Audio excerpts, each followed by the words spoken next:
Chapter 242.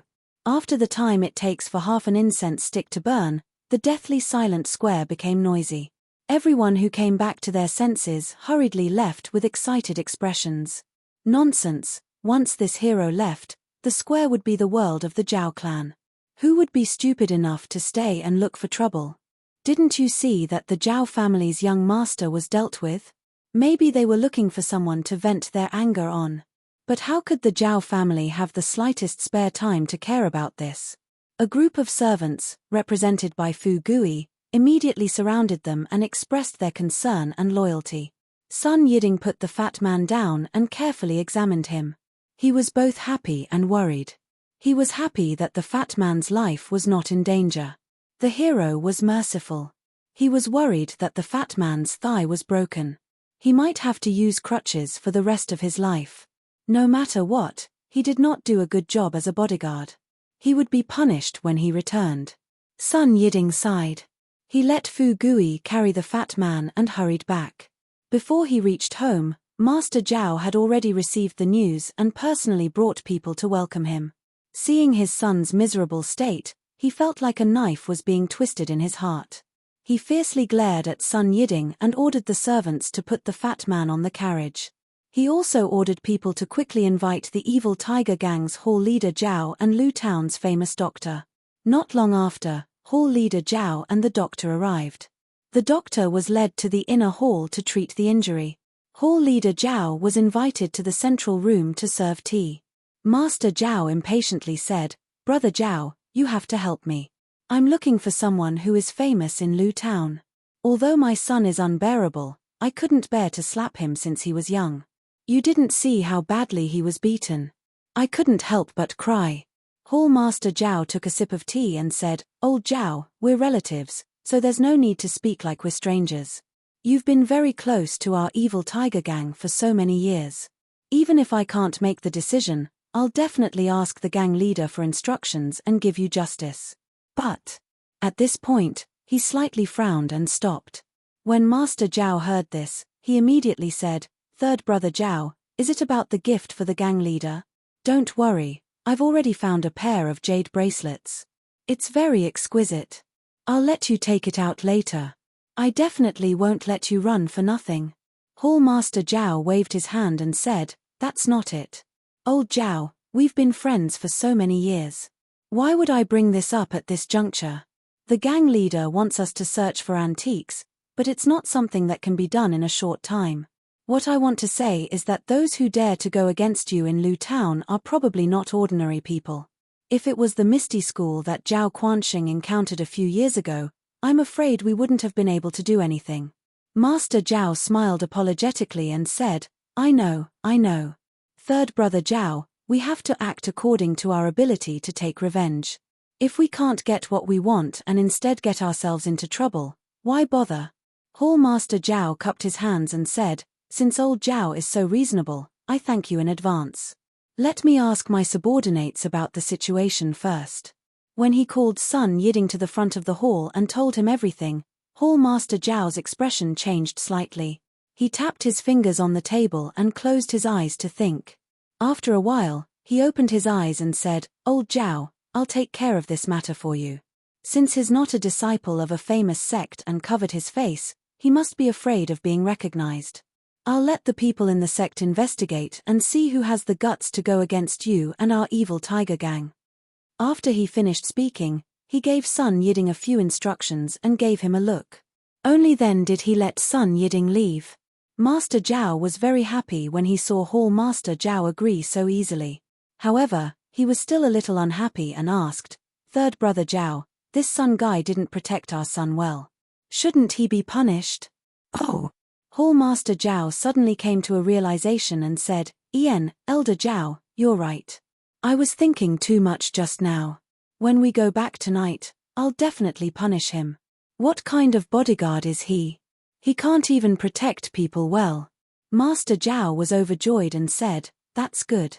Third brother Zhao, let's go. I've already arranged a banquet. Let's get drunk." Hall Master Zhao waved his hand and said, "No need to be polite. Old Zhao, let's go. Let's take a look at my nephew's injuries first." When the two of them arrived at the inner hall, the doctor had already finished his diagnosis and said, "Master Zhao, I've already taken a look at your son's injuries. His life is not in danger. However, many of his teeth have fallen out. It might be inconvenient for him to eat meat in the future. It's better for him to eat more porridge. As for the swelling on his face, apply some ointment and it will be better in a few days. There's also a bruise on his thigh. I have some ointment here as well. Apply some and it will go down in a few days." Master Zhao smiled and said, "Thank you, doctor. However, my son's leg seems to be fractured. How should I treat it?" The doctor stroked his white beard and said solemnly, "About this, I'm a surgeon. This fracture is a matter of internal medicine. Master Zhao, please find someone else." With a plop sound, Master Zhao fell to the ground. When everyone helped him up, Master Zhao was so angry that he trembled and said, You, get out of here." The doctor calmly cupped his hands and said, "No hurry, no hurry. The consultation fee is 3 silver coins and the ointment is 3 silver coins. A total of 6 silver coins." Master Zhao swayed and almost fell again. He waved his hand and asked the servant to give him the money. The doctor took the silver coins and walked to the door. He turned back and said, "Oh right, Master Zhao, you fell for no reason. It's also an internal medicine problem. You should find a doctor as soon as possible." After saying that, he walked away. Master Zhao was so angry that he asked, "Who found this doctor?" Fu Gui walked out trembling and said, "Master, it's this little one." Why did you find him?" The young master's usual syphilis and gonorrhea were all treated by him. Master Zhao kicked Fu Gui's face and said angrily, "Why aren't you going to find the medical saint?" Fu Gui rolled and crawled away. Hall Master Zhao saw it and walked to the bed. He first checked himself, and then said with a natural look, "Old Zhao, it seems that your nephew is lucky. That person didn't want to kill you. I've already seen it. Although the injury on your thigh is serious, that person obviously held back his strength. He didn't break the bone, but only fractured it. As long as you find a good doctor and treat it carefully, there won't be any big problems." "Really?" Master Zhao was overjoyed. He heard the servant's description and thought that his son would limp forever. When he heard the news, he was naturally happy. In fact, this was also human nature. If Hall Master Zhao had said this earlier, he would still be heartbroken. However, he was already in despair before. Now that he had received slightly better news, his mentality inevitably changed slightly. At this time, the fat man on the bed groaned and woke up leisurely. Master Zhao felt sorry for his son and hurried forward. When the fat man saw his family, he was even more distressed. He grabbed Master Zhao's hand and said, "Father, you must avenge your son." Master Zhao patted his son's hand and said, "I know. I've already invited your Uncle Zhao. He promised to avenge you." When Hall Master Zhao heard this, the flesh on the corner of his mouth twitched slightly, but he didn't say anything. After a while, Fu Gui brought another doctor over. Master Zhao asked worriedly, "Can this doctor treat a broken thigh?" Fu Gui flattered, "Don't worry, Master. I've already asked. Even if the third leg is broken, he can treat it." When Hall Master Zhao saw the doctor coming, he was about to leave. Master Zhao hurriedly said, "Third brother, wait a moment. I'll get that jade bracelet for you." Master Zhao was about to leave when he heard the fat man scream, "Father." Master Zhao hurried back and asked, "Son, what's wrong? Does it hurt?" The fat man groaned and said, "Well, Father, your son did something wrong. Now I'm telling you. I hope you won't be angry." Master Zhao had a bad feeling and asked, "Tell me, what's the matter? If it's not big, I'll let you go." The fat man said softly, "About that, Father, the pair of jade bracelets you put in the study room, your son took it out today to show off to others. But what?" Master Zhao asked anxiously. "But, when I was caught just now, it was snatched away from my arms. You unfilial son." Master Zhao reached out and was about to hit him. When the fat man saw this, he immediately moaned loudly. Master Zhao's hand stopped in the air and he couldn't bear to drop it. When Hall Master Zhao saw this, he smiled and said, "Old Zhao, it's fine. There's still a long time left. You can slowly search for it. That jade bracelet might not be able to catch the sect leader's eyes. Master Zhao smiled bitterly and said, "Third brother, that's the only way. Today, I've made third brother come here for nothing. Why don't we go to the hall and have a feast before leaving?"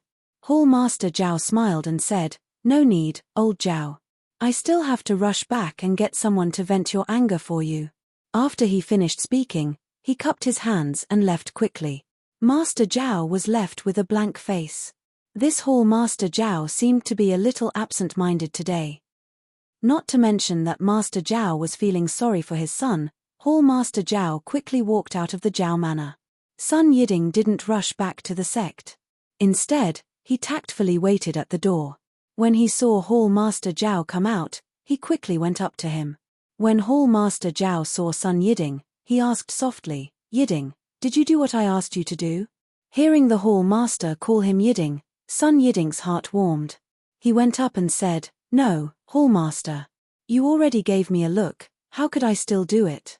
Moreover, I saw that young man's skills with my own eyes. How could I not know what to do?" Only then did Hall Master Zhao feel relieved. He smiled and said, "Yiding, I didn't expect you to be so thoughtful. Just now, old Zhao wanted me to punish you. Very good. You don't have to be a bodyguard in the Zhao family anymore. When you return to the sect, I'll make arrangements for you." Sun Yiding was overjoyed and said, "Thank you, Hall Master." Hall Master Zhao waved his hand and said, "You're welcome. From now on, you're one of my people. Just be careful when you do things." "That's right, although you didn't fight with him, can you tell which sect he's from? Although our evil tiger gang isn't a big sect and can't afford to offend a big sect, we can't just suffer in silence. We have to figure it out. Who knows, we might even have to go to their sect to seek justice." -2. Chapter 243. Sun Yiding smiled apologetically and said, "Great Hall Master, I really couldn't tell. I only know that his Qinggong is very exquisite.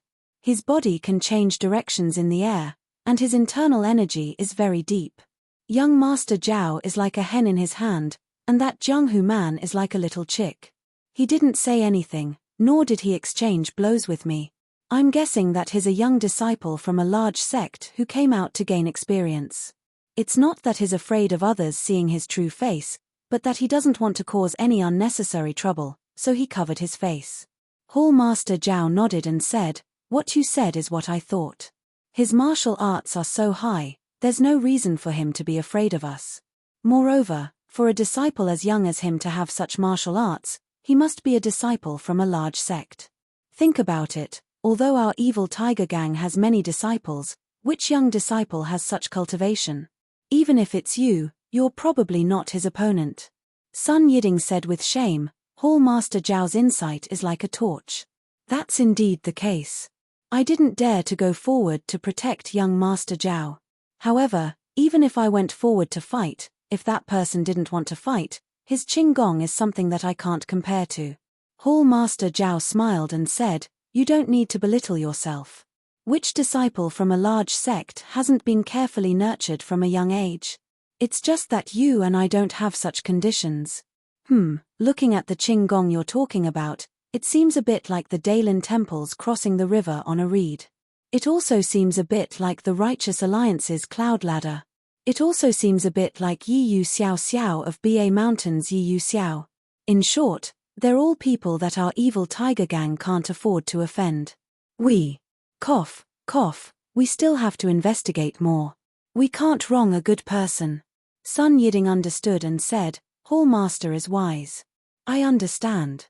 Hall Master Zhong smiled and said, "That's right, there's also the matter of Shikui Mountain. What are those country bumpkins doing these days? Why did they all run to Lu Town? We have to quickly investigate." Not to mention the discussion between the two from the evil tiger gang, the masked young man grabbed the medicine man's arm like a chick and ran along the roof of a house for a long time. The man heard the sound of the wind and was so scared that his eyes were tightly shut. He didn't dare to move for fear that the young man would throw him down. On the contrary, the monkey's face was full of curiosity. It was in the man's embrace, and it stuck its head out of the man's embrace. It looked around, and occasionally it would squeak squeak. After a while, the man stop. After a while, the man heard the sound of the wind stop and his feet touch the ground. He opened his eyes and looked around. It was an empty corner. The man knew that he had escaped with his life, so he immediately lowered his head and kowtowed. Seeing this, the masked young man took a step forward and held the man's arm. It was like an iron clamp. The man used all his strength, but he still couldn't kowtow. The man smiled bitterly and said, "Benefactor, you saved my life. No matter what, you should let me kowtow and thank you. If not, I will feel guilty even in my dreams." After he finished speaking, he kowtowed again. Sure enough, the young man didn't stop him this time. After he finished kowtowing, the man said, "I know that Benefactor has his own reasons, so I covered my face. I am Chu Zhigao from Dragon Mountain. My family has long since fallen, so Benefactor might not know. However, Benefactor, please remember my name. In the future, if fate wills it, please come to my home for a chat." The young man nodded slightly. Then, he took out a pile of things and placed them in front of Chu Zhigao. When Chu Zhigao looked at them, it was a pile of scattered silver, a stack of silver notes, a sweat towel and other odds and ends.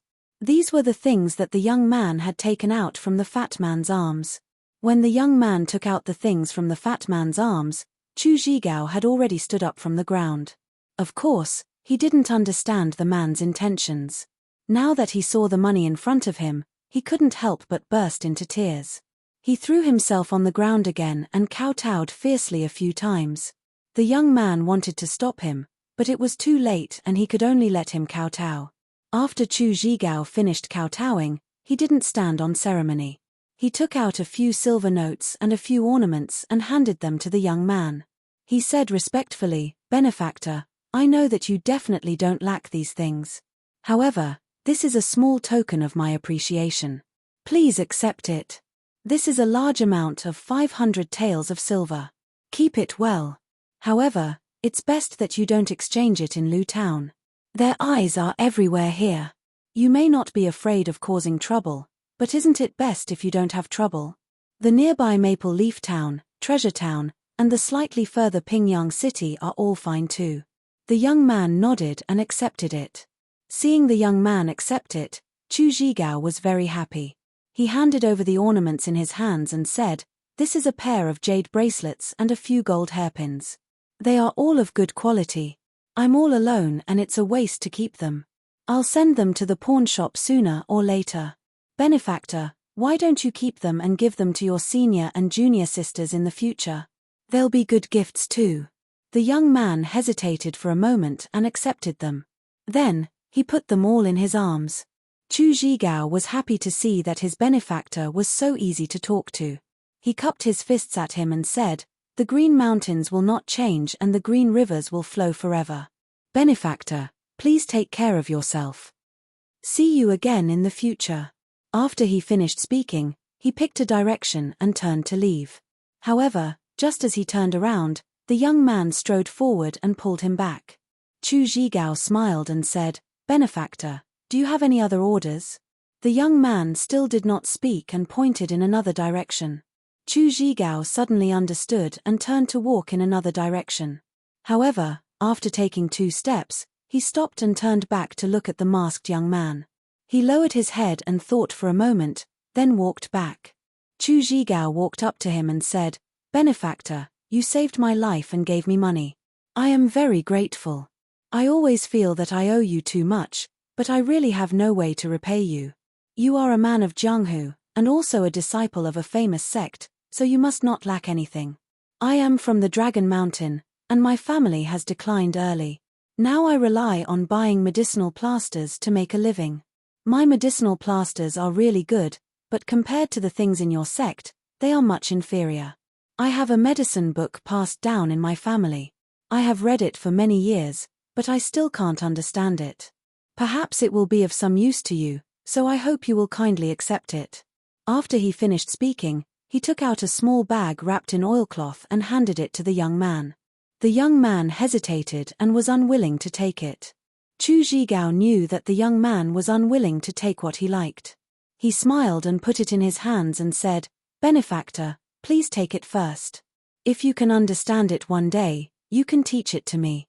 Moreover, if you can really understand it, there is a mysterious place in my family. One day, I would like to invite you to Dragon Mountain. Perhaps there will be another opportunity." Seeing this, the young man nodded and put the small bag into his arms. Chu Zhigao looked at the small bag reluctantly. Finally, he saluted the young man with his fists and walked quickly in the direction pointed out. When he turned the corner, he saw a small city gate of Lu Town. He looked around and did not dare to stay any longer. He followed the crowd and left the city.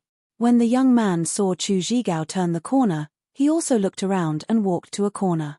He took off his clothes and wrapped it in a bag. He held it in his hands and then took off the cloth on his face, revealing his young and childish face. Wasn't that the adorable Zhong Xiaohua? Zhong Xiaohua looked around and saw that there was no one around. She put the cloth in her arms and wrapped the clothes into a bag under her arm. She walked along the alley in another direction. After turning a few corners, she saw Zhong Xiaohu leading 2 juju-bred horses. He looked anxious. When he saw Zhong Xiaohua appear, he quickly looked back and said, "Zhong Xiaohua, why did you take so long? I thought something happened to you." Zhong Xiaohua smiled and said, "How could something happen to me? Let's go. Let's leave the city first. We can talk later." After that, the two of them got on their horses and rode out of Lu Town. When they reached a secluded place, Zhong Xiaohua told Zhong Xiaohu what happened just now. Zhong Xiaohu smiled and said, "You are really cautious. You didn't even say a word." Zhong Xiaohua said, "Yes, we must be vigilant. We can't leave any clues for others, even if they are the people we just saved. However, this Chu Zhigao is really generous. He left most of the things I gave him to me." After that, she took out 500 taels worth of banknotes and a few ornaments. Zhong Xiaohu took them. He first took out 4 banknotes and kept them in his arms. He then looked at the other ornaments and handed them back to Zhong Xiaohua. Zhong Xiaohua said unhappily, "Second brother, I put in a lot of effort this time. Why did you take so much?" Zhong Xiaohu smiled and said, "We have given all the banknotes to father and mother. No matter what, we have to keep some for ourselves. As the elder brother, I spend a lot, so I won't stand on ceremony with you. Chu Zhigao is right. We can exchange these banknotes when we reach Pingyang City. Although these ornaments look good, we can't let mother and sister-in-law wear them. If others recognize them, we will be in trouble. We should pawn them in Pingyang City." Zhong Xiaohua felt the same and wanted to keep them in his arms. However, when his eyes swept across a pair of jade bracelets and a few golden hairpins in front of him, his eyes were attracted by the jade bracelets. It seemed that there was something inside that attracted his attention. Zhong Xiaohua's mind was stirred and her consciousness swept out. As expected, the jade bracelets had a faint fluctuation of vital qi. Zhong Xiaohua was overjoyed and sent her consciousness into the jade bracelets. However, the jade bracelets were not like the small stone or the jade pendant previously. They did not have any reaction. When Zhong Xiaohua increased the strength of her consciousness, the jade bracelets had a repulsive force. In an instant, Zhong Xiaohua's consciousness was ejected. Zhong Xiaohua was so surprised that she almost cried out. She thought to herself, "What kind of strange thing is this jade bracelets?" After Zhong Xiaohua carefully kept the jade bracelets and the golden hairpins in his arms, he took out the medicine book that Chu Zhigao gave him. Looking at the item wrapped in oilcloth, Zhong Xiaohua frowned slightly. Actually, he did not want to accept the family heirloom at that time. However, he did not want to talk about it. Hence, he forced her to accept it. Seeing this, Zhong Xiaohu said with a smile, "Xiaohua, the price of your help is really high. Not only did you get a lot of money, but you also accepted the family heirloom." Zhong Xiaohua said with annoyance, "You said that I wanted it, but Chu Zhigao insisted on putting it in my hands. I had no choice but to accept it. Otherwise, I'll give it to you now." After that, she was about to hand over the small bag. Zhong Xiaohu quickly waved his hand and said, Forget it, forget it. I don't know many words. Why should I look at it? Anyway, You can go back and give the herbs to Huanchi Villa. This medicine book may be useful. Please collect it, please tip it. Thank you. -2. Chapter 244. When Zhong Xiaohua heard this, his heart was moved. He felt that it was very reasonable, so he carefully opened the oilcloth bag. The oilcloth bag was tightly wrapped. After opening it for a long time, he finally revealed a thin booklet. The booklet was very thin. It was not even half as thick as the books that Zhong Xiaohua usually read. Moreover, the paper was strange. It was not ordinary paper. It seemed to be a kind of silk. When Zhong Xiaohua opened it, he was even more shocked. There was actually an ancient text written on it. On the first page, there were 3 big words: bone solidifying pill. Pill? Why was it a pill again? Could it be related to alchemy technique? Zhong Xiaohua could not help but feel suspicious. However, since he didn't understand their alchemy, he naturally wouldn't understand the things in this booklet. Zhong Xiaohua thought for a while and felt that he should wait until he finished reading beginner alchemy first. Why did it say beginner too? It should be the simplest. Zhong Xiaohua put away the booklet and wrapped the oilcloth bag again. She thought for a moment and saw that her second brother was standing guard at the side. She took out the money pouch again and used her divine sense to put the oilcloth bag and jade bracelet into the pouch. Then, she put the banknotes and other items into the usual space in the money pouch. Zhong Xiaohua saw Zhong Xiaohua put the banknotes into the money bag and said with a smile, "This money bag is not bad. It was just empty for half a day and now there are banknotes inside." Zhong Xiaohua smiled and did not say anything. He put away the money bag. After tidying up, Zhong Xiaohua looked at the sky and said, "Second brother, it's already noon. Are we still going to young Master Li's house?" "Why not? Young Master Li's house is in the southwest of Lu Town. You were causing trouble in the east, so it's quite far away. This time we'll go in from the west gate. You've already changed your clothes. Who would know that it was you? Besides, isn't there a saying that the most dangerous place is the safest place? They would never think that we're still in Lu Town visiting relatives and friends." Zhong Xiaohua beamed with joy and said, "That's great. However, I'm already hungry. Why don't we find a restaurant to eat first?" They rode their horses and entered Lusian's west gate. They found a restaurant nearby and ordered a bowl of noodles and a few side dishes to appease their hunger. It was true that good news never left the house, but bad news spread far and wide. Although Luzhen was not a small town, the news that the fat man of the Zhao family was beaten up and his leg was broken had spread all over Luzhen. Zhong Xiaohu and Zhong Xiaohua were eating noodles in the restaurant and were also shocked. They were afraid that they would be recognized. However, when they listened carefully, Zhong Xiaohua did not know whether to laugh or cry.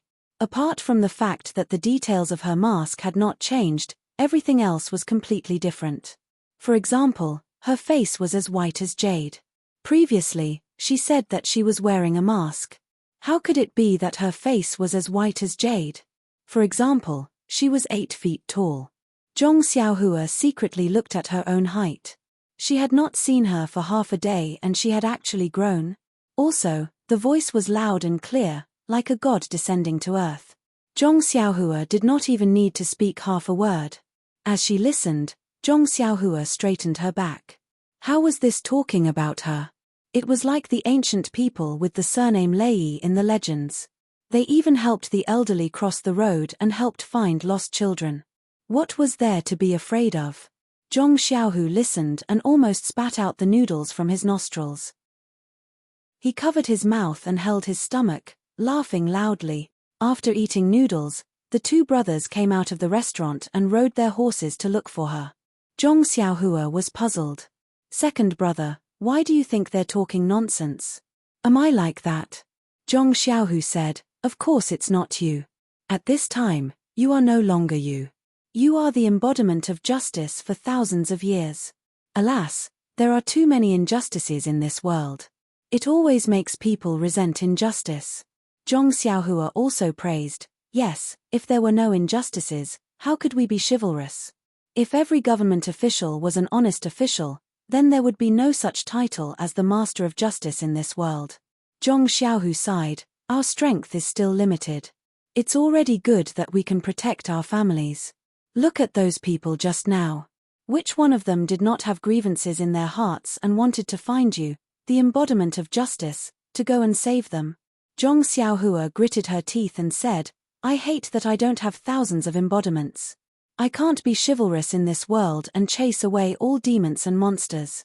Zhong Xiaohu clapped his hands and said, Don't talk about national affairs. Don't talk about national affairs. Zhong Xiaohua laughed and rode her horse to catch up. Fortunately, there were not many people on the street. If they were not excitedly talking about the hero in the restaurant, they were secretly praying that the hero would not come. Otherwise, there would have been people drawing circles in the corner, cursing the playboy for disturbing the people on the street. Li Jinfeng's house was not far from the west gate of Lu Town. The Li family was in the tailor business. There was a medium-sized shop in Lu Town that was easy to find. However, when Zhong Xiaohua and the others found it, the shop with the sign Li family's tailor was closed. Zhong Xiaohua was puzzled. This was the time for business. How could there be a road that was closed? She gradually had a bad feeling in her heart. Zhong Xiaohu dismounted and looked around. He wanted to find someone to ask. Zhong Xiaohua said with a smile, Second brother, young Master Li's house is behind this shop. We can go directly to see. Don't we have to go to his house to ask? Zhong Xiaohu said, Xiaohua, this is your lack of Jianghu experience.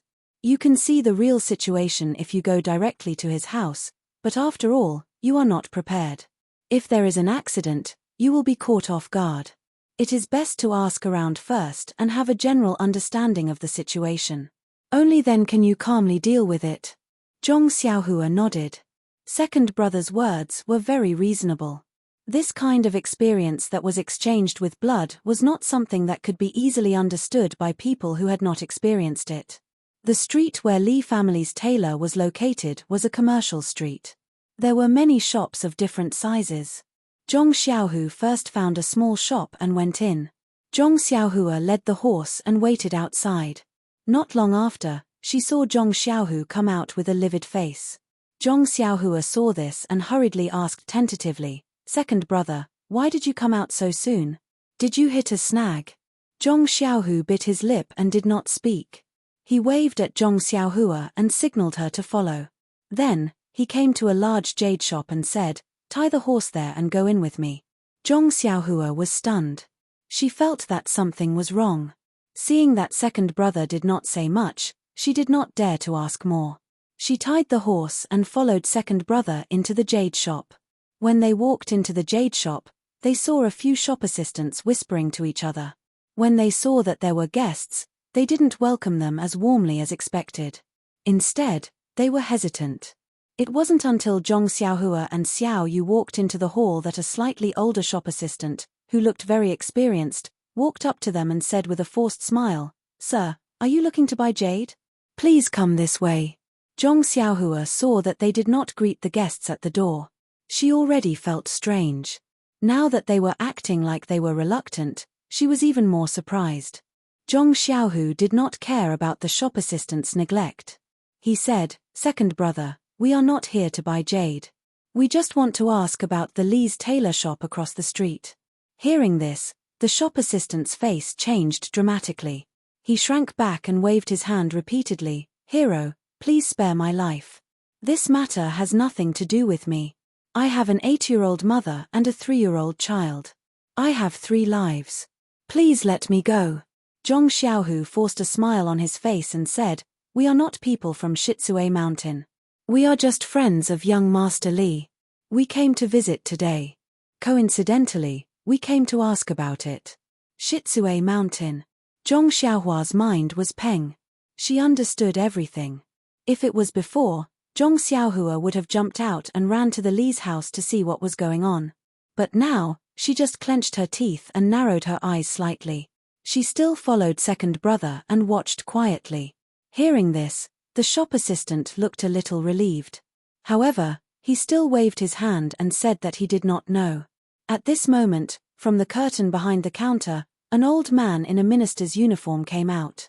Zhong Xiaohua looked very familiar. She seemed to have seen him somewhere. She thought for a moment. Wasn't he the relative of one of the two girls that she and second brother saved that day? She had seen him on the roadside. The old man walked out of the counter and waved his hand to signal the shop assistants to leave. Then he looked up and down at Zhong Xiaohu and turned his eyes to Zhong Xiaohua behind him.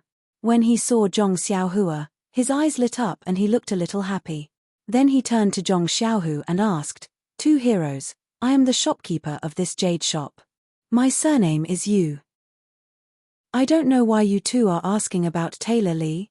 Zhong Xiaohu naturally recognized this person, but he couldn't figure out his relationship with the Li family.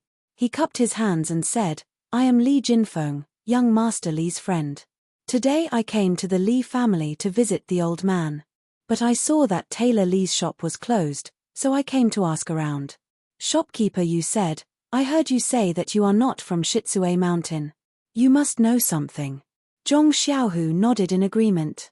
Shopkeeper Yu was silent for a moment and said, "Please come in. Let me explain in detail." The two of them followed the old man into the back hall. After the tea was served, Shopkeeper Yu asked, "You two say that you are Jinfeng's friends, do you have any proof?" When Zhong Xiaohu heard this, he didn't find it strange. He told him everything about how he met Li Jinfeng and how he met him. Shopkeeper Yu nodded as he listened. When Zhong Xiaohu finished speaking, he said, "These two heroes are right, it seems like you are Jinfeng's friends without a doubt. I've watched Jinfeng grow up and see him as a nephew. This old man will also be arrogant and call you two nephew." Zhong Xiaohu quickly stood up and Lian Cheng didn't dare. Shopkeeper Yu waved his hand and gestured for Zhong Xiaohu to sit down. He then said, "Speaking of the Li family's experience, we have to start from 10 days ago. This old man doesn't have any children, only my daughter Bai He. She grew up with Jin Feng and Yin Feng from the Li family. Jin Feng went to Pingyang City to study and only Yin Feng accompanied his parents. My daughter Bai He and Yin Feng have always been harmonious. 10 days ago, they went on an autumn outing. This old man thought that they wouldn't go far, so I didn't find too many people to protect them. But I didn't expect that they would meet the bandits from Shitsue Mountain. -2. Chapter 245. Shopkeeper Yu drank a mouthful of tea and continued, "My daughter Bai He and Jin Feng's younger sister Yin Feng encountered the bandits of Shikui Mountain during their autumn excursion and were taken away by a strong person. Fortunately, the coachman escaped with his life and sent us a message. When we reported it to the authorities, we gathered our family members and went to rescue them. We thought it was already too late, but we didn't expect that the two of them were rescued by two disciples of the Dailin Temple and escaped the prison ahead of us. However, the two secular disciples who saved my life have disappeared without a trace."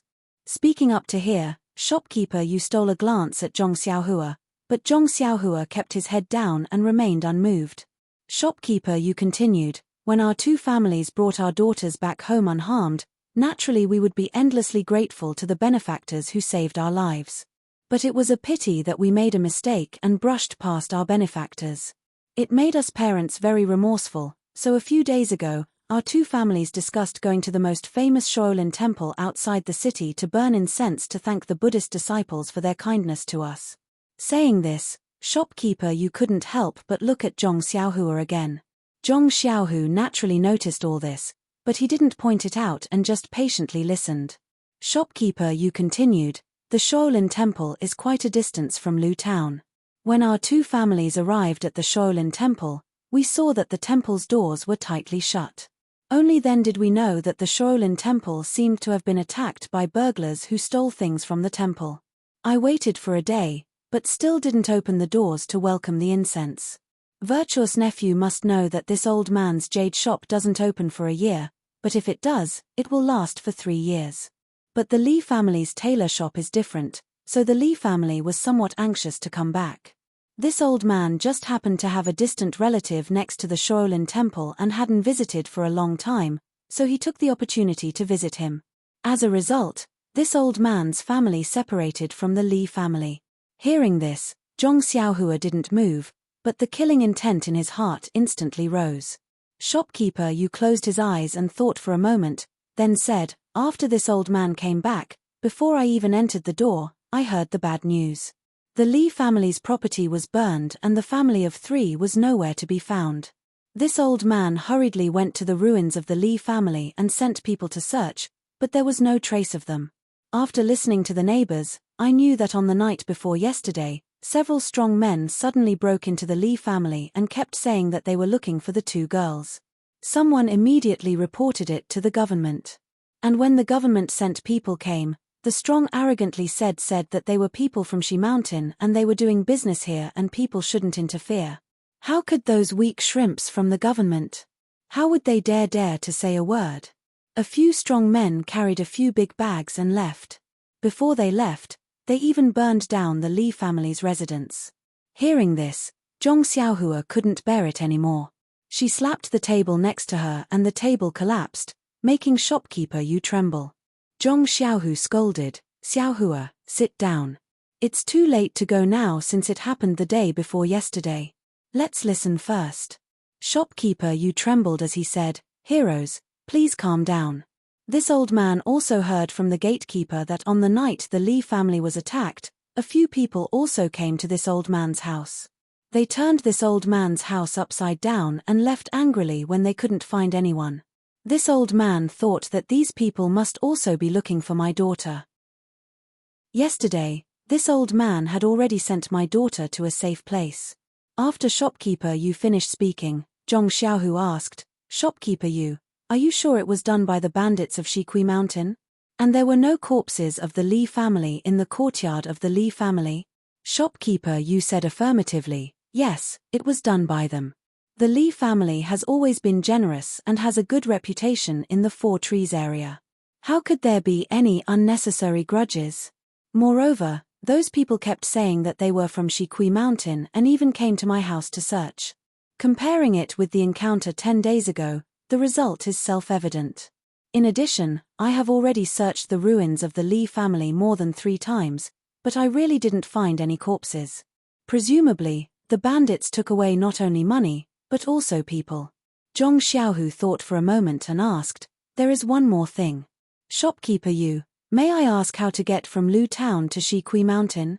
Hearing this, shopkeeper Yu quickly shook his head and said, "2 heroes, I heard that there are hundreds of bandits in Shikui Mountain. If you go there rashly, you will definitely suffer losses. It's better to be prepared. It's better to gather the brothers in your sect and go there together. If you can cooperate with the government and send soldiers, you will be more confident." Zhong Xiaohu said with a smile, "Shopkeeper Yu, you worry too much. We are just curious. Maybe the bandits in Shikui Mountain will leave the Lee family on the way. We will look for them along the way and try our luck." Seeing this, shopkeeper Yu didn't say much and told them in detail. Then, the Zhong brothers said goodbye and were about to go out. At this time, Zhong Xiaohua suddenly turned back and asked, "Shopkeeper Yu, may I ask why you call this place 4 Trees?" Shopkeeper Yu was stunned. After a long time, he came to his senses and said, "It seems that a long time ago, before Lu Town, there were 4 trees here. This is also what I heard from others." Zhong Xiaohua laughed and said, "Well, not bad, a good place, a good name." Shopkeeper Yu was even more surprised. Why was this boy's thinking so strange? He didn't know that Zhong Xiaohua had already made up her mind at this time. Shopkeeper Yu sent the 2 of them out, but he didn't leave. Instead, he took the 2 of them to the Lee family's house. Sure enough, it was in ruins. Even some of the neighboring houses had been destroyed. Since shopkeeper Yu had already searched, Zhong Xiaohu and Zhong Xiaohua didn't delay any longer. After saying goodbye to shopkeeper Yu, they rode the date red horse and left. When shopkeeper Yu saw the date red horse that the 2 of them were riding, his heart was even more tense. He secretly thought that perhaps old Lee still had hope. Of course, he was also a little relieved. If the Lee family could come back, his daughter could also return home with peace of mind. She didn't have to be worried outside. Then, he thought of his daughter by he and Lee family's Jin Feng. They were childhood sweethearts. But when they grew up, why couldn't they be innocent? Seeing that Li Jinfeng had 2 friends with such strong martial arts, he wouldn't be bullied in the future. He was really a good candidate for a son-in-law. But why didn't his daughter and Li Jinfeng meet each other's eyes? If not, he was the shopkeeper of a jade shop. His thinking wasn't just for show. The Zhong brothers rode out of Lu town. Along the way, neither of them spoke a word. They came to visit in high spirits. They didn't spend the money and were in a depressed mood. Speaking of the Li family's tragedy, Zhong Xiaohua couldn't help but think of her relationship with Li Jinfeng. From the time they met to the time they became friends, young Master Li had always maintained a good friendship with this youth from the countryside. He didn't attack or despise him. In the future, when they became literate, they had a teacher and a friend relationship. This made Zhong Xiaohua feel the warmth of friendship. During the new year, Li Jinfeng didn't greet Zhong Xiaohua and came to visit. He even put himself in the position of Zhong Xiaohua's friend. He was waiting for Zhong Xiaohua to get along well with her temper. Now, the Li family had suffered an unexpected disaster. Li Jinfeng was still far away in Pingyang City and didn't know about it. But even if he knew about it, what could a weak scholar like him do? Ask the authorities for help. Go to U City. Ask the Misty School to help. Every path was blocked by Li Jinfeng. As Li Jinfeng's friend, Zhong Xiaohua felt a sense of responsibility. Since the Li family needed her strength and she had the ability to help them, what was there to hesitate about? Hence, Zhong Xiaohua called out, "Second brother." At this moment, Zhong Xiaohu also called out at the same time, "Xiaohua." Zhong Xiaohua saw this and said, "Second brother, you go first." Zhong Xiaohu thought for a while and said, "Xiaohua, I think you and I are thinking the same thing. Li Jinfeng is our friend. He is very kind to us. He is different from you Deity and others. His family is in trouble. If we don't help, not only will we be wronged as friends, but even our martial arts will be in vain." Zhong Xiaohua nodded and said, "That's exactly what I'm thinking. Second brother, since that's the case, let's split up. You go home and inform your family. As for me, I'll catch up with Shikui Mountain and see if I can save the Li family." "Don't." Zhong Xiaohu stopped her and said, "You said the opposite. You should go back to the Guozhuang house and tell them the news. I will go to Shitsue Mountain."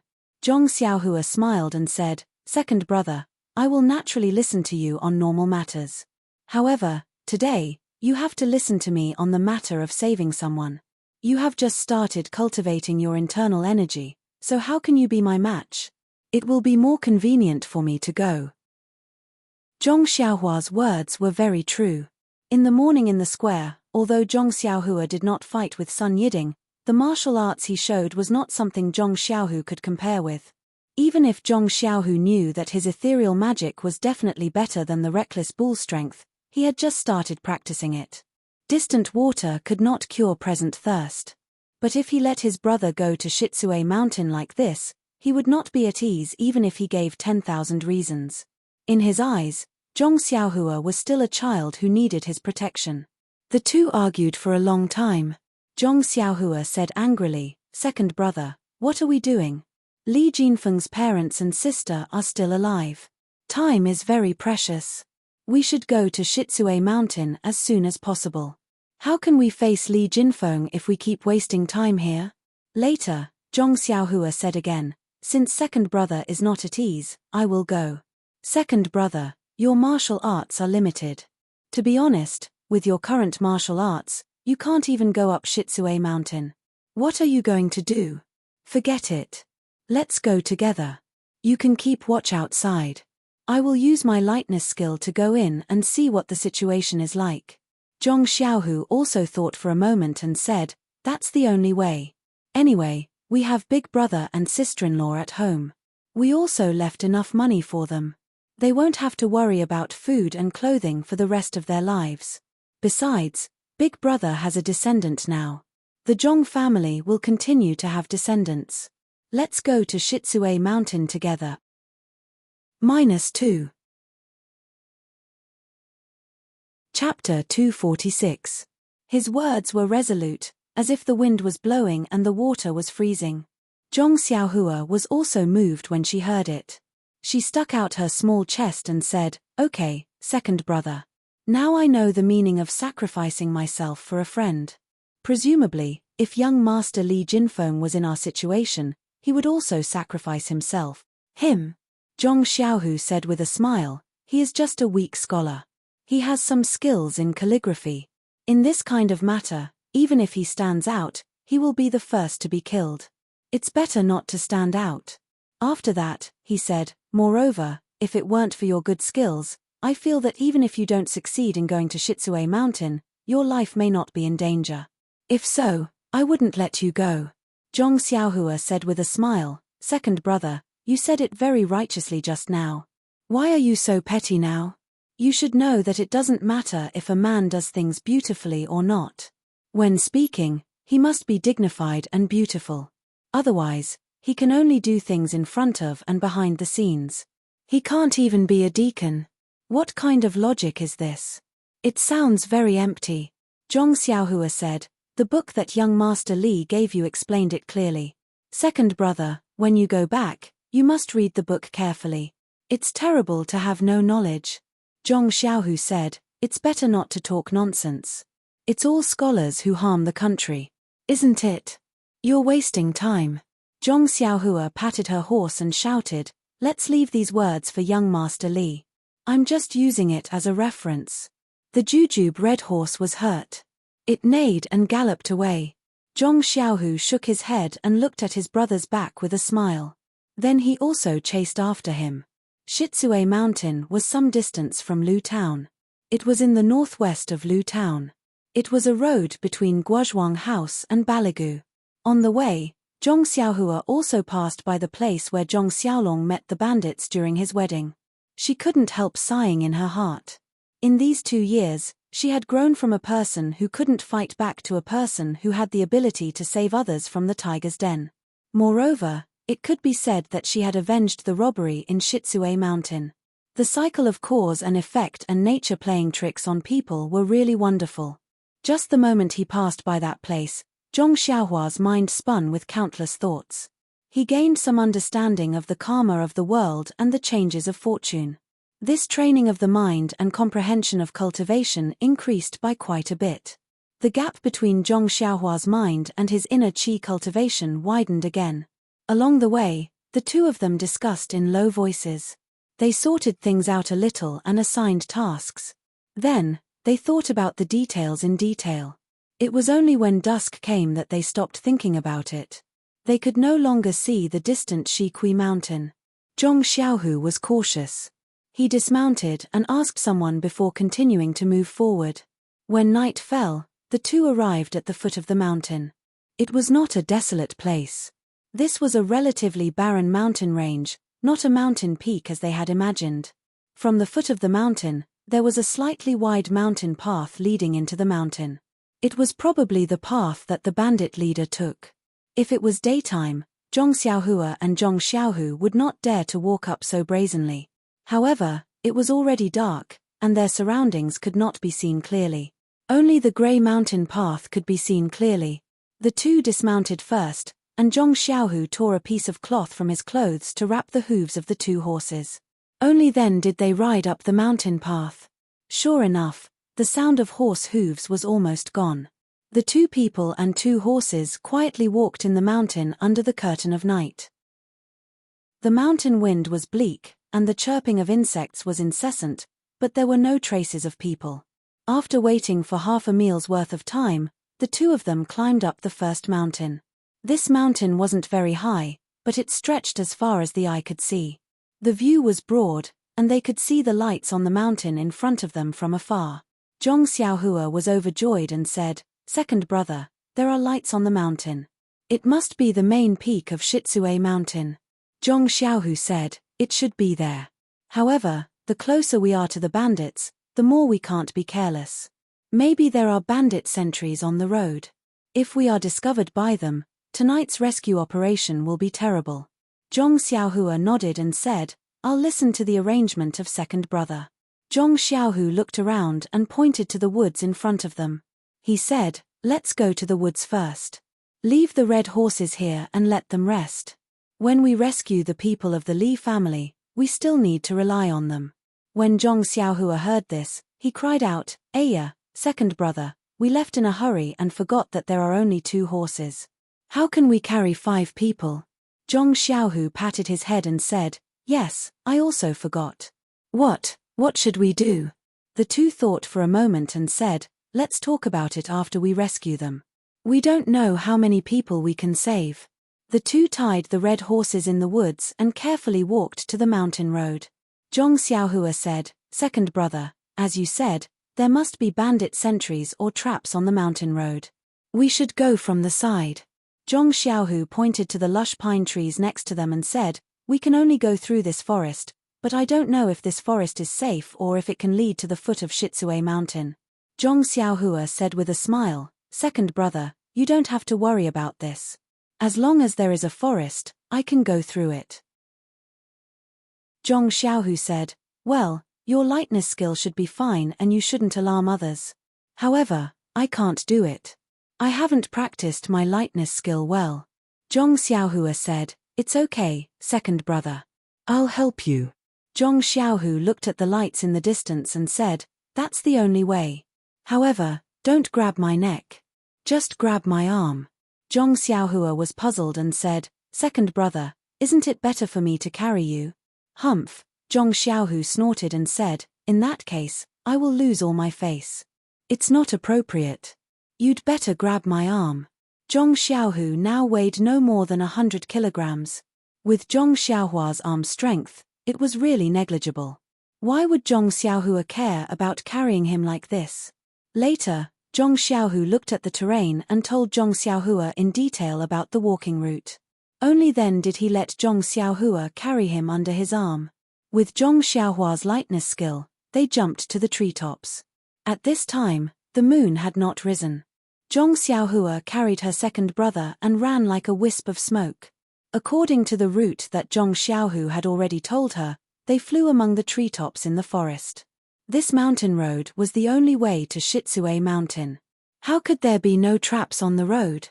How could there be no sentries in the mountain forest? Perhaps it was because of the notoriety of Shitsue Mountain that few people so blatantly broke into the mountain, making the patrolling bandits lose their vigilance. Or perhaps it was because Zhong Xiaohua's lightness skill was so good that she avoided the sentries early. In short, Zhong Xiaohua was not discovered by the sentries along the way. On the contrary, there were several groups of bandits who were either drinking, gambling, or sleeping. They were all seen by Zhong Xiaohua from afar and avoided. With Zhong Xiaohua's current true qi cultivation, she could still cope with the consumption of true qi from the levitation skill. When she reached the top of the mountain and jumped down from the tree, she did not use much true qi. Zhong Xiaohua did not think much of it, but Zhong Xiaohu was greatly shocked. When he was in the Lotus Escort Agency, he followed Fourth Master Wen and saw his lightness skill. Now looking at Zhong Xiaohua's lightness skill, although it was still a lot worse than Fourth Master Wen's, Zhong Xiaohua had just learned it not long ago. Moreover, the strength of Zhong Xiaohua's hands could not be underestimated. In this aspect, Fourth Master Wen could not compare with Zhong Xiaohua. After all, Zhong Xiaohu was performing lightness skill with Fourth Master Wen, a living person.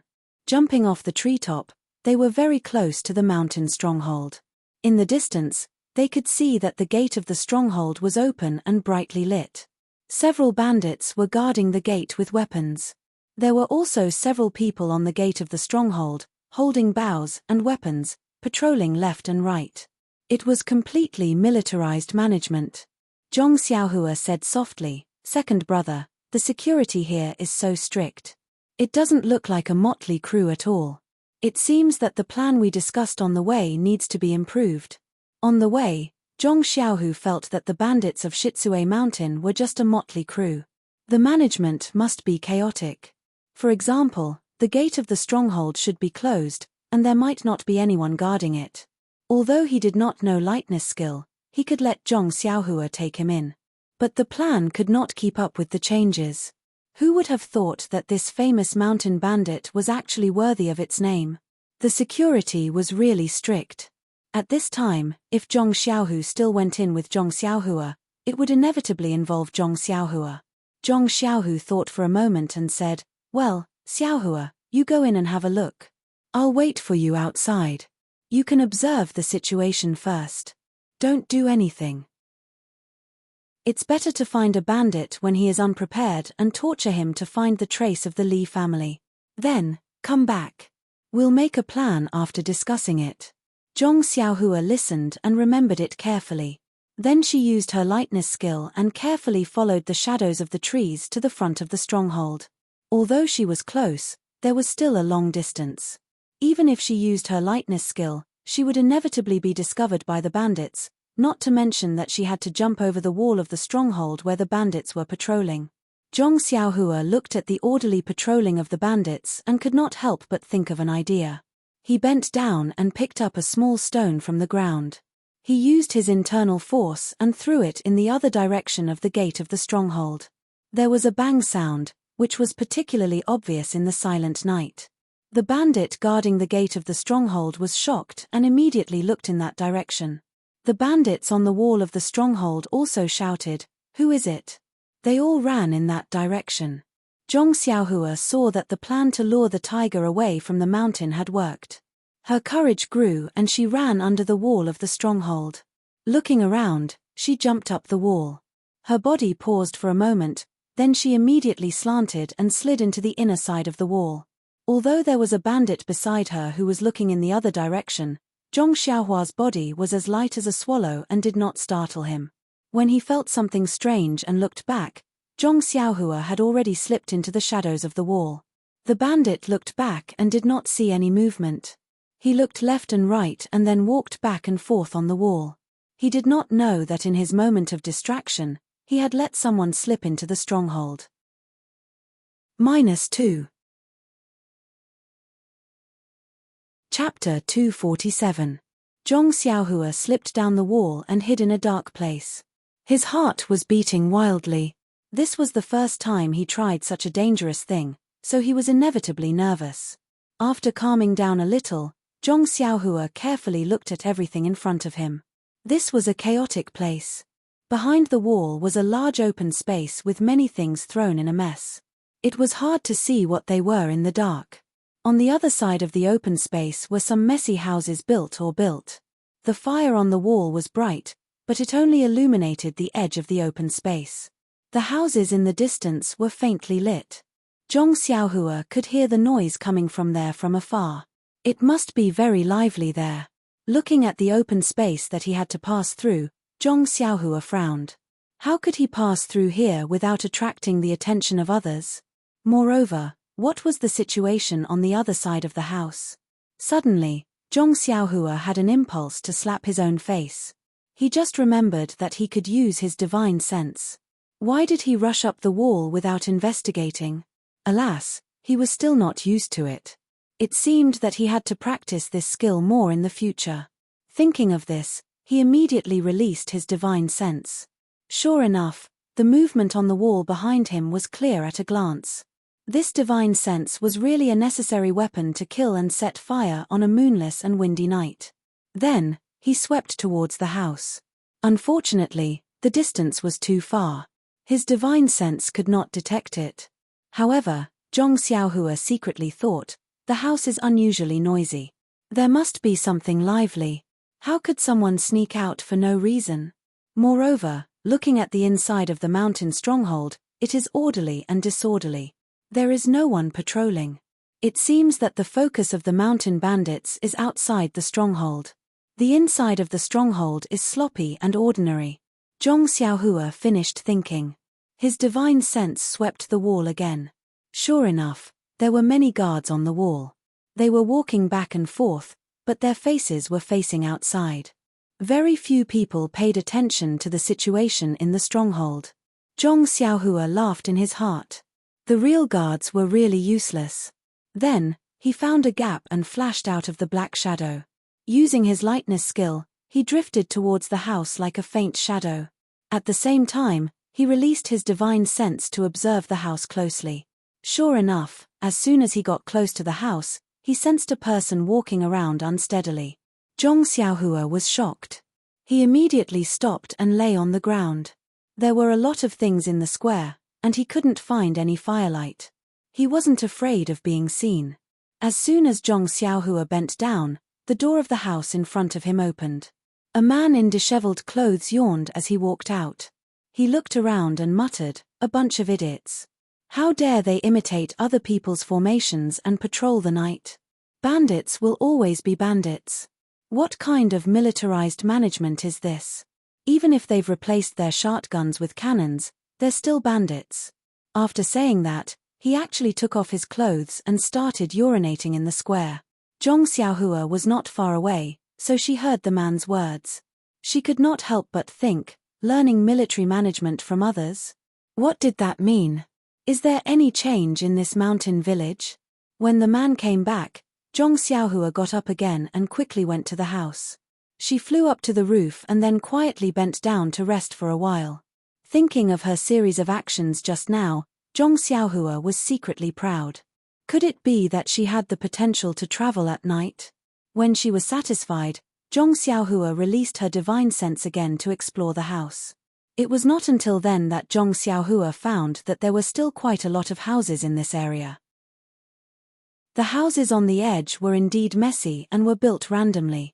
Looking at the center, there were also stone houses, mud walls, pavilions, and small courtyards. The planning was very standard. Even if it was not as large as Huanxi Villa, it was more than enough to compare with a village in the countryside. Seeing this, Zhong Xiaohua knew that the people living on the edge of the house were small bandits. If she wanted to know about the Li family, she had to go inside. Making up her mind, Zhong Xiaohua once again used her lightness skill and walked all the way along the roof. There were many houses in the mountain village. They were built in rows and were close to each other. Zhong Xiaohua walked on the roof, her footsteps were very light and did not make any sound. Not long after, she had already arrived at the center.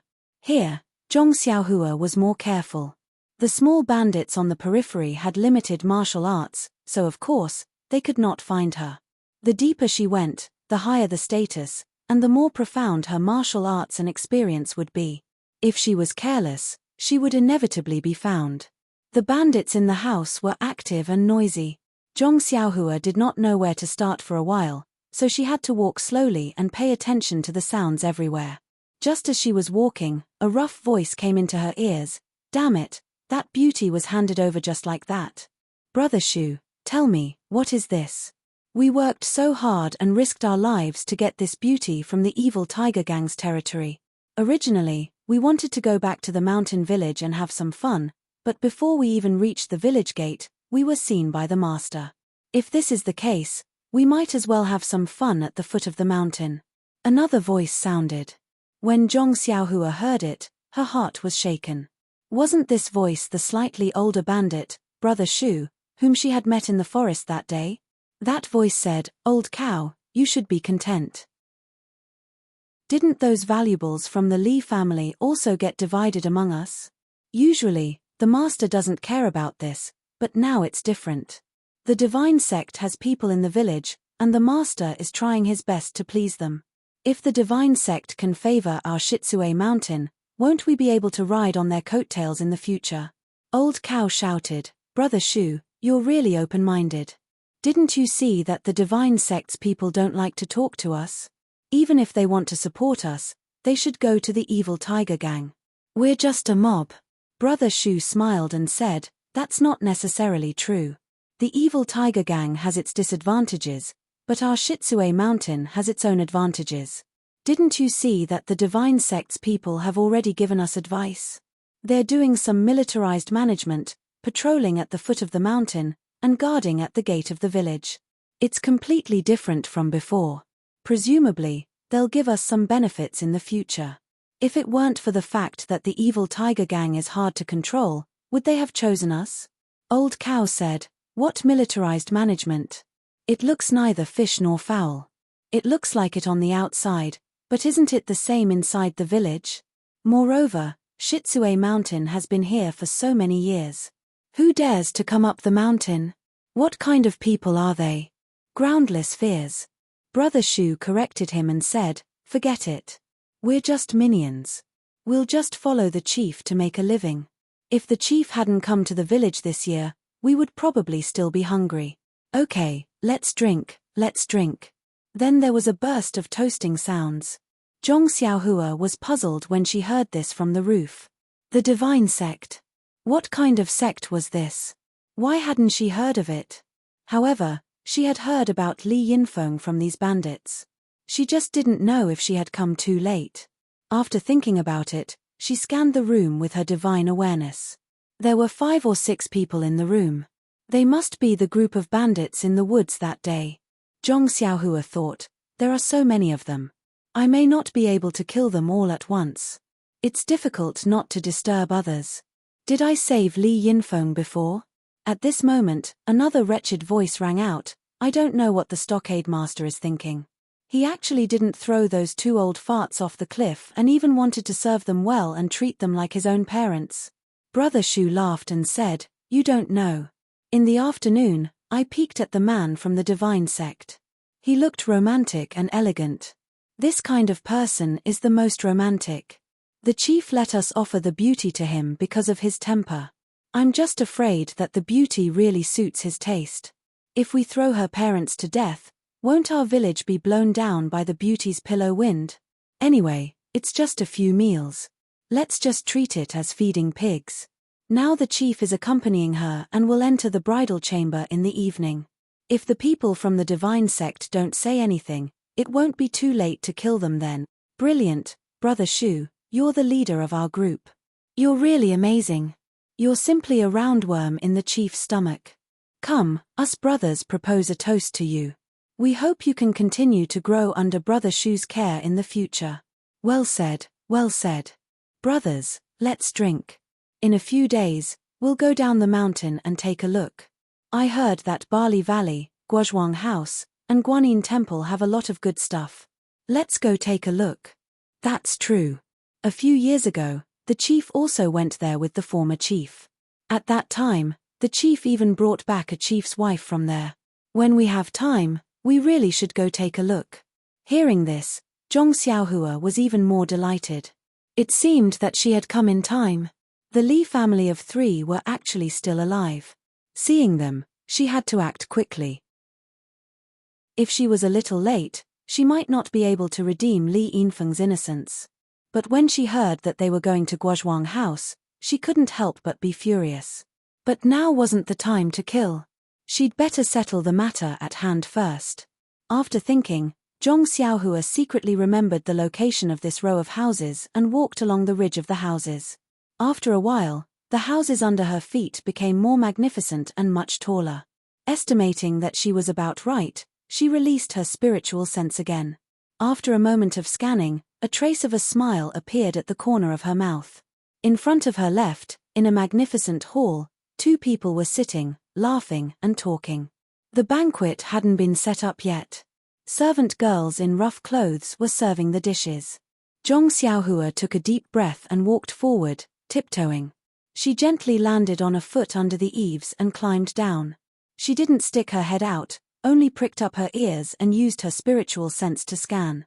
In the hall, she saw a mediocre-looking person dressed in magnificent clothes say, Envoy Ying, I'm so happy to see you again.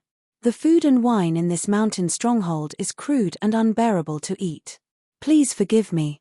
The other person was also dressed in embroidered clothes.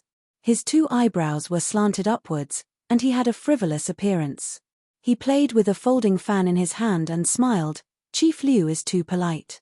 It's not the first time you and I have met. Why bother with this? As he spoke, he stretched out his folding fan and knocked on the buttocks of a servant girl who was serving dishes. The servant girl was so frightened that she trembled and almost dropped the plate. -2. Chapter 248. Seeing this, Master Liu was not surprised. He called out, Xiaolan, don't serve the dishes. Sit next to the emissary. Xiaolan was not bashful at all. She put down the plate and moved closer to the emissary. The emissary waved his hand repeatedly and said, Master Liu is overthinking. I'm just having fun. Master Liu laughed and said, like I said, why did the emissary's taste suddenly change? Well, Xiaolan, you can leave. Xiaolan was a little disappointed. She saluted and left. Master Liu said, Emissary, please have some wine. I have already found you a pretty girl from a humble family in the VIP room in the back hall. I guarantee that you will like her." The emissary raised his eyebrows and said, "Is that so? Master Liu is so courteous that I feel ashamed to receive you. Come, Master Liu. Let's have a toast." Master Liu quickly raised his cup. When Zhong Xiaohua heard about the VIP room in the back hall, he frowned. The pretty girl from a humble family must be Li Yinfeng. So when Zhong Xiaohua was about to get up and rush to the back of the hall, he heard the emissary's words again. "Master Liu, I've been here for half a day. I heard that the thing in the Shaolin temple has been obtained by your brothers. When can you show it to me? This time, I came here especially for you." Master Liu laughed and said, "Emissary has just arrived today. We haven't received you yet. Let's just talk about the wind and moon today. We can talk about other things tomorrow." In Zhong Xiaohua's ears, these words were like passing wind. He did not pay attention to them at all. His figure did not stop at all. He drew a trace in the night and went straight to the backyard. It had to be said that the ethereal steps was magical. Zhong Xiaohua was just a beginner, but he was able to enter the Shitsue mountain as if there was no one there. And just as Zhong Xiaohua entered the darkness of the backyard, Emissary Ying spoke again in the hall. "Master Liu, don't worry. The divine sect will not delay any of the conditions that they promised you. Moreover, in order to show that they value you, the divine sect has sent an important person here. I'm just a scout." "Ah, really?" Stockade Master Liu's hand trembled, and the fine wine spilled from the wine cup. He looked pleasantly surprised. "May I know when your esteemed one will arrive?" When Emissary Ying heard this, he frowned slightly and said unhappily, "How can we know the whereabouts of the big shots? Perhaps he has already arrived, perhaps tonight, perhaps tomorrow, who knows?" I know. I'm sorry for my rudeness. I really want to see the glory of a senior in the martial arts world," Stockade Master Liu answered awkwardly. "Senior martial artist? Haha." Envoy Ying did not express his opinion. Moreover, Zhong Xiaohua had already entered the rear courtyard. She spread out her divine sense and scanned the surroundings. The rear courtyard was quite large and very quiet. There were only a few dim lights.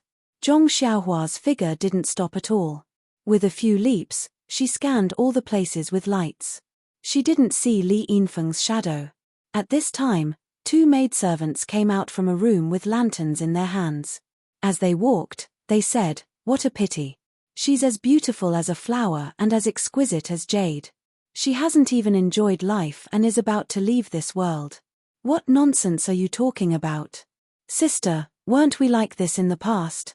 Once you get used to it, you'll be fine." Stockade Master Liu is not very lecherous at all. Perhaps he will take her into his room? "Sister, you're wrong. This time, she doesn't serve people from the stockade. I heard that she is from some divine sect. I heard from the stockade people that this divine sect is the best at gathering yin to nourish yang. After tonight, she will be a skeleton." "Ah, so powerful." "Alas, this morning, I was ordered by the stockade master to persuade her in the embroidery house in the garden. It's a pity that such a pure and beautiful body is wasted. If only she was given to me." The two maidservants walked away while talking. When Zhong Xiaohua heard this, he used his spiritual awareness to scan the distance. Sure enough, there was a garden in the southwest corner. There was no light. He immediately used his lightness skill to fly over. When he was near, he scanned the small buildings. There was really a person lying there quietly on the building in the middle. It must be the her that the maidservant mentioned. Zhong Xiaohua did not dare to be careless. He stopped on the building and used his spiritual awareness to scan it carefully. After confirming that there was only that woman lying there, he turned over and walked into the room quietly. The person on the bed in the room heard someone enter the room and could not help but move. Zhong Xiaohua walked to the bed, took out a fire starter, and casually lit it. When he looked at the bed, he saw a girl lying there. She was tied up tightly with her back to him and was struggling with all her strength. Zhong Xiaohua walked forward and called in a low voice, "Li Yinfeng? Sister Li?" The girl was struggling. When she heard his voice, her body immediately stiffened. Zhong Xiaohua went forward and flipped the girl over. He held the fire starter close to her and saw the tear stains on Li Yinfeng's face, and her mouth was stuffed with something. When she saw Zhong Xiaohua's face, her eyes were filled with joy. Zhong Xiaohua whispered again, "Sister Li, I'm Li Jinfeng's brother Li's friend. I'm here to save you. Don't say anything." When he finished speaking, he reached out and took out the thing in Li Yinfeng's mouth. Li Yinfeng took a few deep breaths and was a little surprised. She sobbed and asked, "Aren't you a lay disciple of the Dailin Temple? How do you know my brother?" Zhong Xiaohua nodded and said, "Don't ask so many questions first. I know Brother Li in Pingyang City. However, now is not the time to talk. Let me get you out of here first. We can talk about how to get out of here." Li Yinfeng nodded vigorously. Zhong Xiaohua looked at the rope that Li Yinfeng was tied up with. It was not a good time to find a knot. She took out a small sword from her chest and channeled her vital energy into it. She used the small sword to gently cut the rope, and the rope broke. Zhong Xiaohua looked at the small sword with satisfaction. It did not seem to be sharpened and kept it in her chest. Li Yinfeng's hands and feet were free. She wanted to stand up, but she had been tied up for a long time and her blood vessels were blocked. She struggled twice and did not succeed. Zhong Xiaohua went forward to help her up. After moving a few times, she heard Li Yinfeng ask, "That, little brother, my parents?" she asked very hesitantly. Zhong Xiaohua said softly, "Don't worry, I will go and save your parents immediately. You wait here for a while. After I save them, I will bring them here and we will go out together." "Oh right, Sister Li, my name is Zhong Xiaohua." Li Yinfeng heard and looked around fearfully. She took half a step forward to be closer to Zhong Xiaohua and said, "Zhong Xiaohua, I am very scared here. Instead of you bringing my parents here, why don't I go with you? Before this afternoon, I was with them. I roughly know where they are and I can show you the way." Zhong Xiaohua thought for a while and said, "Okay, Sister Li, you go with me. Anyway, I will bring your parents here later. Why don't I bring you there now?" "Oh right, tell me the rough location first," Li Yinfeng said in a low voice. Zhong Xiaohua thought for a while and said, "Okay, I have a rough idea." After that, she blew out the fire and said, "Sister Li, don't talk on the way." Li Yinfeng was a little surprised and thought, "If I don't talk, how can I show you the way?" However, she still whispered an okay and followed Zhong Xiaohua out of the room. When she was about to go to the stairs, she heard Zhong Xiaohua whisper, "Sister Li, don't move and don't talk." Then she felt a small hand grab her shoulder and her body immediately rose into the air and went straight to the roof. Li Yinfeng was shocked and almost cried out. At this time, she suddenly remembered that when she first saw this young man, didn't he fly like a big bird from a horse? Could this be the Qinggong that was mentioned in the book? Before Li Yinfeng could think of a second idea, she had already followed Zhong Xiaohua to the roof. She stopped for a while and went straight to the place that she had just mentioned. Li Yinfeng was dressed in plain clothes and was very eye-catching in the night. However, in this mountain stronghold that was tight on the outside but loose on the inside, who would pay attention to her? Along the way, Li Yinfeng kept her mouth shut, afraid that she would make any noise and alert the bandits. Her body was also tense and she did not dare to move, afraid that she would disturb Zhong Xiaohua's Qinggong. After a while, the two of them climbed over many houses and corridors and stopped in front of a row of dilapidated houses. Zhong Xiaohua stopped for a while and then jumped down with Li Yinfeng. She pointed to a house that was lit and said, "Sister Li, is this the place?" Li Yinfeng had long recognized that this was the house that they had stayed in before. She was secretly shocked. She had just roughly described it. How did this young man know it so clearly? If he had not saved her before, she would have suspected that he was one of the bandits. Li Yinfeng nodded vigorously. Zhong Xiaohua pushed the door and entered. The house was very empty. The floor was covered with straw and two old men were sitting there, crying secretly. When they saw someone push the door and enter, they looked up angrily. When they saw that it was an ordinary young man, they were very surprised. When did this bandit become a young man? Moreover, his expression was also warm and not as fierce as before. What was he selling in the gourd? Without waiting for the two elders to speak, a girl immediately ran out from behind the young man. Crying, she called out, "Daddy, Mommy." Wasn't that his daughter, Li Yinfeng? What was going on? The young man closed the door and said, "Sister Li, now is not the time to cry. It won't be too late to suffer after we go down the mountain." Shopkeeper Li was overjoyed when he heard the unfamiliar young man call out so intimately. Could it be that this was his hero? Then, he immediately recalled that his daughter had been saved by a young lay disciple. Could it be this person? He didn't go back to the Daylin temple? When Li Yinfeng heard this, she quickly wiped her tears and said, "Father, Mother, this is my big brother's good friend. His name is Zhong Xiaohua. He came to save us. Let's go with him." The two old men naturally knew the importance of this matter. Without asking anything, they prepared to get up and leave. However, Zhong Xiaohua frowned and said, "Uncle, Auntie, please wait a moment. I have to think about how to take you out." Manager Li was taken aback and blurted out, "Virtuous nephew, you walk in front, and we'll just follow behind you." -2.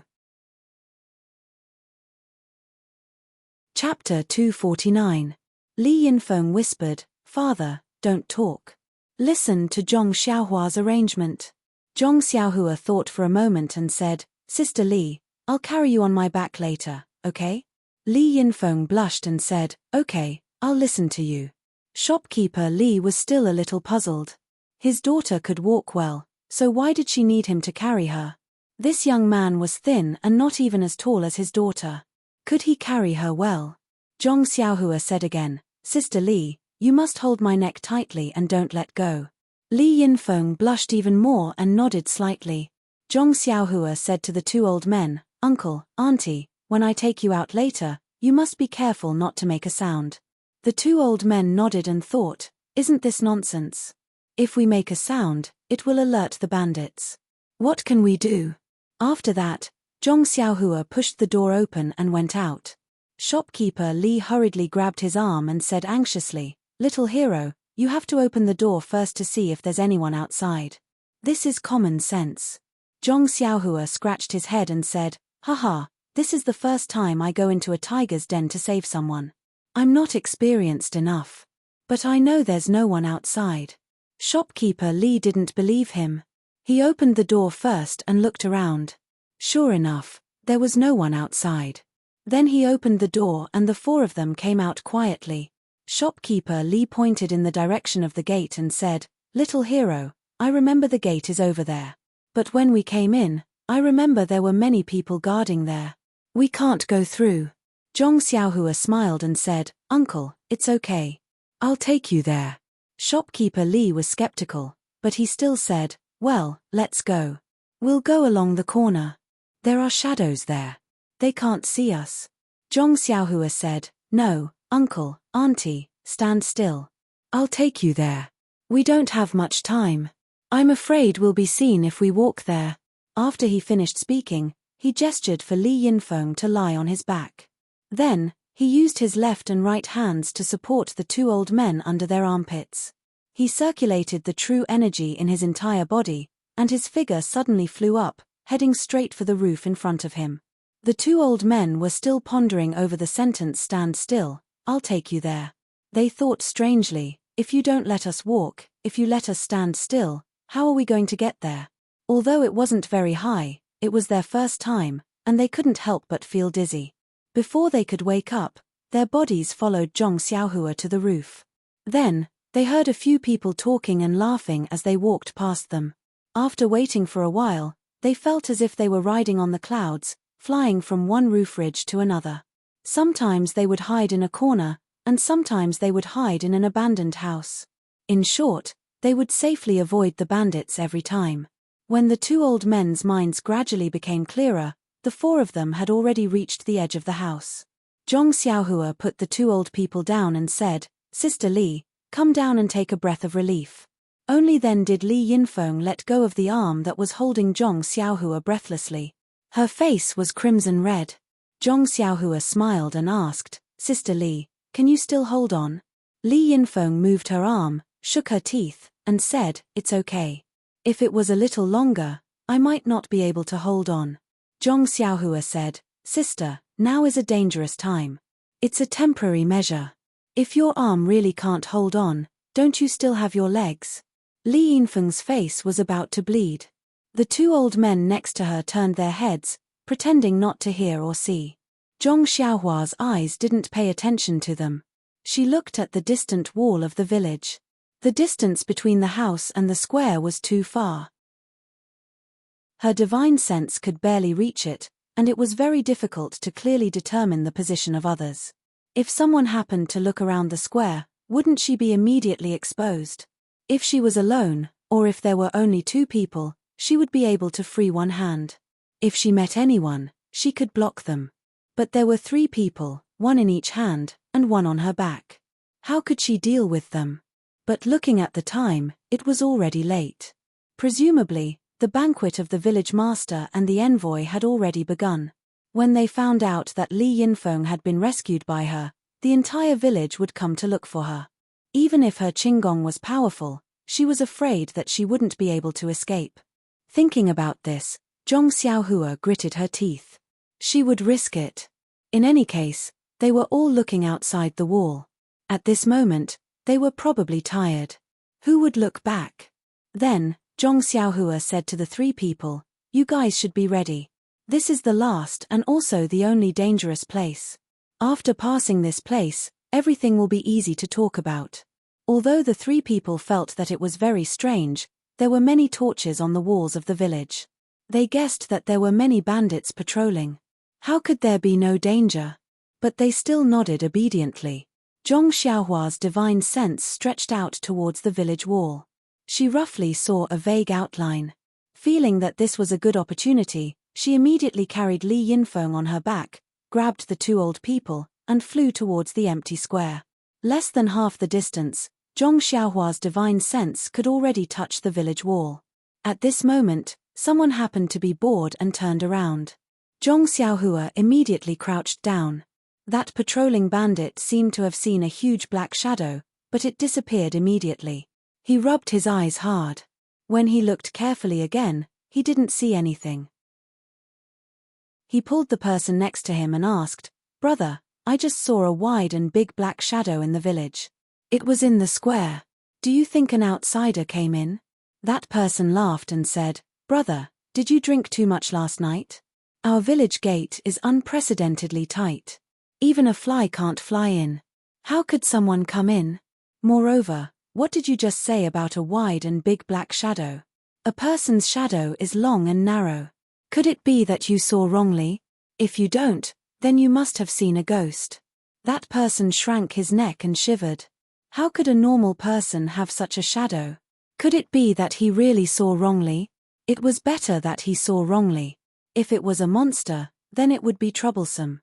Thinking of this, that person didn't dare to look anymore and hurriedly patrolled elsewhere. Seeing that no one was paying attention, Zhong Xiaohua quickly got up and rushed down the village wall. Only when she entered the shadow of the wall did she breathe a sigh of relief. She put down the two old people in her hands. Li Yinfeng also quickly let go of her hands and feet and jumped down. Well, it wasn't jumping, but straightening up. At this point, Zhong Xiaohua was halfway to success. As long as she jumped over the wall, she could fly freely. However, the other three people didn't understand. They were still nervous. There were bandits constantly passing by above them. How could they get past them? Zhong Xiaohua looked at the movement on the wall. She still picked up a stone from the ground and took the opportunity to throw it to her right. Zhong Xiaohua's strength was now very strong. After a while, she heard the sound of roosters and dogs barking from the other side. The people on the wall naturally ran in that direction. Zhong Xiaohua took the opportunity to take the three people and jumped up the wall. Without hesitation, they flew down and landed in the forest. Behind them, they heard a hoarse voice resounding through the square. That bastard threw a stone. Does he have any morals? He smashed the back of my head. Who will pay for the medical expenses? In the forest, Zhong Xiaohu was restless. His brother had been gone for a long time and still hadn't returned. However, the patrols on the village wall were still there. There was no abnormality. Presumably, his brother hadn't been discovered. If it wasn't for his poor lightness skill, Zhong Xiaohu almost wanted to go and take a look himself. Just as Zhong Xiaohu was feeling anxious, he saw a huge shadow appear on the wall and quickly rushed towards him. Zhong Xiaohu was shocked. Where did this monster come from? Just as he was about to dodge, he borrowed the light from the torches on the wall and vaguely saw a few human figures. Only then did he realize. Could it be that Xiaohua had brought people out? When he looked again, it was indeed the case. Both hands were holding two old men. Their eyes were tightly closed. In the darkness, he couldn't see clearly. Both hands were tightly clenched. Why were there two more hands and two legs in front of Xiaohua? When he looked carefully, there was actually a long-haired girl on her back. Zhong Xiaohu was overjoyed. He wanted to go forward to welcome her, but Zhong Xiaohua's speed was extremely fast. Just as Zhong Xiaohu was hesitating, she had already flown into the forest. Zhong Xiaohu whispered, "Xiaohua? Is that you?" "Second brother, it's me." Zhong Xiaohua replied and placed the three people on the ground. Zhong Xiaohu looked at the three people in disbelief and said, "Xiaohua, how did it go so smoothly? Could it be fake?" Zhong Xiaohua rolled her eyes at him and said, "How difficult did you think it was? This is just a bandit's lair. I am the dignified founder of the Fist of the North Star. Saving people is as easy as flipping my hand." Zhong Xiaohu saw that his younger brother had safely come out. His heart was also relieved. He smiled and said, "You keep bragging. Let's hurry up and leave. If we don't get discovered, all our previous efforts will be wasted." Zhong Xiaohua's heart also trembled. She said, "Second brother is right. But, how do we go down the mountain?" That was because when they arrived, he was carried up by Zhong Xiaohua. When they came out of the stronghold, Zhong Xiaohua had one person in each hand and one on her back. If they were to go down the mountain now, unless Zhong Xiaohua grew a third hand, the path from the stronghold to the outside of the mountain naturally could not be taken. They could only let Zhong Xiaohua carry the four people through the forest. If they were to pass through the forest, the mountain was so high. It was probably impossible. When Zhong Xiaohua was at her wit's end, Li Yinfeng said tiredly, "Isn't this big brother Zhong Xiaohua's senior brother? Can't you bring one person?" Zhong Xiaohu smiled and said, "Miss Li, my name is Zhong Xiaohu. I'm also Li Jinfeng's friend.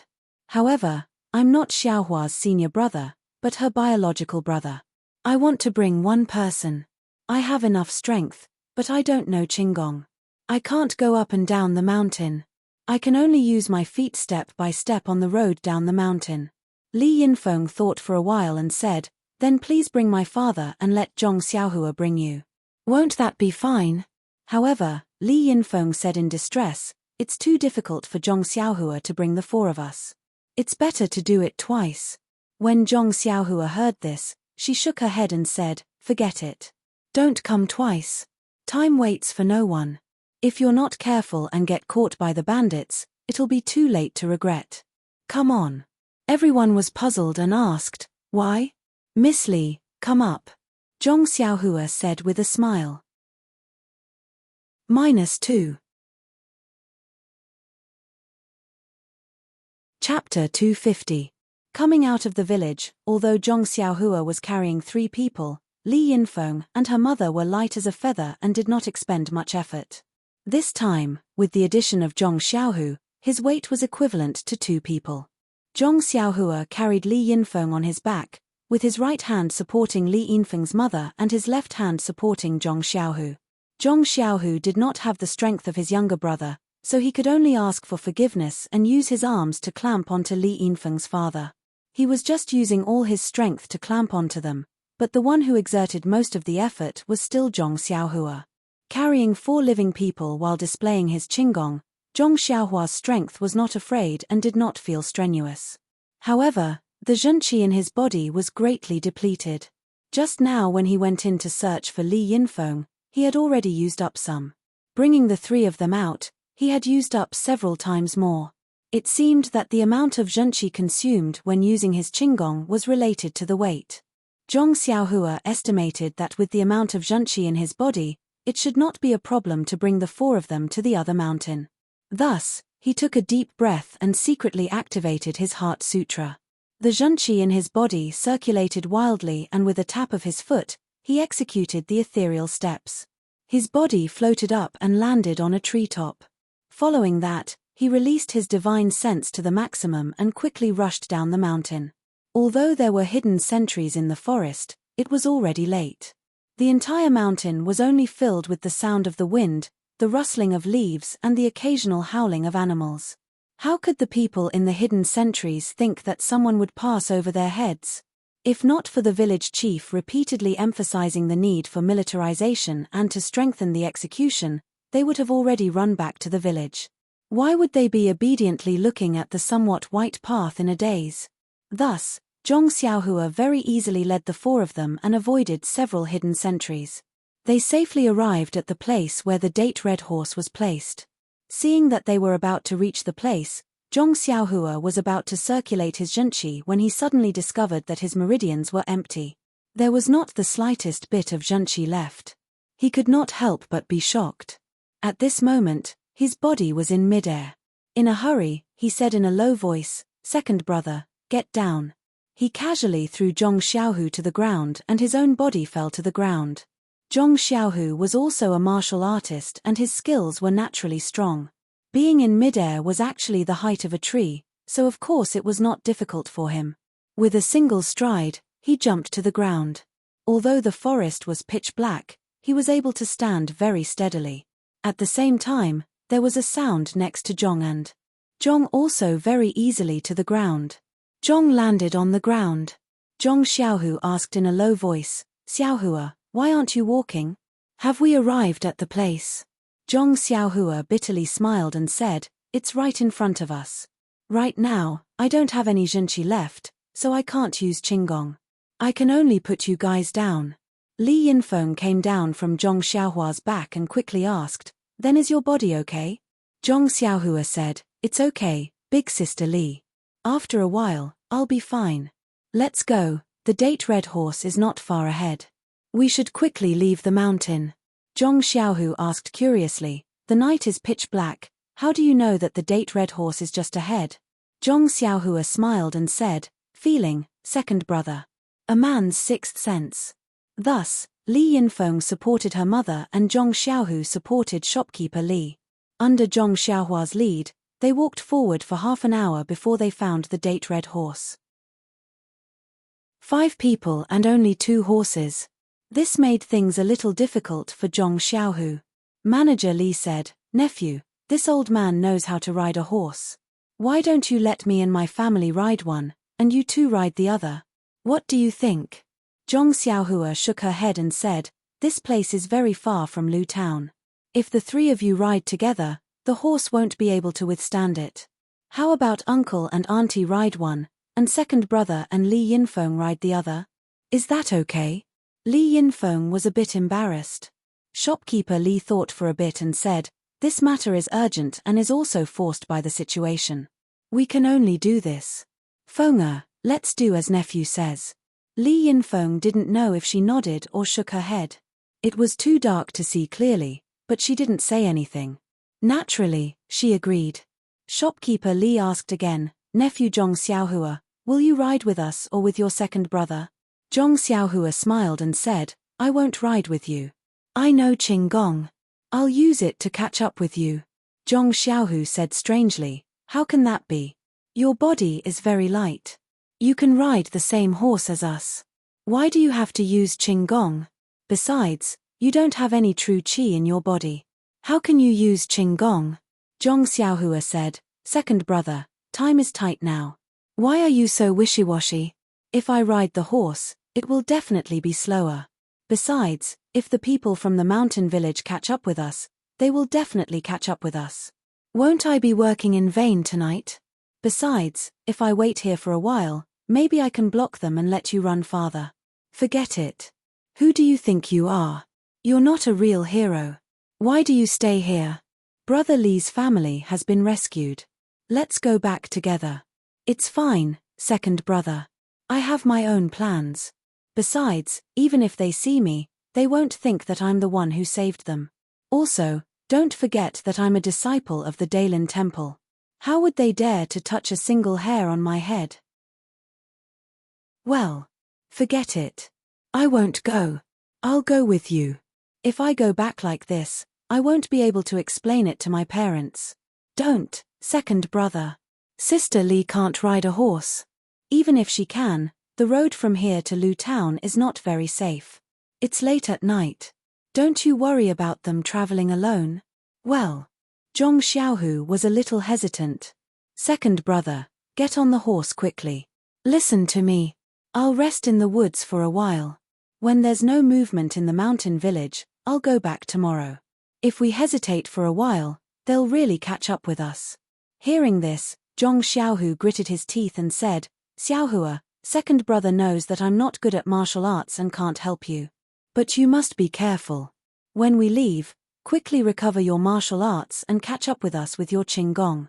I know, second brother. Don't worry. When has your brother ever suffered a loss? Didn't the little bald donkey from the Daylin Temple also fall into my hands? Haha, okay. I'll take them away. Catch up with them as soon as possible. After saying this, Zhong Xiaohu no longer hesitated and got on the horse. Li Yinfeng was also helped by Zhong Xiaohua to sit behind him. Then he helped shopkeeper Li and Li Yinfeng get on the horse. Li Yinfeng's mother, who had been silent all this time, said in a low voice, Xiaohua, you're a good child. Come back quickly. We'll wait for you in Lu Town. I know, auntie. I'll go back tomorrow. It won't be long. After he finished speaking, he gently patted the red date horse's butt. The two horses stomped on the ground and quietly galloped down the mountain. After running for a while, the two horses stopped at the same time. The people on the horses all looked back, but it was dark and they couldn't see anyone. Soon after, they heard the sound of horse hooves. Ta, ta, ta. It gradually went farther and farther away. Slowly, the sound of horse hooves could not be heard. Zhong Xiaohua stood at the edge of the forest at the top of the mountain. She didn't wait for them to go far. She took out the primordial stones from her arms and absorbed them with all her strength. Instantly, a long and vigorous stream of primordial qi rushed from the meridians in her hands to her dantian. Zhong Xiaohua felt her whole body was incomparably comfortable.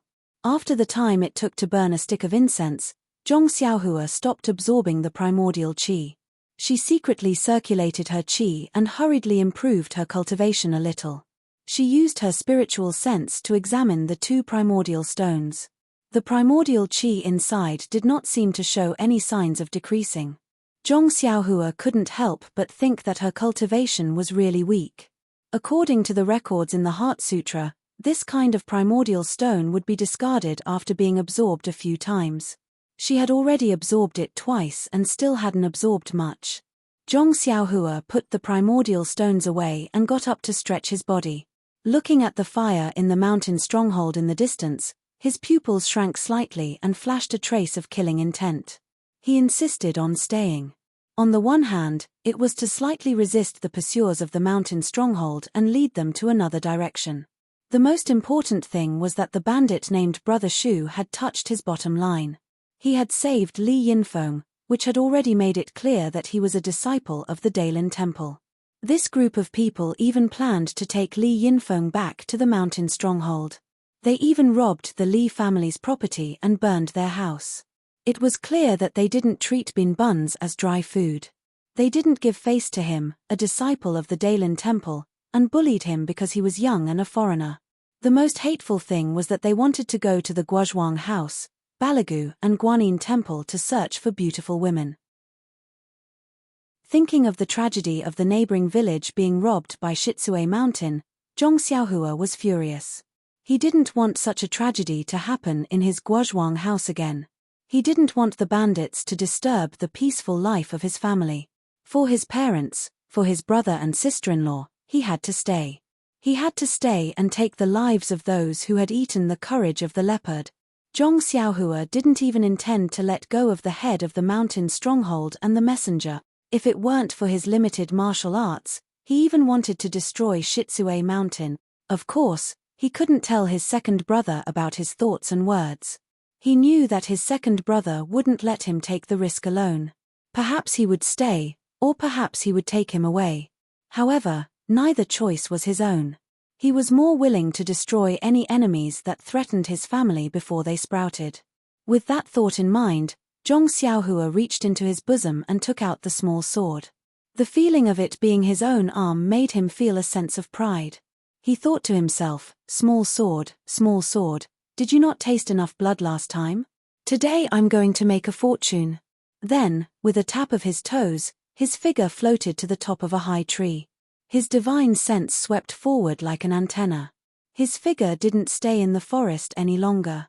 Like a wisp of smoke, he rushed to the stronghold of Shikui Mountain. The hidden sentries in the woods were even more slack and almost fell asleep. Zhong Xiaohua came to the bottom of the stronghold wall again. At this time, there were fewer people patrolling on the stronghold wall. Only a few people were wandering back and forth listlessly. Zhong Xiaohua found a chance and climbed up the stronghold wall. This time he didn't rush down, but looked up and looked around.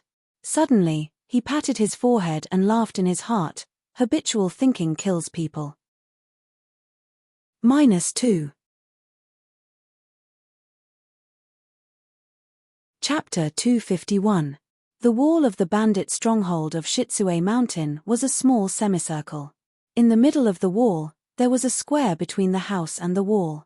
It was easy to be discovered from the square, but the wall was connected to the house. The left and right ends of the wall were built on the mountain rocks, and the houses of the stronghold were built against the mountain. As long as one walked to the end of the wall, one could walk to the house along the shadow. When Zhong Xiaohua went in, she didn't pay attention. In order to save time, she crossed the square at the risk of being discovered. And when she came back, she didn't think much. She just went back from where she came from. She never thought that if she walked to the end of the wall, she wouldn't be discovered by the bandits at all. Thinking that she was almost discovered with 3 people just now, Zhong Xiaohua secretly reminded herself that she should pay more attention in the future and carefully observe the terrain. She should never make such mistakes again. After criticizing and self-criticizing, Zhong Xiaohua didn't intend to find a new route. Anyway, there were no people patrolling. Why should she take a detour? Her genuine chi was painstakingly absorbed from the primordial stone. There was no reason to waste it. Zhong Xiaohua turned over and got down. She still skimmed across the square.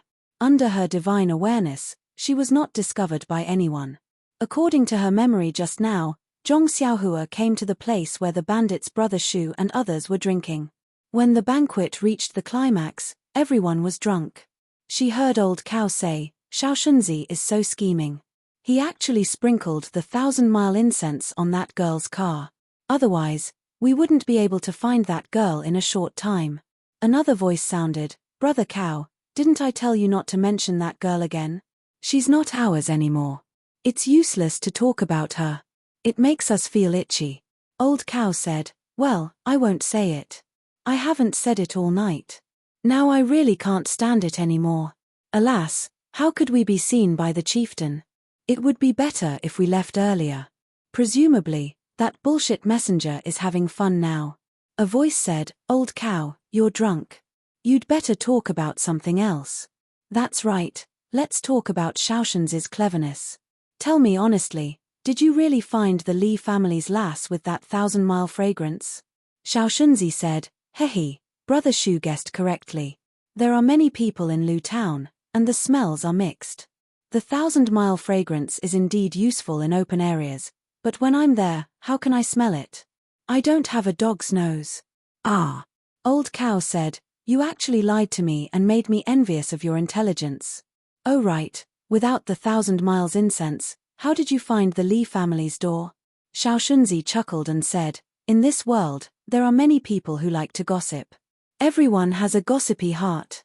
I only sat in the tea house for a while and casually asked about interesting things in the city. Someone who likes to show off told me about the robbery of the Li family and the Yu family's daughter from 4 trees.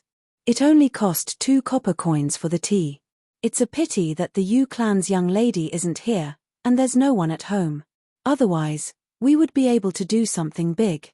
Don't worry, they won't run away. We'll just go again another day." Okay, brothers, let's drink, and then we'll go together. Okay, let's drink. Everyone drank a few bowls. Zhong Xiaohua, who was listening on the roof, was angry, but there were 6 people in the room. He didn't have the ability to kill all 6 of them at once. As long as one of them shouted, who knows how many people would hear it in this kind of night. At this time, Old Cow said, "You guys drink, I'll go out and waterproof." After saying that, he left the room alone. Zhong Xiaohua was overjoyed and followed him to a corner. Old Cow stood crookedly, whistling while waterproofing. Zhong Xiaohua walked behind him and patted his shoulder. Old Cow ignored him and said, "Wait, I'm not done yet." Zhong Xiaohua continued to pat him. Old Cow anxiously said, "Who's so annoying? Are you looking for a beating?" After saying that, he turned around and saw an unknown young man. Just as he was about to say something, the young man suddenly came forward with something in his left hand. With the help of the light from the window, he saw that the young man was actually holding a toy sword in his hand. Before he could take a second look, the sword was already at his throat. When the small sword reached his throat, it clearly paused, as if it was hesitating. Old Cow felt a wave of fear, but he didn't feel anything sharp at his throat. He immediately understood that it was just a toy, and the tip of the sword hadn't been sharpened. He couldn't help but grin, and said the last sentence of his life, "Where did this little brat come from? How dare you joke with me? Watch how I deal with you." After saying that, he reached out to grab the toy. At this time, another voice sounded from the side, "Brother Cow, who are you talking to?" Then, Old Cow felt a chill in his throat. Then, he covered his neck in disbelief and fell to the ground weakly. Even before he died, he didn't understand how this unsharpened toy could pierce his throat. The young man who killed him was Zhong Xiaohua. In fact, when his dagger was at Old Cow's throat, he did hesitate. After all, he had never really faced killing before, so he couldn't do it. However, the person behind him had blocked his escape route. If he didn't stab with his dagger, tonight's operation would be ruined. He could escape, but the Li family, Yu family, Guozhuang, and Balagu might suffer. In a situation where there was no way out, he had no choice but to stab with his dagger. When he pulled out the dagger, he saw Old Cow lying limp on the ground. His life was so easily dodged by him. He felt a wave of confusion in his heart, but soon after, he felt a wave of relief. So this was how killing people was, how easy it was to kill people. At this time, he was already unable to summarize his experience. There wasn't much time left for him. The person behind him was about to turn the corner. Zhong Xiaohua immediately slid to the side of the wall. The person just happened to lean out half of his body and was still saying, "You didn't drink too much, did you?" His words suddenly stopped. A small sword easily pierced his throat. It was gentle, like a lover's kiss. The only difference was that the lover left a red lipstick mark, while the small sword left a faint red. The people in the room didn't know that something was wrong outside.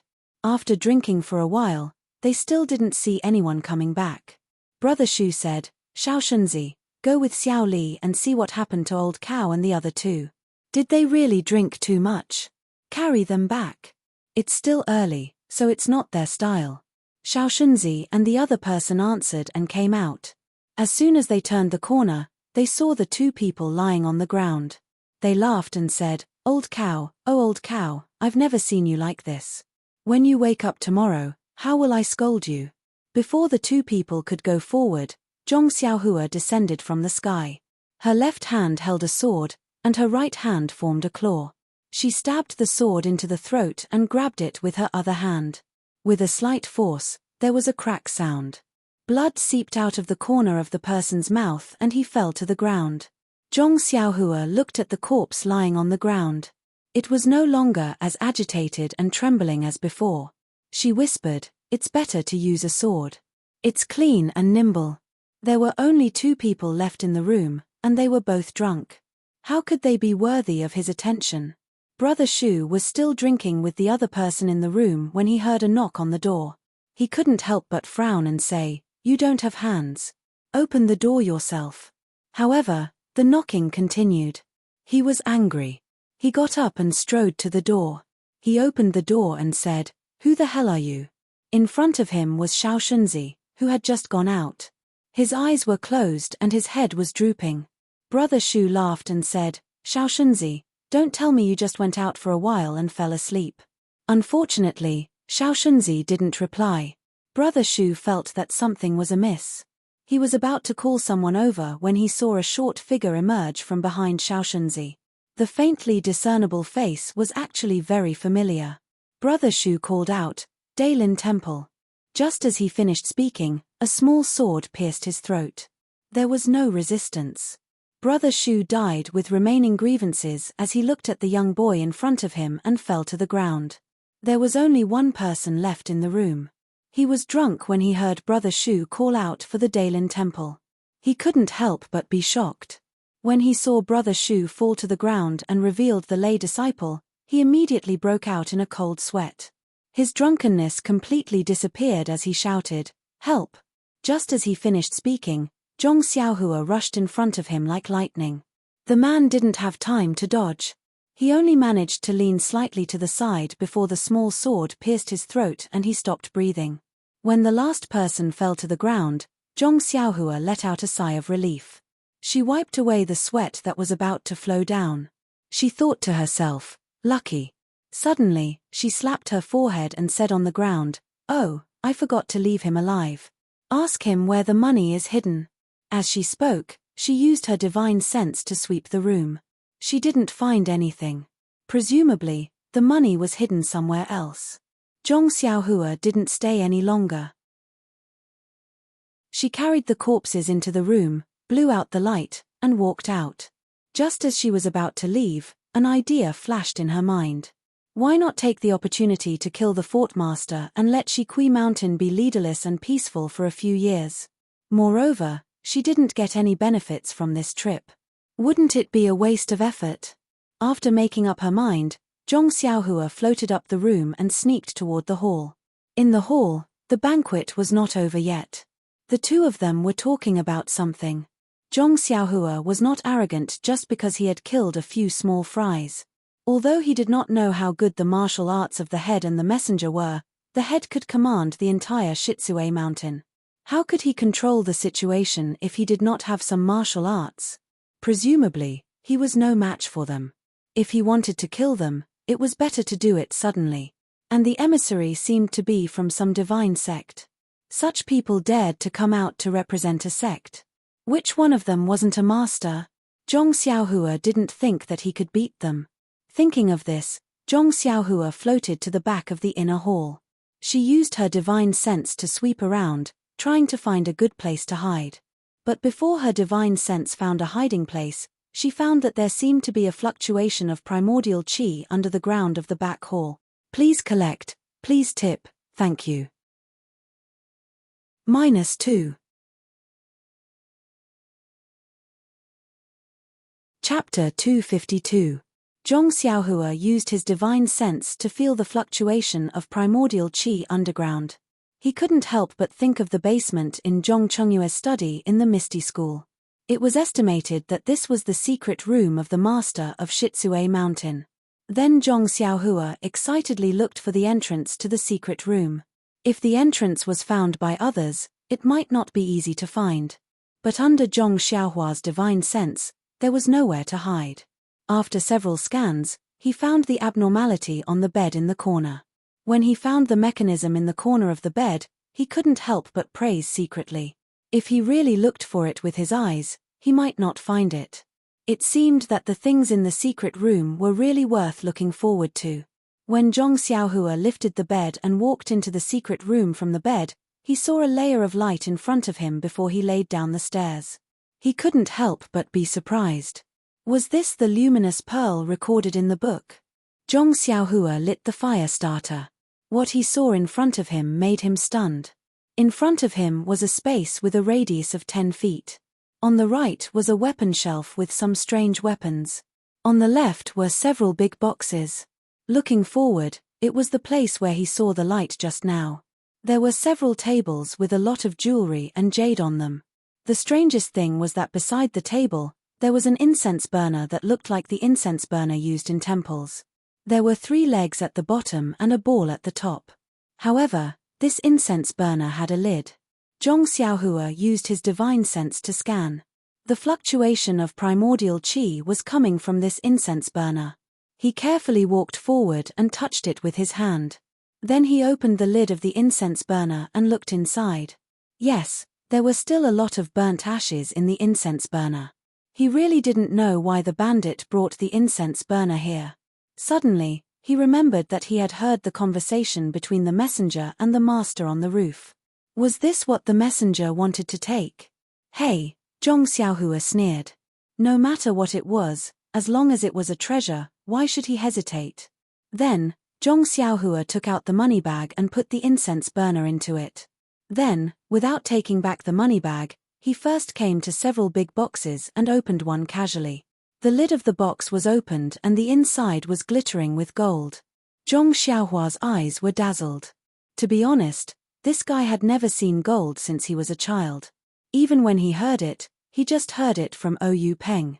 How could he not be moved by the box full of gold in front of him? Gladly, Zhong Xiaohua put the whole box into the money bag without hesitation.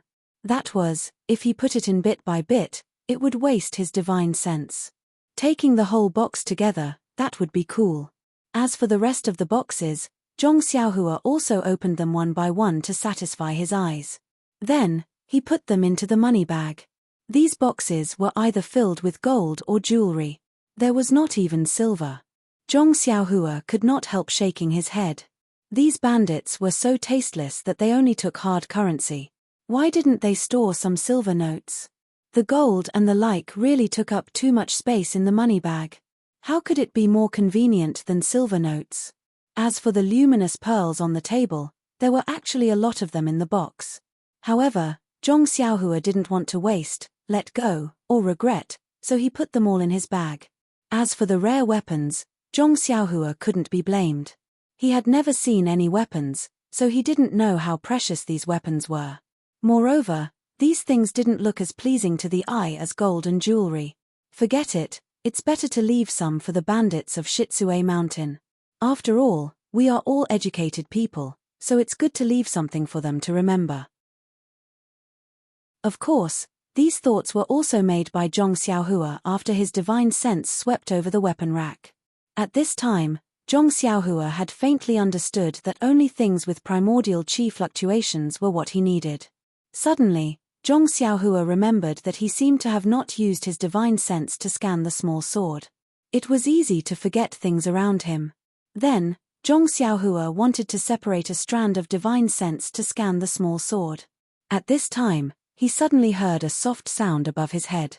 Zhong Xiaohua quickly released his divine sense. Oh, no, Master Liu and Messenger Ying were standing in front of the bed.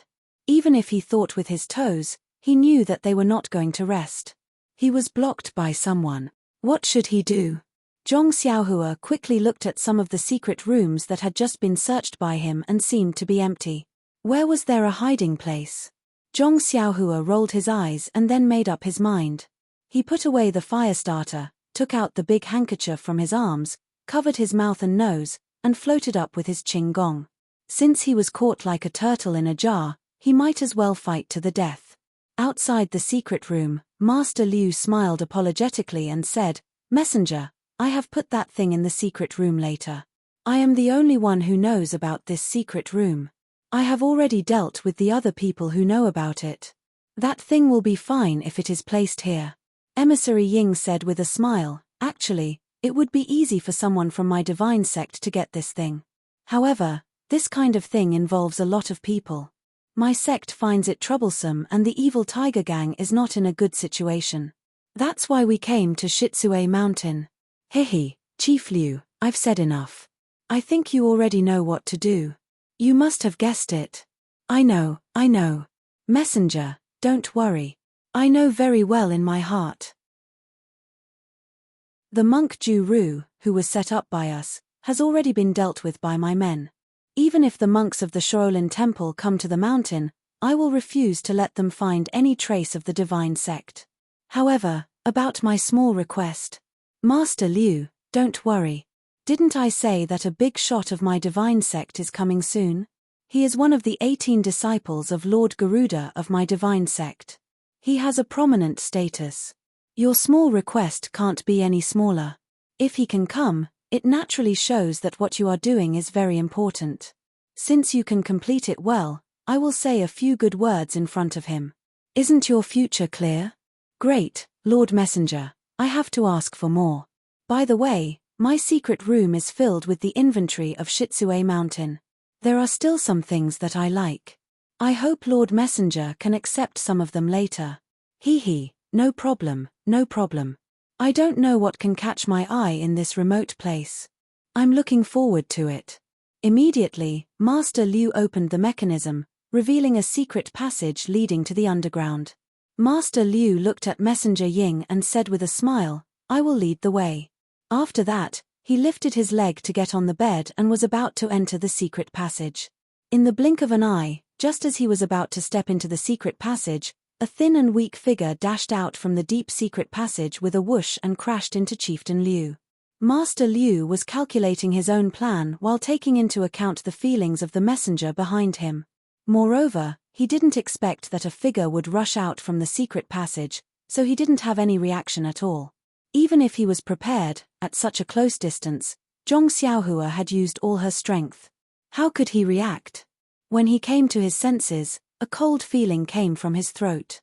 In an instant, he felt that all the strength in his body flowed out of his body along with this feeling. Before that beautiful future could warm up in his mind, it was pierced by the sudden assassination and disappeared without a trace. Before he died, the only sentence in Master Liu's mind was, this world is full of surprises. When Zhong Xiaohua saw Master Liu collapsed on the ground, she pushed Master Liu's body towards Messenger Ying and didn't stay any longer. She exerted strength in her legs and soared into the sky, escaping out of the house. She was betting on this little bit of time. She thought that once she appeared, she would be able to catch them off guard and kill the weaker Master Liu. As for that Messenger Ying, even if he reacted, he might not have the time to block her. Moreover, if she could successfully escape out of the house, that messenger would definitely not chase after her because he still had to look into the secret chamber. Sure enough, when the messenger pushed the corpse away, it was already too late to block Zhong Xiaohua. Messenger Ying looked at Zhong Xiaohua's figure that had just escaped and the dark entrance of the secret passage in front of him. He hid his feet and quickly scurried up the bed. After taking a few steps, he quickly lit up the fire starter. Looking at the empty secret chamber, his heart thumped and he knew that it was not good. He saw the figure that had just escaped clearly. It was a slightly weaker figure, like a youth. There seemed to be a dagger in his hand and then there was nothing on him. The incense burner that he wanted was huge and he wouldn't be able to carry it. The messenger looked around the secret chamber worriedly and didn't see any place to hide the incense burner. He quickly scurried out of the secret chamber and with a stretch of his body, he used his lightness skill to rush out of the house. His figure was actually faster than Zhong Xiaohua. The disappearance of the incense burner must have something to do with the youth who came out of the secret chamber. Even if he didn't take it, he must have some clues. The key was that if he didn't chase the youth back, he couldn't explain it to the cult. When he chased out of the house and looked from a high place, the youth had already run far away. But he didn't go in the direction of the fortress wall, instead, he went to the back of the mountain. Could it be that he had reinforcements at the back of the mountain? The messenger gritted his teeth and chased closely. Even if there was an ambush, he had to bite the bullet. At this moment, how could he care so much? The back of the mountain of Shikui Mountain was also a lush forest.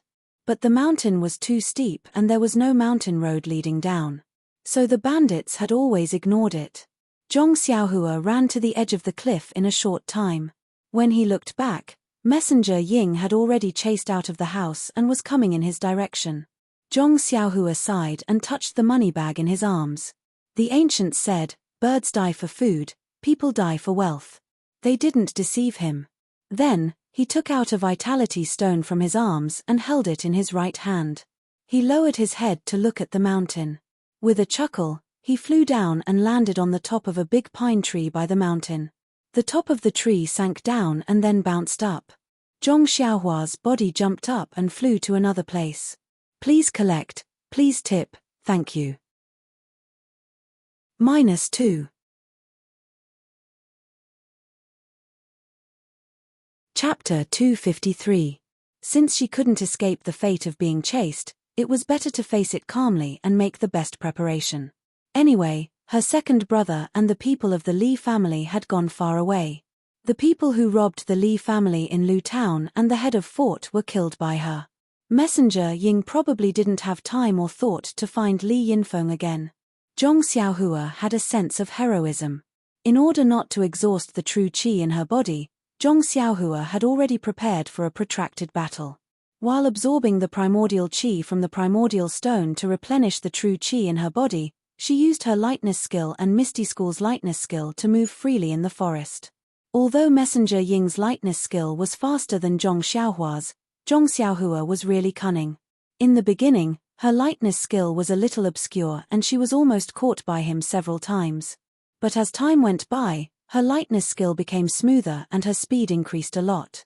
She was almost on par with Messenger Ying. Messenger Ying was angry. Wasn't he making fun of him? How could he practice lightness skill in front of him? However, he was not worried.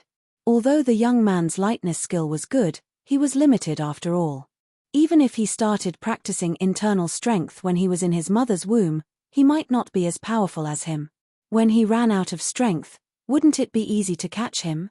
The two people, one chasing and one running, gradually went far away from Shitsue Mountain. The distance between them was always kept at 10 feet. It couldn't be widened or shortened. When they were in a stalemate, brilliant fireworks were shot from the direction of Shitsue Mountain. Zhong Xiaohua was shocked. It was still far away from the New Year's celebration. Who was crazy to set off fireworks so early? Messenger Ying was overjoyed. He also took out something from his arms and threw it into the air. Immediately, it flew high and then exploded with a bang. It was also a firework, which was very similar to the previous one. Even if Zhong Xiaohua didn't know much, she knew that the backup of the messenger had come. Sure enough, there was a clear howl from Shitsue Mountain. Before the howl had died down, it had already come to Zhong Xiaohua and the others. In an instant, they felt that it was much closer. Zhong Xiaohua was shocked. What a speed! It seemed that her life would be in danger today. With that thought in mind, Zhong Xiaohua took a deep breath and kept the primordial stones in his arms. The true energy in his body began to circulate wildly and his true energy flickered continuously. His body immediately sped up and in an instant, he managed to pull away from Envoy Ying and quickly escaped into the depths of the valley. Upon seeing this, Envoy Ying did not dare to be negligent. He let out a long whistle from his mouth and did not dare to slow down. The true energy in his body flowed freely to his legs. If he did not show off now, when would he? The martial arts of the people from the divine sect were very high. When the whistling stopped, they were already halfway through the chase. When Zhong Xiaohua took the time to look back, under the moonlight, a faint black dot had already appeared in his field of vision. Zhong Xiaohua did not dare to be the slightest bit negligent. He turned his body and fled to another place where the trees were denser. In fact, she still underestimated the martial arts of that person. As early as she appeared in that person's vision, she had already been locked on by that person's internal strength. As long as Zhong Xiaohua's lightness skill was much higher than that person's, it was almost impossible to escape that person's tracking. Whether it was a dense forest or a plain, it was the same. Not long after Zhong Xiaohua changed direction, she came to a dense forest. The person behind her had already passed Envoy Ying and directly caught up with her. Zhong Xiaohua landed on the crown of a big tree. She wanted to look around to see if there was any place to hide or escape. Suddenly, she felt that her vision turned black and she immediately lost consciousness. Wasn't it midnight now? When Zhong Xiaohua landed on the tree, the person from the divine sect had already caught up to her within 100 feet. When he was about to use his internal strength to chase after her again, he saw Zhong Xiaohua fall straight from the crown of the tree. This change came so suddenly that the person didn't dare to move forward for a while. He waited for a long time before he and Envoy Ying separated into two directions to watch. Under the fallen leaves and accumulated grass under the big tree, Zhong Xiaohua was sleeping soundly. The person frowned and watched for a while. Then he waved his hand to Envoy Ying. Envoy Ying hurried forward and stretched out his hand to grab Zhong Xiaohua's arm. He lifted her up and easily carried Zhong Xiaohua in his hand. Envoy Ying couldn't help but exclaim. The person asked curiously, Ying Fei, what's wrong? Lord Qin, this boy is very light. Oh. Is he too thin? Yes, he's thin, but he's too light. Yes. Lord Qin didn't comment. Then, the two people used their qinggong and returned to Shikui Mountain. Zhong Xiaohua opened her eyes. In front of her was a road that was rapidly retreating. She suddenly realized her situation. She immediately closed her eyes again and released her divine sense. It was a bright and sunny morning. The two people from the divine sect were riding their horses and galloping in the same direction. Zhong Xiaohua was facing down in front of Ying's horse. Although Zhong Xiaohua's eyes were closed, his eyeballs kept rolling around. His mind was spinning as he tried to think of a way to deal with this situation. Not long after, the two horses galloped to a fork in the road. Lord Qin's horse wanted to turn left, but Ying Fei fell behind. Just as Ying Fei turned his horse around to follow Lord Qin, Zhong Xiaohua suddenly jumped up from the horse and flew to the right. Ying Fei was caught unprepared. Both of his hands were holding the reins. Before he could let go, he shook the reins and wanted to use the reins to tie Zhong Xiaohua's legs. Although Zhong Xiaohua was in the air with her back to him, she didn't withdraw her divine sense for a moment. How could she not know his intention? She immediately curled up and let go of the reins. Then, she landed on the ground. Without looking at the direction, she tiptoed and ran to the wilderness by the roadside. Before she ran a few steps, she heard a laugh behind her. "Ha ha, I knew you were awake, but I didn't know you had such ability to escape from Ying Fei." Zhong Xiaohua didn't look back, but her divine sense swept behind her. A young man with a square face and a very kind appearance was chasing her casually. Zhong Xiaohua frowned. Was this the person who chased her last night? In a few breaths, the young man had caught up with her. Zhong Xiaohua suddenly changed her direction and turned to the other side. The young man didn't panic and also turned to catch up with her. Zhong Xiaohua then changed her direction several times and suddenly accelerated. She used all the tricks she could think of, but she didn't pull away from the young man at all. So, Zhong Xiaohua suddenly stopped. She stopped very contrary to common sense. She turned around and said, "Big brother." But the young man with grey hair in front of her was rushing towards her. For a moment, she didn't know whether to call him big brother or uncle. The man with grey hair was chasing closely from behind. He didn't expect Zhong Xiaohua to suddenly stop. And she stopped so suddenly, as if she didn't run at all. He couldn't stop in time and was running towards Zhong Xiaohua. How could Zhong Xiaohua let him hit her? She didn't care whether he was big brother or uncle. She first moved to the side. The man with grey hair's qinggong was even better. He also took a breath and his body floated up. He just swept past the place where Zhong Xiaohua was standing and then stopped. Looking at the man with grey hair turning around, Zhong Xiaohua smiled and said, "Big brother, why are you chasing me?" The man with grey hair didn't speak. He stared at Zhong Xiaohua for a long time and asked, "Do you want to know? Then tell me first, why are you going to Shikui Mountain?" Zhong Xiaohua rolled her eyes and said righteously, "I'm going to enforce justice on behalf of heaven. The bandits of Shikui Mountain are running amok, killing people and setting fires. They are full of evil. As a disciple of the Dailin Temple, of course I have to be merciful and send them to Buddha's paradise." "You? A disciple of the Dailin Temple?" The man with grey hair's serious face suddenly became very funny, as if he saw the funniest thing in the world. He couldn't help but laugh and said, "You actually said in front of me that you are a disciple of the Dailin Temple? Do you know who I am?" Zhong Xiaohua secretly said in her heart, "This is bad. Li Gui has met Li Kuei. This time I'm exposed. Could it be that this guy is the real disciple?" Zhong Xiaohua hurriedly cupped her hands and said, "Could it be that this big brother is also a disciple of the Dailin Temple? Pei, a group of baldies from the Dailin Temple, are they worthy of being my master?" The man with grey hair had a face of disdain. Then, Big Brother is? Tell me who your master is first. Master? Didn't I tell Big Brother already? I am from the Daylin Temple. Who is your Big Brother? Call me Lord. Also, you are definitely not from the Daylin Temple. It is useless to say this in front of me. Big Brother, oh, Lord, this one does not have a master. This one is self-taught. Self-taught? Your movement technique has the shadow of the ethereal steps, but it is not exactly the same. Could it be that you are related to the Misty School? The man with grey hair was somewhat suspicious. Misty School? Zhong Xiaohua rolled her eyes and said with a smile, you guessed right. I am the direct disciple of the Misty School's leader Ou Peng. If you don't want to offend the Misty School, quickly let me go. Ha ha ha. The man seemed to have heard something funny. He laughed and said, your movement technique is only 30% similar to the ethereal steps. You actually dare to boast that you are a disciple of the Misty School. Not to mention that you are definitely not a disciple of the Misty School. Even if you were a disciple of the Misty School, if I took you, they would not dare to say a word.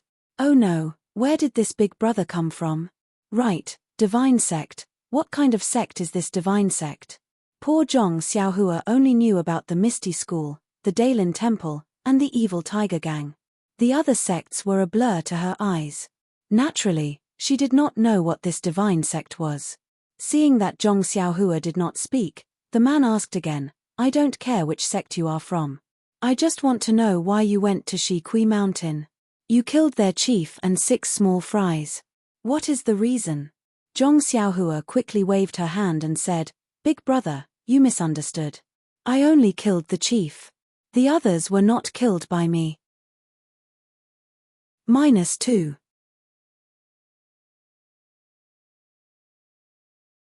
Chapter 254. Forget it. The grey-haired man's personality seemed to be very kind as he retorted, although my subordinates did not see you kill those 6 bandits, but from the wounds on their throats, I could easily see that you killed them with the small sword in your bosom. Hearing this, Zhong Xiaohua could not help but touch his bosom. Luckily, the small sword and money pouch were still there. The 4 small primeval stones were also still there. Zhong Xiaohua's face was embarrassed from being exposed and said, so you all know, hey. Quickly tell me, what are you here for? These are 7 lives. A little youth like you is actually so cruel and merciless. Could it be that they have a grudge against you for killing your father? Grudge against my father? Zhong Xiaohua's eyes turned again and said in a sad voice, Sir, you are absolutely right. I have a grudge against a few bandits for killing my father. Today I am here to take revenge. Immediately after, he sorrowfully made up an awkward story. But, his story had just started when the grey-haired man waved his hand and said, Don't speak nonsense, I am not willing to listen to your nonsense. How can you have a grudge against the bandits with your skills? I do not care about the lives of those bandits. I only want to ask you one thing, where is the cauldron in the secret room? Cauldron? Zhong Xiaohua was confused and said in a puzzled voice, Sir, please understand, I did not see any cauldron at all. Moreover, to be honest, I did not know that there was a secret room in that place. I originally wanted to assassinate the chief, but he was always with your people and I did not have a chance. So I thought of hiding in a place in the back hall and making my move. When I saw the secret room, the secret passage was already open. I was also curious, so I went down. In the end, it was empty, there was nothing. Oh, right, there were only some strange weapons. The grey-haired man stared at Zhong Xiaohua, as if trying to distinguish whether he was telling the truth or not. After he finished speaking, he asked, Which sect are you from? Or which organization are you from? If I'm familiar with it, I'll let you go after I verify it. Zhong Xiaohua smiled and said, I really am a disciple of the Misty School. The white-haired man also smiled and said, Then do you know the Dragon God sect? Dragon God sect? Zhong Xiaohua rolled her eyes and said, I heard from my master, when high, that it's an unremarkable sect. Ha ha ha, ha ha ha. The grey-haired man laughed as if he had heard a joke. He looked up to the sky and laughed until tears almost came out of his eyes. Then he said, You are really cunning. I don't know where you heard when One High's name, but you actually shamelessly clung to his thigh. Do you still want me to be magnanimous to you on account of the fact that you are Ou Peng's disciple's disciple? However, since you haven't even heard of the Dragon God sect, how could you possibly be a disciple of the Misty School? Dragon God sect? Is he famous? Should I know? Zhong Xiaohua had a series of question marks. She secretly muttered in her heart, isn't second brother just a disciple of the Misty School?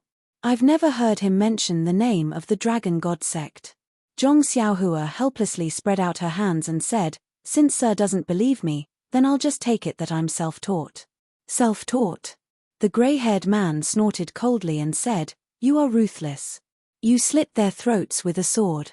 This is not something an ordinary person can do. If you hadn't undergone strict training, how could I believe it? Hearing this, Zhong Xiaohua was also at a loss. Yes, 7 lives were harvested by her just like that. When she heard that the bandit's brother Shu wanted to rob the Guozhuang house, Zhong Xiaohua naturally thought of the tragedy in the neighboring village and how the 3 wolves of Shitsue Mountain treated her so viciously. She remembered that when she stabbed her first sword into that person's throat, she was still hesitant. After that, she saw a little bit of blood in his throat. At that time, her whole body was cold and she even trembled a little. However, she didn't have the slightest fear or regret. Suddenly, a chill rose from Zhong Xiaohua's heart and instantly spread throughout her body. Yes, when she faced 7 bandits, her powerful force made her feel like she was looking at a few weak ants. She could easily kill them without a burial ground. This was the first time she took the initiative to kill someone, but she wasn't afraid at all. Was this still her? Was it because she killed them so gently that she didn't feel guilty because she didn't see a drop of blood? Did their dead bodies make her think that they were really sleeping because they seemed to be asleep? There was a kind of fear in Zhong Xiaohua's eyes. This kind of fear was because she didn't understand her past behavior and her nature. The grey-haired man sensitively felt the change in Zhong Xiaohua and a smile appeared at the corner of his mouth. However, almost at the same time, an indifferent and unknown flow flowed out of her mind. First, it flowed to her heart, and then it flowed throughout her body. Zhong Xiaohua's heart suddenly moved and a thought came into her mind, if they hurt my family, no matter how far they are, I will kill them. If they are my family, no matter how dangerous it is, I will do it. Once this thought appeared, it gradually became stronger and stronger. In the end, it became tyrannical and filled her entire mind. A sentence also appeared in her heart, if I don't go to hell, who will go to hell? Zhong Xiaohua's eyes instantly became firm and her state of mind also grew as if she was reborn. The tempering of the state of mind was very mysterious. The grey-haired man didn't know that his provocation actually made Zhong Xiaohua's cultivation advance to another level. When the grey-haired man saw Zhong Xiaohua's eyes, the smile at the corner of his mouth disappeared and he secretly said, what a pity. He originally wanted to use a psychological attack and use words to test Zhong Xiaohua's psychological bottom line to make her obediently tell him what he wanted to know. Now that he failed, he couldn't help but lose his patience.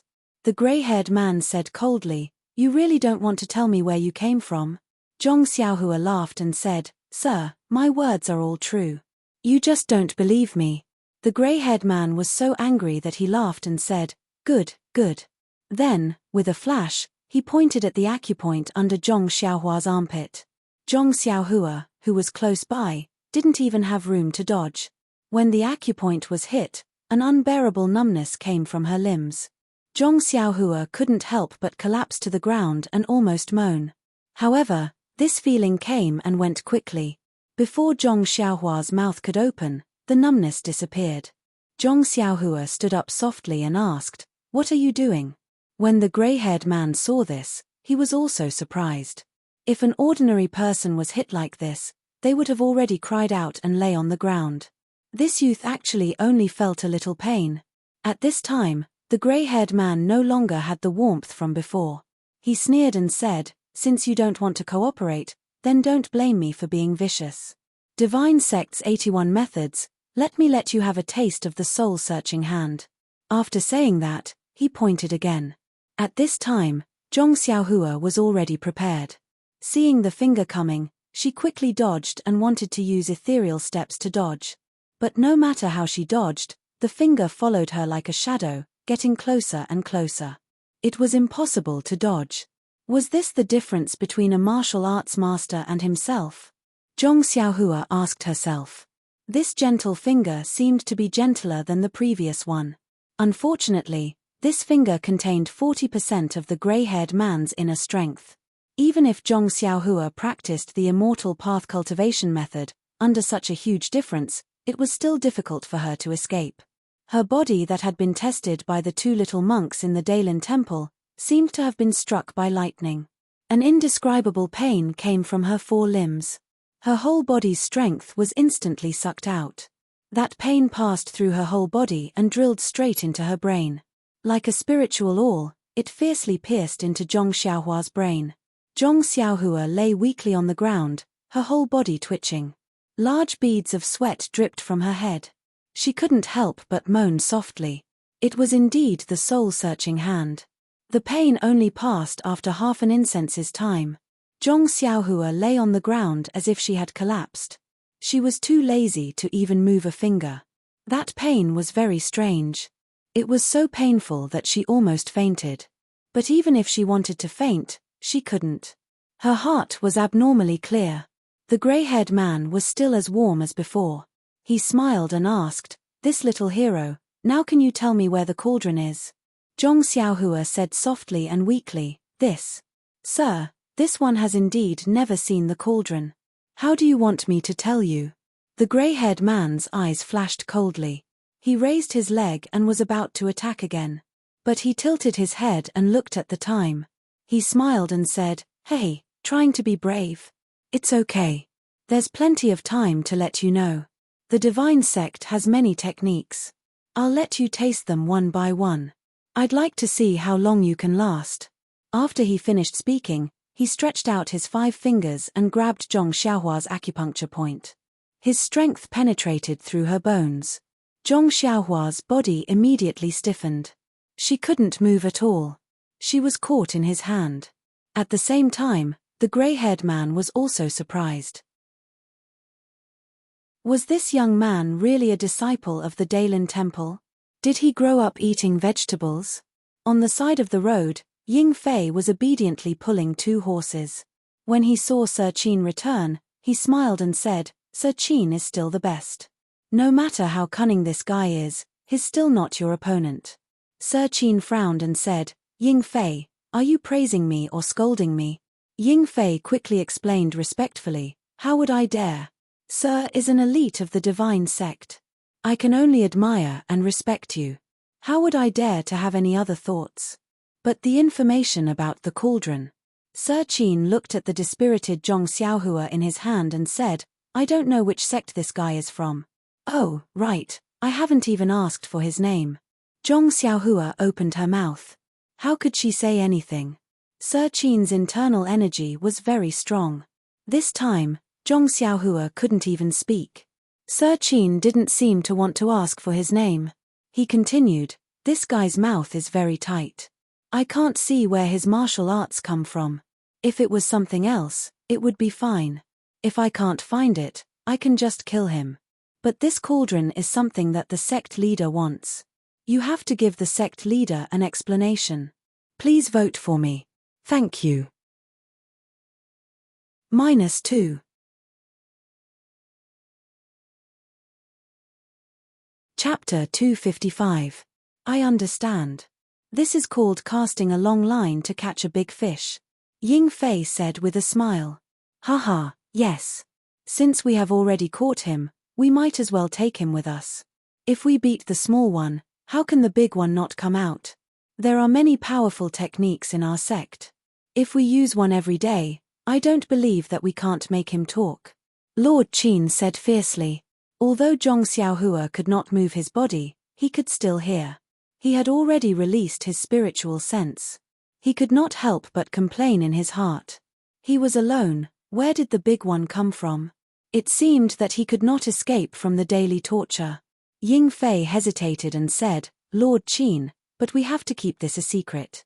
If we take this burden with us, We can't guarantee that the secrets of our sect will not be revealed. Lord Qin said unhappily, "Do I need you to teach me how to do things? If we don't force this guy's backer to hand over the tripod furnace, you will bear the responsibility alone." I don't dare. Moreover, when this is over, as he spoke, Mr. Qin's voice became softer and he made a chopping motion. Ying Fei immediately said respectfully, "Mr. Qin is brilliant." Zhong Xiaohua's divine sense had already detected all of this, and he couldn't help but feel anxious. This Lord Qin's martial arts were clearly superior, and he couldn't compare to him. If he were to fall into his hands like this, he would lose his life sooner or later. Only by making preparations to escape would he have a glimmer of hope, but how could he escape? Zhong Xiaohua's mind was filled with a myriad of thoughts. The two people of the divine sect naturally did not know that their plan had been known by Zhong Xiaohua. In fact, even if they knew, they would not care. In their eyes, Zhong Xiaohua was just like a bandit in Zhong Xiaohua's eyes. Maybe he was even worse. They could end Zhong Xiaohua's life at any time. Why would they care if their plan was known by him? The two of them got on their horses and continued their journey. Zhong Xiaohua was still placed on Ying Fei's horse. His meridians were sealed by Lord Qin, so he didn't have any strength left. He could only lie weakly on the horse's back, lowering his head to study the mysteries of the horse's hooves. He was also secretly looking for a way to escape before he could release his spiritual consciousness. Zhong Xiaohua could not help thinking. The two people from the divine sect asked about the 7 people she had killed, but they did not ask about Li Yinfeng. Presumably, Ying Fei had already forgotten about Li Yinfeng after Master Qin's sudden appearance. The bandits in Shitsue Mountain must be in a mess now. Who would think of the 3 members of the Li family? The 6 bandits had already been killed by him. Ying Fei and Lord Qin definitely didn't know that he was here to save people. As long as he didn't say anything, no matter how hard they tried, they wouldn't know where he came from. He had already told them the truth, but they just didn't believe him. There was nothing he could do. Zhong Xiaohua secretly laughed. It seemed like he had to give himself an identity. If it were not for the fact that the muscles on his face could not move, a sinister smile would have already appeared. Not to mention that Zhong Xiaohua had spent a lot of effort to find a cheap backer for herself. The two people from the divine sect traveled for half a day and came to a barren place. Ying Fei said, "Lord Qin, it seems that we are a little late. Is that kid from the evil tiger gang still waiting there?" Lord Qin said, "Isn't it because of that guy on your horse?" However, although that kid Situ of the evil tiger gang is a cautious person, if it was a normal person, he would have left long ago. Fortunately, this place is far from the evil tiger gang. Maybe he is still waiting. Ying Fei said with a smile, "Isn't it because of Wan Jianfeng? They are guarding their own base and not managing it well. Why did they interfere with the evil tiger gang? What value does this kind of small gang have?" Lord Qin said, "They don't wake up early if there are no benefits." According to Situ Liang's information, Wan Jianfeng does not seem to be interested in the evil tiger gang. He is only using the evil tiger gang as a cover. As for what they are doing, even Situ Liang did not find out anything. However, it should be within the evil tiger gang's sphere of influence. Situ Liang's cousin being put under house arrest by Wan Jianfeng must be related to this secret. Then, what kind of secret is it? Mph, what kind of sect is Wan Jianfeng? With that weak foundation, how could the divine sect be interested in what he wants? Just let him play. Sooner or later, Situ Liang will spread the news to the divine sect. Lord is wise. If it wasn't for Wan Jianfeng, the meeting with Situ Liang would not have been arranged so far away. That might not be the case. There is nothing to fear from Wan Jianfeng, but according to our information, Wan Jianfeng, Yangming Villa, Tan family and the Misty School have been doing a lot of shady business in the past few years. Moreover, their 4 sects have been developing very quickly, and their strength has increased by quite a bit. Especially the Misty School, they have actually swallowed the Luo Shui gang. They are like a tiger that has grown wings. Moreover, the number and quality of their elite disciples have increased by several times. The Misty School is a large sect, so if they are given a chance, they will inevitably become an obstacle to the divine sect. So, we cannot be careless about anything related to the Misty school. This little one understands. However, these four sects don't seem to be very harmonious. Moreover, even if our divine sect doesn't care, the Dalen Temple, Fragrance Cult, and the Righteous Alliance might not be at ease with the threat of the Misty school. You're right. The people of the Righteous Alliance are always scheming against each other. They are all hypocritical and cannot form a united force. Otherwise, where would our divine sect find a place to stand in this world? Lord is wise. It is because our divine sect's 8 division heavenly dragons support each other and are as close as brothers that the divine sect is able to prosper. That's right. This is all thanks to sect leaders' wise leadership. Long live the divine sect, unify the Jianghu. The two of them did not hide their conversation from Zhong Xiaohua. They must have already decided Zhong Xiaohua's fate. Zhong Xiaohua was also sweating profusely. The more secrets she knew, the harder it would be to keep her life. But where was the escape route? Ying Fei led Lord Qin to a dilapidated temple. Using his divine sense, Zhong Xiaohua saw a young man who wasn't even 30 years old. He was sitting there cross-legged with a bag in his hand and a sword on the ground beside him. Lord Qin was far away from the dilapidated temple and he smiled. The person in the broken temple heard the sound of horse hooves outside. He stood up alertly and rushed out of the temple. He stuck out half of his head to take a look, then quickly came out to greet them. Lord Qin and Ying Fei jumped off their horses at the entrance. The young man took over Lord Qin's reins and led the horses into the broken temple. After that, the young man looked around and carefully closed the door. The 2 horses were tied to a withered tree in the temple. Zhong Xiaohua was still lying on the horse. No one paid any attention to her. The young man entered the temple and bowed to Lord Qin and Ying Fei. This little one is Sichu Liang. Greetings to Lord Qin and Envoy Ying. Lord Qin smiled. Get up, Sichu Liang. This lord had some small matters and was delayed. Sorry to have made you wait. Sichu Liang replied, It's fine, it's fine. This little one also just arrived. Envoy Ying said, Sichu Liang, Lord Qin already praised you on the way here. You did a good job. You are a promising talent. When you present the things you brought to the cult master, no matter if the cult master is willing or not, Lord Qin will put in a good word for you. If there is a chance, he will bestow our sect's divine technique for you to cultivate. Sichu Liang was overjoyed and bowed deeply. Thank you, Lord Qin. Thank you, Envoy Ying. Lord Qin said kindly, You are the one who worked hard. We are just the middleman. Sichu Liang immediately said, I don't dare. This is all thanks to Lord Qin and Envoy Ying. Sichu Liang then talked about some matters in the gang and Wn Jianfeng. Only then did he hand over the bag in his hand. He smiled, Lord Qin, after receiving the message from the cult, this little one sent people to search everywhere. This is what I found recently. I don't know if it is to the cult master's liking. Lord Qin carefully opened the bag. A few small antique items were revealed. Jade pendants, jade hairpins, jade bracelets, and so on. Under Zhong Xiaohua's spiritual sense, many of the items were giving off energy waves. Lord Qin looked at them and carefully examined each and every one of them. Sichu Liang watched from the side with a nervous heart. When he finished looking at the last item, he closed the bag. Lord Qin said, Not bad, they are all very good. Only then did Sichu Liang relax. He smiled, As long as it is to your liking, as long as it is to your liking. Lord Qin smiled, Whether it is to your liking or not, it is not up to me to decide. We will only know which one of these items is to the cult master's liking after we take the item back.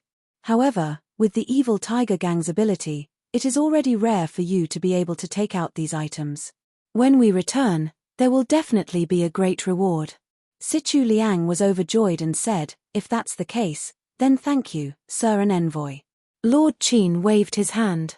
Just as he was about to say something, he suddenly frowned. He threw the bag to Envoy Ying, and with a flash, he jumped out of the ruined temple like lightning. In the courtyard, Zhong Xiaohua, who was lying on the horse's back, suddenly flipped over and jumped into the air. She jumped onto the wall and was about to escape. Seeing that, Lord Qin also jumped onto the wall like an arrow. It was as if the wall was right in front of him.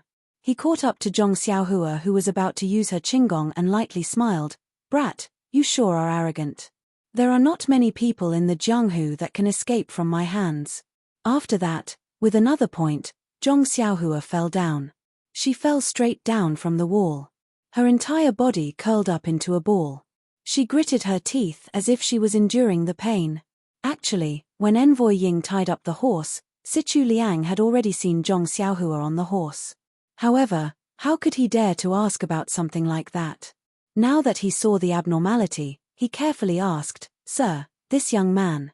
Lord Qin looked at Zhong Xiaohua, who was in extreme pain on the ground, and said, "It's nothing. It's just a small matter."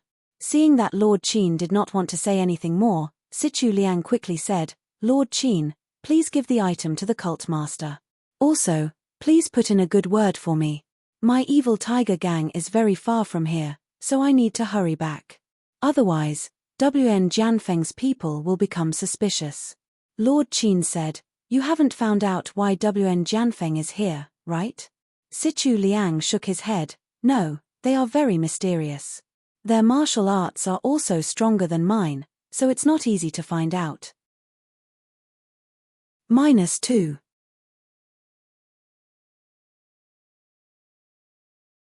Chapter 256. Lord Qin comforted him. "With your martial arts, you have already done very well. Of course I know that. However, since WN Jianfeng's goal is so mysterious, he must have a big background. You still have to be careful. If there are any movements, report to me as soon as possible." Sichu Liang nodded, then said goodbye. After Sichu Liang left, Lord Qin fiddled with those things a few times, then casually threw them to Ying Fei. Ying Fei caught them without a care and said with a smile, "This evil tiger gang is just a small sect the size of a thumb. I wonder why the sect values them so much. What kind of good things could Sichu Liang get for Lord Qin to come all the way here?" Lord Qin frowned. "The sect leader naturally has his reasons for making us value the evil tiger gang. The reason is not something we can guess. Just do your job properly. However, if it wasn't for that cauldron, I wouldn't have to work so hard." After saying that, he looked at Zhong Xiaohua, who had calmed down a bit, and said, "The secret room in Shikui Mountain has been cleaned out. If there weren't a dozen people, who would believe it? However, we only caught a young man and we still don't know if he is really related to the cauldron. What a headache." Lord Qin is wise. Just as Lord Qin said, even if this guy didn't take the cauldron, he is still related to the cauldron. It's better to cast a long line to catch a big fish. However, this guy is cunning. If we don't succeed, he will run away. Why don't I cripple his martial arts and make him follow us obediently?" Hearing that, Lord Qin frowned even more. He said unhappily, Ying Fei, what do you want me to say about you? Nothing good comes out of a dog's mouth. You have been my subordinate for a long time. Why haven't you improved at all? You should look at things from a leader's point of view. Only then can you develop the qualities of a leader. Why don't you think about it? If I could cripple his martial arts, would I still be waiting for you to speak?" Ying Fei saw that his words were wrong and said in a panic, "Lord Qin, please enlighten me. I really don't understand." Lord Qin said, "Think about it simply. This young man is not even my opponent. I crippled his martial arts just because I was afraid he would run away. If this spread to Jianghu, what face would I have left? As a superior, one must be able to toy with people in the palm of one's hand.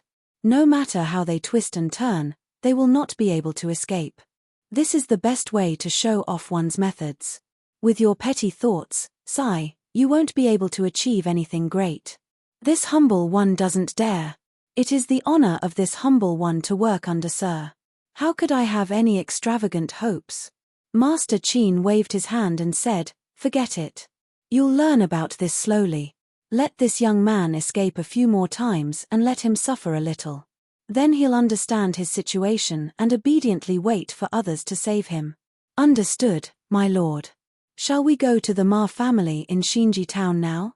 "That's right, let's go to the Ma clan. In recent years, The Ma clan has been getting closer to the righteous Dao alliance. It seems that they have some children by marriage. However, the sect leader has instructed us to let nature take its course if it's true love. Otherwise, we don't have to be polite. Hierarch is wise. However, sir, it seems that the hierarch is too merciful. Well, the sect leader. The sect leader's words are worth 10,000 words. Don't say too much. Master Qin seemed to be a little hesitant. Then, he looked at Zhong Xiaohua on the ground and said, "By the way, find a horse for him. It's easy to see him on a horse. Moreover, the Ma clan in Xinji town is also a big local family. We have to go there respectfully, right? By the way, I haven't asked for this fellow's name." 2 days later, on the official road leading to Xinji town, 3 horses were moving slowly. The one in front was a middle-aged man in his 30s. His face was kind and amiable, but his grey hair was eye-catching. Behind him was an ordinary man in luxurious clothes. He was talking to the man with grey hair with a charming smile on his face. The man with grey hair listened quietly and occasionally replied with a few words. Finally, there was an ordinary young man with a dispirited and pale face. He was silently riding the white horse under him, looking around with his eyes darting around. It was Master Qin, Ying Fei, and Zhong Xiaohua. Ying Fei smiled and said, "Sir, we'll reach Xinji town in 30 minutes. It's still early now. Why don't we get off the horse and rest for a while?" Master Qin said, "You're tired after walking for half a day? Where's your kung fu? You're not even as good as Ren Xiaoyao. Didn't you see that he was still very energetic after being dislocated this morning?" Ying Fei glanced at Zhong Xiaohua and said with a smile, "That's right. I only know how to do things for you. How can I know that this fellow is only thinking about escaping? Of course, I'm very energetic." After coming out of the ruined temple that day, under Ying Fei's interrogation, Zhong Xiaohua casually found a name for himself. He called himself Ren Xiaoyao. And in these 2 days, Zhong Xiaohua spent a lot of effort looking for opportunities to escape, but they were all seen through by Master Qin. Even when Zhong Xiaohua ran away last night, Master Qin didn't bother to chase after him. When he woke up in the morning, he was dragged back by Ying Fei. Even Master Qin and Ying Fei knew that this young man had a big problem.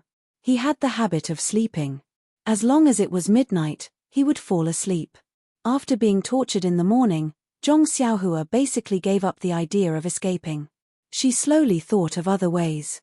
Her Qinggong was not as good as Master Qin's, and her experience in Jianghu was even worse. If she didn't have a unique way of escaping, she shouldn't show it to others. Otherwise, she would be tortured for nothing. At this time, Zhong Xiaohua secretly took out a primordial stone and silently absorbed it to strengthen her internal strength. The 2 people from the divine sect were fierce. Every day, they would hit Zhong Xiaohua's acupoints and torture her to find out the whereabouts of the cauldron. But they didn't care about other things. At least, after Master Qin and Ying Fei looked through the money bag in Zhong Xiaohua's arms, they didn't look at it again. Although they were a little surprised by the 4 small stones in Zhong Xiaohua's arms, they thought about Zhong Xiaohua's age and returned it to him. As for the common things like the golden hairpin, they didn't even look at it. Seeing a big tea shed on the side of the road, many people came in and out to drink tea. Master Qin thought for a while and said, "Let's go to the tea shed in front and drink some tea. We can also listen to the interesting things in Xinji town." This place was very close to the town. Many people were willing to rest for a while to refresh themselves before entering the town. Therefore, the shed was not small and there were many people. The 3 of them got off the horses. No one came to greet them. Master Qin threw the reins to Ying Fei. Ying Fei looked at Zhong Xiaohua and casually threw the 2 horses to him. He said, "Tie the horses up and keep watch outside. Don't think about running away. You can't run away in front of Master Qin. If you run away this time, I'll ask Master Qin to break your legs." Zhong Xiaohua took the reins. He didn't need to release his spiritual consciousness to feel Master Qin's attention on him. He smiled bitterly. Not only was he going to be a prisoner, but he also had to be a servant. He led the 3 horses to the side and tied them up, allowing them to graze freely. He took out a primeval stone from his bosom and held one in each hand, using his heart technique to absorb it. Zhong Xiaohua had even decided that from tonight onwards, he would not run away. He would absorb the primeval qi from the primeval stones. Anyway, when he was asleep, he seemed to be able to use his heart technique. Master Qin looked at Zhong Xiaohua. Seeing him standing there obediently without any abnormalities, Master Qin knew that he had suffered a lot and didn't try to run away again. Therefore, he didn't pay too much attention to him. When they entered the tea shed, there were no empty tables. Ying Fei looked around and quickly walked to a table in the corner. He gave each person some money and asked them to leave. Master Qin sat down. Ying Fei took out a white cloth from his pocket and carefully wiped the teacups and teapot. Then, he took out a paper bag and poured out some tea leaves. He asked someone to pour some water to brew it. Originally, the tea house was bustling with activity, but Lord Qin's actions immediately silenced everyone, and even their voices quieted down. Master Qin came to the tea shed to gather information. When he saw this scene, he couldn't help but glare at Ying Fei. Then, he picked up the teacup and looked carefully. Only then did he relax and take a sip. Ying Fei couldn't help but feel wronged. "Master, I didn't do this on purpose. If it was tea from the tea shed, would you drink it?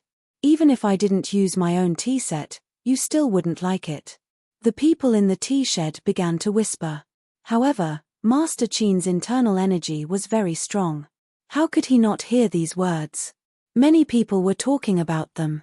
It seemed like they were saying, "Look at these two people. They are obviously rich people. How did they come to our Xinji town? Of course, they are here to attend Old Man Ma's 68th birthday. Yes, that's right. Ever since Old Man Ma's eldest granddaughter married Qiu Shidao of the Heavenly Dao Alliance, the Ma family's status has become more and more prominent. Even the government has to be polite to them. Yes, I think this person in front of us is the young master of that family. Oh, looking at his age, maybe he is the old master. He encountered some Jianghu situation and came to Old Man Ma to seek justice. Bah, you're right. I think he is Old Man Ma's nephew. He is here to celebrate Old Man Ma's birthday. Nowadays, the world is full of singing and dancing. How can there be any injustice? All kinds of words were incessant. Master Qin frowned. What were they talking about? He was one generation lower than them. These Jianghu rumors were really true. Ying Fei saw Master Qin frown and wanted to stand up. Master Qin quickly waved his hand to stop him. They were already sitting here. If he didn't let them speak, how could they ask for information? At this time, at the table next to them, three people looked at each other. One of them stood up and walked over. He bowed and said, "I am Kong Rang of Chimay Mountain. May I ask if you are also here to celebrate Old Man Ma's birthday?" Ying Fei was about to speak when Master Qin said, "Yes, I am. May I ask what you are here for?" Kong Rang turned around and looked at the other three people. He said awkwardly, "The three of us are also here to celebrate Old Man Ma's birthday.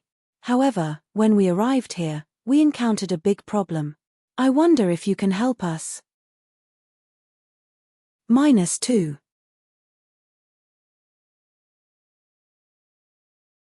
Chapter 257.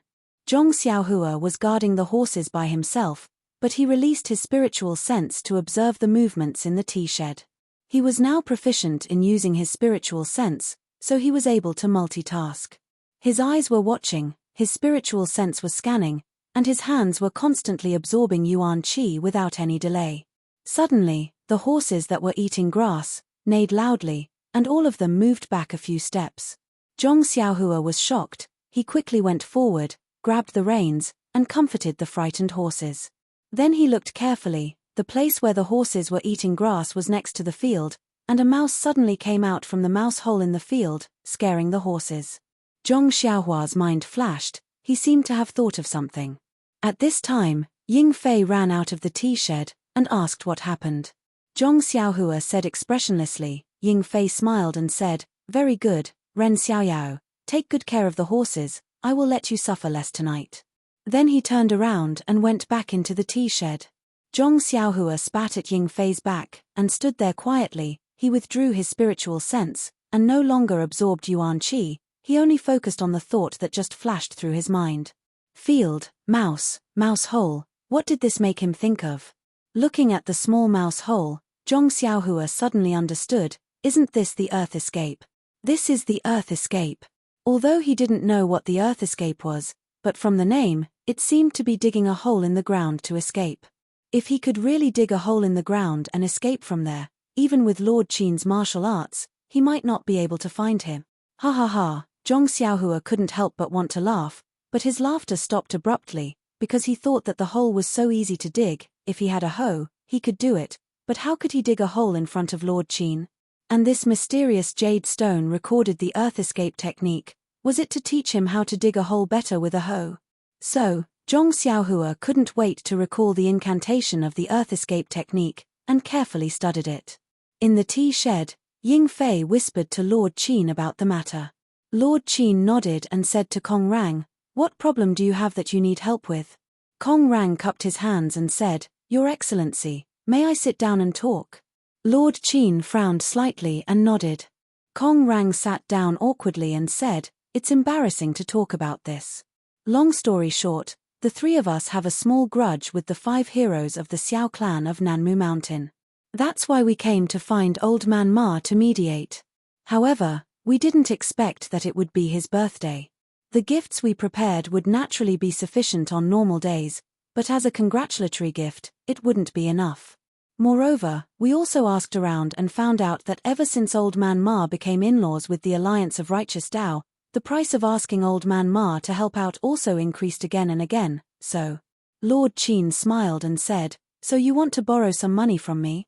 Hearing this, Kong Rang was overjoyed and said, "It's not what you think. I brought enough banknotes, but I couldn't find a suitable congratulatory gift in a short time. We can't just give you banknotes directly. We don't care about our face, but Old Man Ma does. So, if you have extra gifts, can you give some to me? Of course, I'll give you enough banknotes, and I won't let you suffer a loss." Hearing this, Lord Qin was stunned at first, then he laughed loudly. Seeing Lord Qin laughing, Kong Rang's face was very embarrassed. His face turned red and he said angrily, "Brother, if you don't have extra gifts or don't want to help, you can just say it. Why do you have to laugh at me like this?" After laughing, Lord Qin said kindly, "Brother, it's not that we don't want to help you, but we really didn't prepare any gifts, so we can't say that we'll give you everything. Aren't you going to the Ma mansion?" Kong Rang was very surprised and felt that he had misjudged. Lord Qin said with interest, "Yes, we're going to the Ma mansion, but we're not going to give birthday greetings." Seeing this, Kong Rang kindly advised, "Brother, I see that you're also a martial artist. The Ma family is a martial arts family in Xinji town. If you want to visit at this time, you'd better prepare a suitable gift first. Otherwise, it'll be inappropriate if you're rejected at the door." Lord Qin cupped his hands and said, "Thank you for your reminder. We'll go to the town later.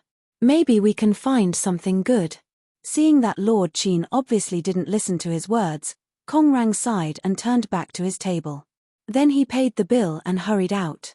He must have gone to look for something again. Anyway, they were not short of money, so they might have something to their liking. Lord Qin and Ying Fei sat for a while, then got up and left the tea shed.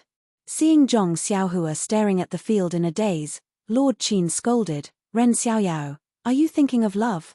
Hurry up and bring the horse to Lord Qin." Zhong Xiaohua, who was studying the Earth Escape technique, was immediately awakened. She was not angry, but untied the reins and led the horse to Lord Qin. Seeing Zhong Xiaohua obedient, Lord Qin was a little surprised. He looked at Zhong Xiaohua from head to toe and didn't seem to recognize her. Why was she so different from the person who wanted to run away 2 days ago? After getting on the horse, Zhong Xiaohua was still a little dazed. She followed behind them with empty eyes. Lord Qin couldn't help but wonder, did she become mentally retarded after being searched by the soul-searching hand? There was no such note in the ancient books of the sect. Not to mention Lord Qin's confusion, Ying Fei led the way. The three of them walked slowly along the pipeline into Xinji town. Ying Fei seemed to know the location of the Ma mansion. He didn't ask anyone and just urged the horse forward. After passing a few streets, they heard the sound of gongs and drums in the distance. There was also the sound of opera singing. It should be the liveliness of the Ma mansion. While they were walking, they heard a few shouts behind them. "Get out of the way! Get out of the way!" The road Zhong Xiaohua and the other two were walking on was the main road to the Ma mansion. The Ma mansion had already made it very spacious. It was more than enough for 4 horses to walk side by side. Moreover, the 3 of them were not walking in the center, so there was no need for them to get out of the way.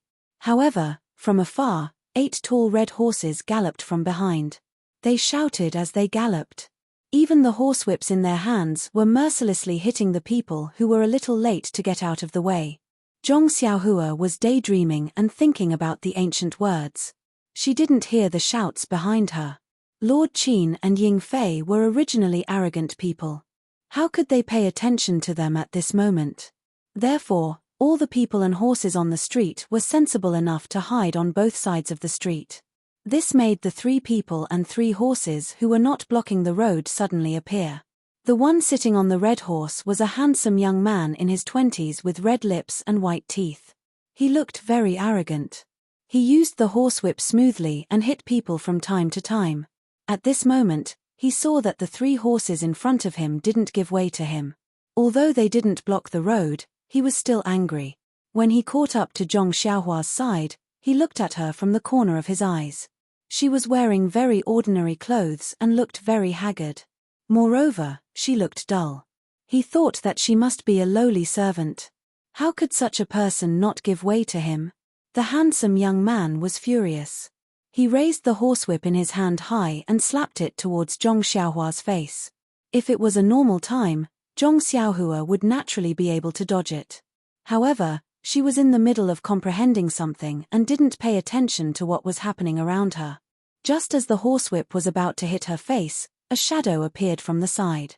With a pa sound, the horsewhip that was lashing towards Zhong Xiaohua was entangled by another horsewhip. When the handsome young man looked over, he saw that it was the grey-haired Lord Qin in front of Zhong Xiaohua's horse. In Lord Qin's eyes, Zhong Xiaohua was his prisoner. It was natural for him to torture her and punish her however he wanted. However, this handsome young man actually raised his horsewhip without saying anything. Naturally, he didn't put Lord Qin in his eyes. Even if you want to beat a dog, you still have to look at its master, let alone a person. Lord Qin got angry just thinking about it. He casually wrapped the horsewhip around the handsome young man's horsewhip. Then, with a little force, the handsome young man felt a huge force pass through his arm. His hand went numb and the horsewhip in his hand was taken away.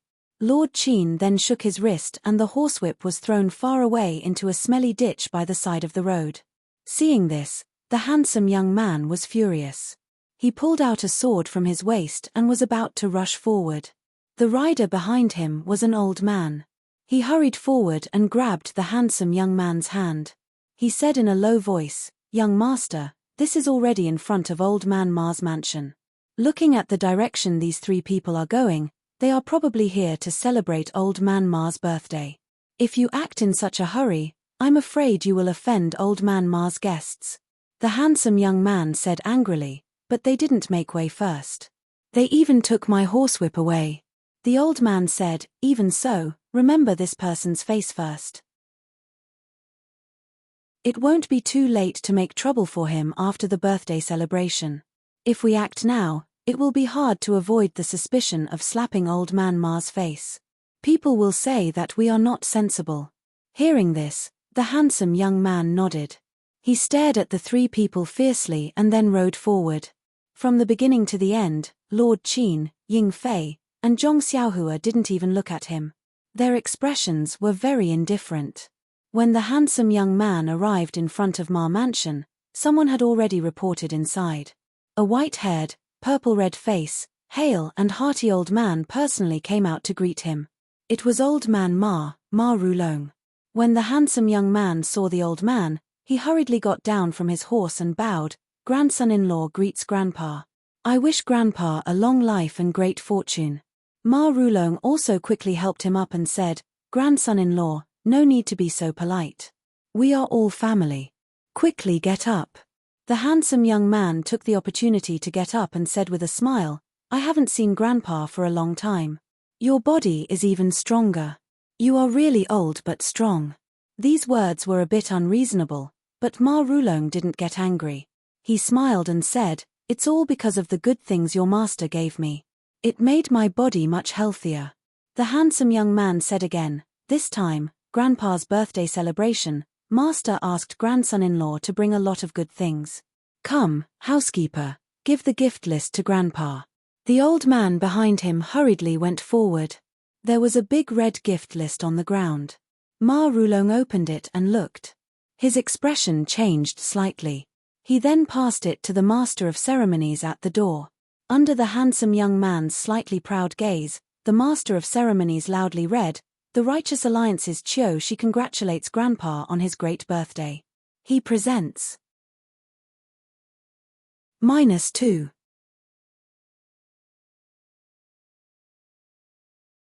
Chapter 258. The master of ceremonies called out, a pair of 100-year-old fleeceflower flowers, a pair of 100-year-old ginseng. Although there weren't many things, no gold, silver, jewels, jade or antiques, but the celestial path had been destroyed for 10,000 years, the chi of heaven and earth was thin, even the quality of medicinal herbs had declined. Normally, it was rare to see things that were decades old, but this guy actually raised his hand and brought out 100-year-old medicinal herbs, and they were even mature. How could it not shock everyone? How could it make old Master Ma and the Master of Ceremonies lose their composure? These things couldn't be exchanged with banknotes, even if they were presented with banknotes of equal value. How could it be so captivating? No wonder Kong Rang was in a difficult position. There were some things that couldn't be bought even with banknotes. Old Master Ma beside Ma Rulong, although he was full of vigor, at this moment, his expression was not normal. Everyone thought that the old man was overjoyed, but he himself had unspeakable bitterness.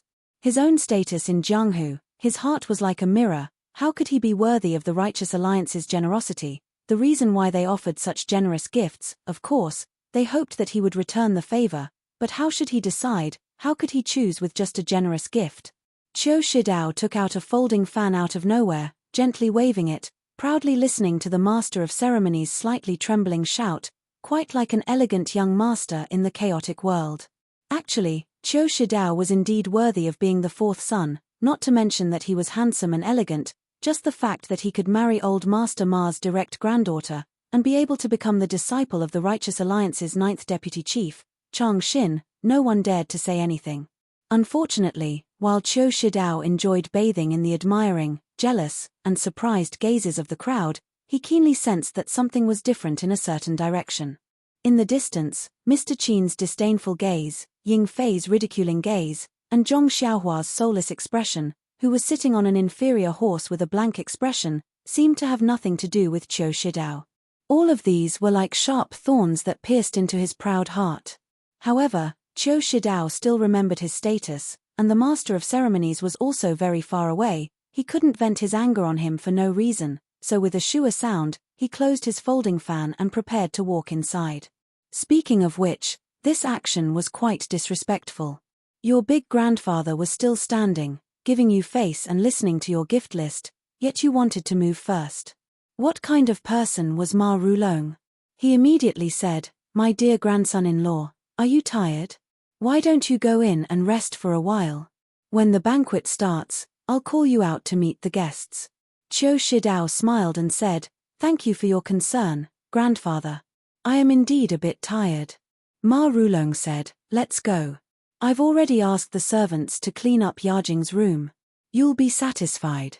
After saying that, he gave way to Qiu Shidao. How could Qiu Shidao be willing to go first?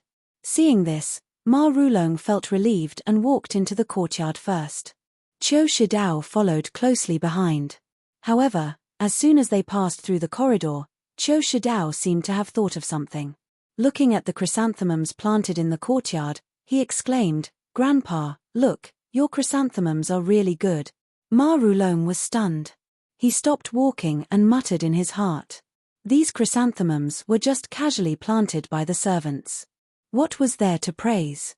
Could it be that there was a hidden meaning in his words? Therefore, she also walked to the chrysanthemum flower bed and accompanied Qiu Shidao to admire the chrysanthemums. As they admired the chrysanthemums, they also tried to sound him out, not knowing what Qiu Shidao meant. Qiu Shidao's ears were listening outside. His eyes also occasionally glanced outside the door. He only casually responded to Ma Rulong's probing, causing Ma Rulong to be confused. There were many people who came to the Ma Manor to celebrate the birthday. It was not an exaggeration to say that there was an endless stream of horses and carriages. Moreover, everyone brought many gifts. The master of ceremonies had to sing a little more and it took a lot of time. When Ying Fei brought Lord Qin to the manor, Qiu Shidao was already waiting impatiently inside. According to Ying Fei's thoughts, with his lord and his family status, there was no need for them to line up here. If they directly rushed into the Ma Manor, then wouldn't Ma Rulong bow and welcome them? However, Lord Qin knew that the current situation was not the same as before. The gifts from the Righteous Alliance said a lot. He was still willing to hide at the side and watch and listen. Sometimes, it was very interesting to go incognito. However, he did not think about it. With a head full of white hair, he would be eye-catching wherever he went. How could he hide from the Ma family's eyes? Moreover, the master of ceremonies looked at the luxuriously dressed but ordinary-looking person in front of him and was very surprised. He asked again, "Hero, are you sure you are here to celebrate the birthday?" "Yes, I am sure, and I am sure. You did not send an invitation, nor did you prepare a gift." You see, Lord Qin's dream of going incognito was immediately shattered. Let's not talk about your white hair or your ostentatious behavior. At the very least, you should prepare a meager gift. Yuan, let's just say that you don't have any banknotes. You're relying on your admiration of old Master Ma's reputation to come and pay your respects. At the very least, you should have a name card. Coming to pay your respects empty-handed, let's not talk about your status. Anyone would label you as an idiot or freeloader. In fact, it wasn't that Ying Fei or Lord Qin didn't have experience in Jianghu and didn't know the ways of the world. It was just that with their reputation, wherever they went, they would be respected and flattered. This Ma mansion couldn't even flatter them. How could they give up their pride and give a congratulatory gift to the servant in their eyes? If Zhong Xiaohua did not concentrate on comprehending the earth evasion technique, she would naturally remind him. Coming empty-handed was also a laughingstock in the countryside. As for the name card, Ying Fei, as the messenger of the heavenly sect, this identity was a supreme name card. Why would he prepare one? However, the master of the ceremony had seen a lot of the world. Moreover, the Ma family had told him in advance that there were many heroes in the wilderness. There were some who were unconventional and some who were independent. He did not know what kind of background everyone had. The purpose of the birthday celebration was to have a lively atmosphere. Anyway, the Ma family did not lack food and wine, so there was no harm in eating and drinking for free. Therefore, the master of the ceremony smiled and asked, "Old Master Ma is the most forthright. He is very willing to make friends with a nameless hero like you. However, please tell me your name so that I can record your name in this grand occasion. It is possible that your name will go down in history in the future." Fart. Ying Fei almost spat out. He looked back at Lord Qin and said, "Okay, just because you said that I will go down in history, I will let you know that the lord behind me is Qin Shiyu, Lord Qin." "My name is Ying Fei." The master of the ceremony said, "I know. If the one riding behind is a servant of your family, then you don't have to tell me your name." In fact, the master of the ceremony was also puzzled. If it was a servant, then it would be natural for him to come before Ying Fei. However, if it was not a servant, then this young man's clothes were not as good as the other two and the horse he was riding was also inferior. Therefore, he asked. Ying Fei thought for a while and said, "This young man is not a servant. He just came with us to see the world.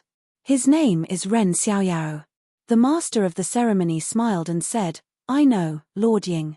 Then, he shouted, "Qin Shiyu, Ying Fei, Ren Xiaoyao, these three heroes are here to congratulate old Master Ma on his birthday." As soon as the master of the ceremony finished, A shadow shot out of the courtyard. Before the person arrived, his voice was heard, "Haha, so you are here to take advantage of me. You still have the face to tell me your name. Qin Shiyu, Ying Fei, and what Ren Xiaoyao? How come I have never heard of these names in Jianghu? You still call yourself a hero. You don't deserve any honor." When everyone looked over, they saw that it was young master Qiu Shidao who had already entered the courtyard. Qiu Shidao's arrival was sudden and his voice was loud. Everyone turned to look at him. Even Zhong Xiaohua stopped and looked at him in confusion. Qiu Shidao walked forward and said to Lord Qin with a sneer, "This brother with extraordinary skills, is your name Qin Shiyu? Your name is not bad, but it is not famous. Where is Brother Qin going to make a living? If you are not happy, you can come to the Righteous Alliance. I am not talented, but I can find a good job for Brother Qin. At least, the next time Brother Qin goes to a senior's place to congratulate them, you can't go there for nothing. You will lose face, right?" Qin Shiyu was being pointed at and lectured. His face was even warmer. He only smiled and did not speak. It was rare for him to have self-restraint. Zhong Xiaohua beside him did not think so. From what she knew these 2 days, Qin Shiyu usually had an amiable appearance. If he frowned or was angry, it meant that it was normal. However, the more he smiled and the warmer he was, it meant that it was not good. At least when he sealed Zhong Xiaohua's acupoints and tortured her, his face was like a spring breeze. Zhong Xiaohua knew that things were not good. Looking at Qiu Shidao's good appearance, she felt that it was a pity. She said anxiously, "You young master, you are really unreasonable. How is my master unbearable as you say? It's just that he admires old Master Ma very much. He was in a hurry and forgot about it. In a while, when he pays a visit to old Master Ma, I will come out and help my master complete the etiquette." Qin Shiyu glanced at Zhong Xiaohua. He had a good impression of her. That was because no one was willing to be pointed at and lectured, even if he already had the intention to kill. Ying Fei also laughed and said, "Who are you? Is there any place for you to speak in the Ma mansion?" Qiu Shidao was greatly amused. He said, "I knew you are ignorant and inexperienced. Let me tell you, Xiao Yi is the husband of Ma Laoyez's eldest granddaughter. Tell me, do you think I have the right to speak in this Ma mansion?" Ying Fei said again, "Although old Master Ma is old, there are many uncles in the Ma mansion. There is no place for you to speak." Qiu Shidao smiled and said, "The people of Jianghu are in charge of Jianghu matters. My teacher is one of the 9 alliance leaders of the Righteous Alliance, Nan Fengyun. You tell me, do I have the right to speak in the Ma mansion?" In Qiu Shidao's expectations, once Nan Fengyun's name was brought out, wouldn't these 3 idiots of Jianghu be scared witless?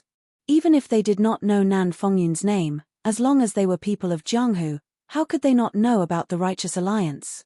And of these 3 people, 2 of them were wearing bright clothes and had good horses.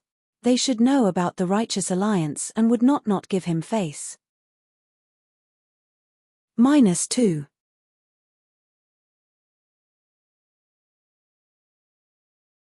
Chapter 259. Sure enough, Ying Fei was as unbearable as he imagined. He was immediately shocked and shouted, "Nan Fengyun? You are Nan Fengyun's disciple? Sorry for the disrespect." When Qiu Shidao heard this, a smile appeared on his face. He opened the fan in his hand and waved it. He thought to himself, "Now you know how powerful I am. Quickly apologize to me. Seeing that you are here to celebrate Old Man Ma's birthday, I will give you some face. If you give Old Man Ma a gift later and I don't get a share, I will teach you a lesson."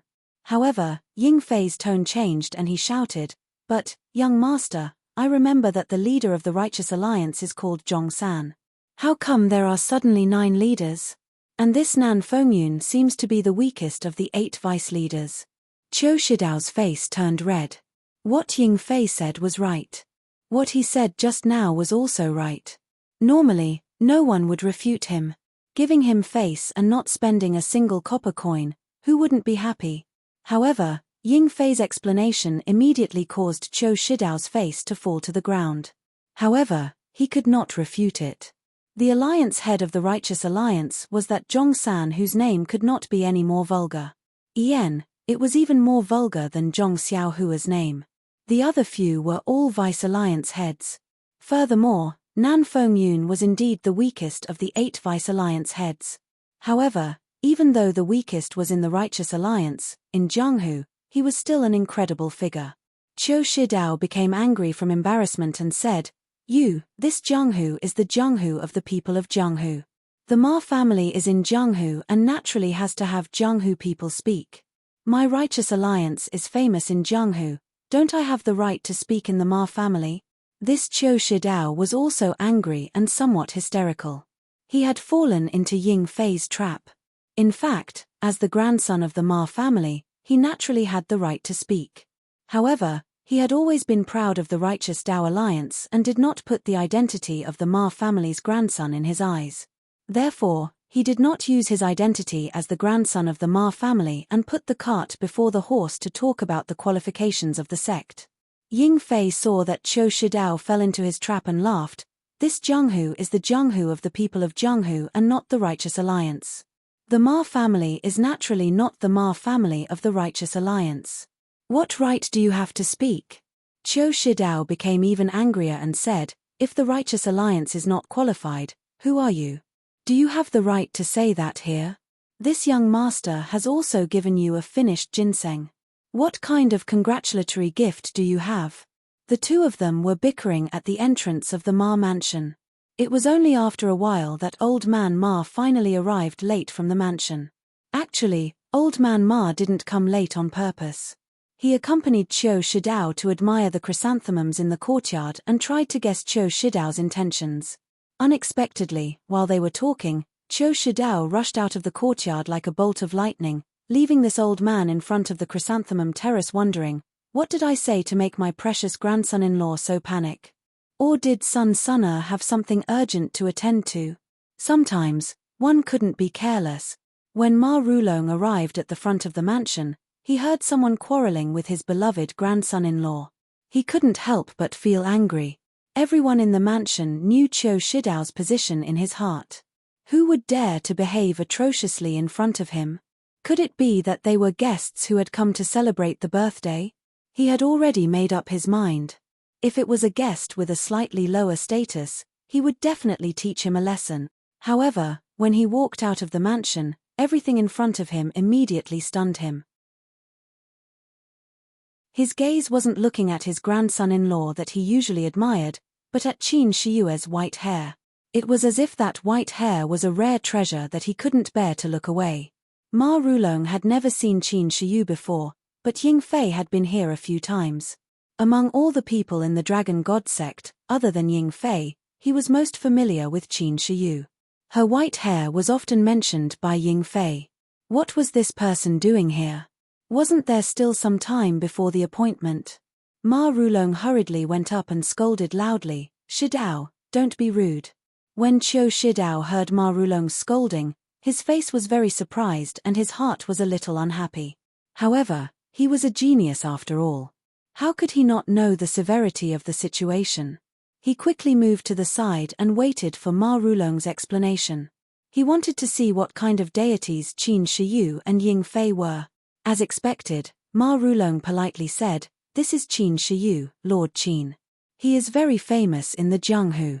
Don't offend him. Then he bowed deeply to Qin Shiyu and said, this old man didn't know that Lord Qin came from afar. I didn't come to the mansion to greet you. Please forgive me. Qiu Shidao wasn't a fool.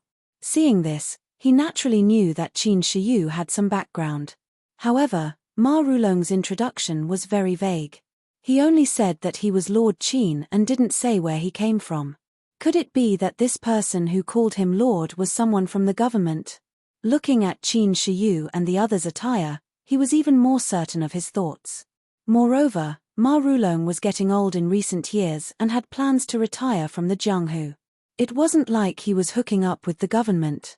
If someone from the government came to congratulate Ma Rulong on his birthday, it would be reasonable. That's right. Coming empty-handed and leaving with sleeves full had always been the way of the government since ancient times. Thinking of this, Qiu Shidao couldn't help but look down on them. He was one of the direct disciples of the Righteous Alliance. Even if it was someone from the government, how could ordinary people compare to him? Moreover, with Ma Rulong's status, how could he make friends with someone from the government? Thus, Qiu Shidao couldn't help but take a step forward. He cupped his hands and said, "I don't know which Lord Brother Qin is working for. If you know each other, please explain. Since we know each other, the matter of stealing the whip just now can be discussed." When Ma Rulong heard this, he knew that Qiu Shidao had misunderstood. Qin Shiyue's background couldn't be revealed in front of everyone. Qiu Shidao, this child, was usually very clever. Why did he have to make things difficult for himself today? However, Qiu Shidao was not only his grandson-in-law, but also represented the Righteous Alliance. If they were in the mansion, he could naturally reprimand him. However, in public, he had to leave some face. He quickly pulled Qiu Shidao's sleeve and said, "Shidao, why don't you listen to your grandfather? Don't be rude." Quickly apologized to Lord Qin. He deliberately pointed out grandfather in his words to let Qiu Shidao understand his other identity.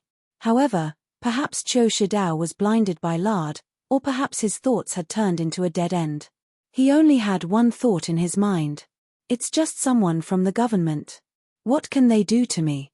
He smiled and said to Ma Rulong, grandson-in-law, "When I was in the Righteous Dao Alliance, I often encountered such people who only know how to take advantage of others. If I give them the convenience this time, they will come again and again in the future. It's better to teach them a lesson the first time and extinguish their future thoughts. Moreover, grandfather, don't worry. The Righteous Alliance also has some acquaintances in the government. Their status is very high. There's no need to be afraid of such people." Moreover, he just dodged grandson-in-law's whip. "We have to talk to their superiors and let them know that the Horse Lord has 3 eyes. Ma Rulong was helpless. "Aren't you helping out with good intentions? Even if someone from the government came, the county magistrate was not as good as the person in charge.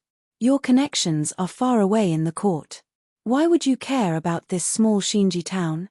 With this man's temperament, stealing your whip is a small matter. Even if he wants to take your life, it would be as easy as turning his hand." However, he just couldn't say Qin Shiyue's identity. Why do you think this is? Since he couldn't say it out loud, why not just whisper it to Qiu Shidao? Why do you have to be so difficult? In fact, with Ma Rulong's status in the Jianghu, he still couldn't enter the eyes of the Righteous Alliance. The reason why they paid so much attention to Ma Rulong was because Ma Rulong had some relationship with the Dragon God sect. The Righteous Alliance wanted to pull Ma Rulong to their side and obtain information from the Dragon God sect. Qiu Shidao also came this time for the matter of the Dragon God sect. However, he didn't expect Qin Shiyu to come to the Ma mansion in advance. This caused the two factions to clash. Although Ma Rulong was biased towards the Righteous Alliance, he still didn't want to cause trouble with the Dragon God sect. At least, he didn't want to do so before he was prepared. If he told Qiu Shidao in front of Qin Shiyu, no matter if he said it out loud or in a whisper, it would clearly tell Qin Shiyu that he, Ma Rulong, was in cahoots with the Righteous Alliance. And if he didn't say it out loud, his relationship with the Righteous Alliance could be explained as his granddaughter and the Righteous Alliance's direct disciple being connected by heart. This was the will of the heavens. He didn't have much relationship with the Righteous Alliance. His relationship with Qiu Shidao was just a private family relationship. It had nothing to do with his sect. With such a strong relationship, it was difficult for Ma Rulong, who was so old, to think so clearly in such a short period of time. The more clear it was, the more difficult it was for him. He really didn't expect his 2 backers to be at loggerheads at this time. If there was a front and back, how good would that be? At least he could pull Qiu Shidao's ear and tell him, "This is the person your master told me about. This person is also a person from the Dragon God sect that I am very afraid of. You should wash up and go to sleep. Don't make a mess here." Seeing Qin Shiyue's smile become wider and Ying Fei's face become ice cold, Ma Rulong hurriedly grabbed Qiu Shidao's clothes and shouted, "Come, invite young Master Qiu to the main hall for tea." The family members who had been waiting for a long time came forward and half supported and half dragged Qiu Shidao into the Ma mansion. Qiu Shidao thought that Ma Rulong was afraid of the government officials. As he walked, he turned his head and said, "Grandfather, don't be afraid of them. They are just paper tigers. Later I will introduce you to a few important people from the government. They will definitely be able to support you." Ma Rulong bitterly smiled and pretended that he didn't hear anything. He went forward and bowed deeply. "Please forgive me, Lord Qin and Lord Ying. This child has been spoiled and doesn't know the immensity of heaven and earth. This old man apologizes to the two of you on his behalf." Ying Fei turned his head and looked at Qin Shiyu. He saw that Qin Shiyue's expression was normal. She only smiled and said, "Old man Ma, you are very lucky to have found a grandson-in-law from the Righteous Alliance. In the future, you will be able to provide for your old age." These words had a double meaning, which made Ma Rulong's heart jump. -2.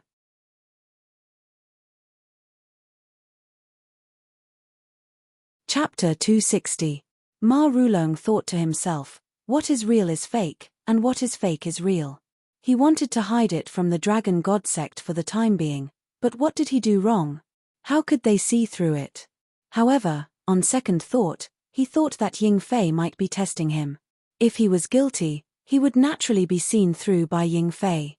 So, Ma Rulong smiled and said, I don't dare.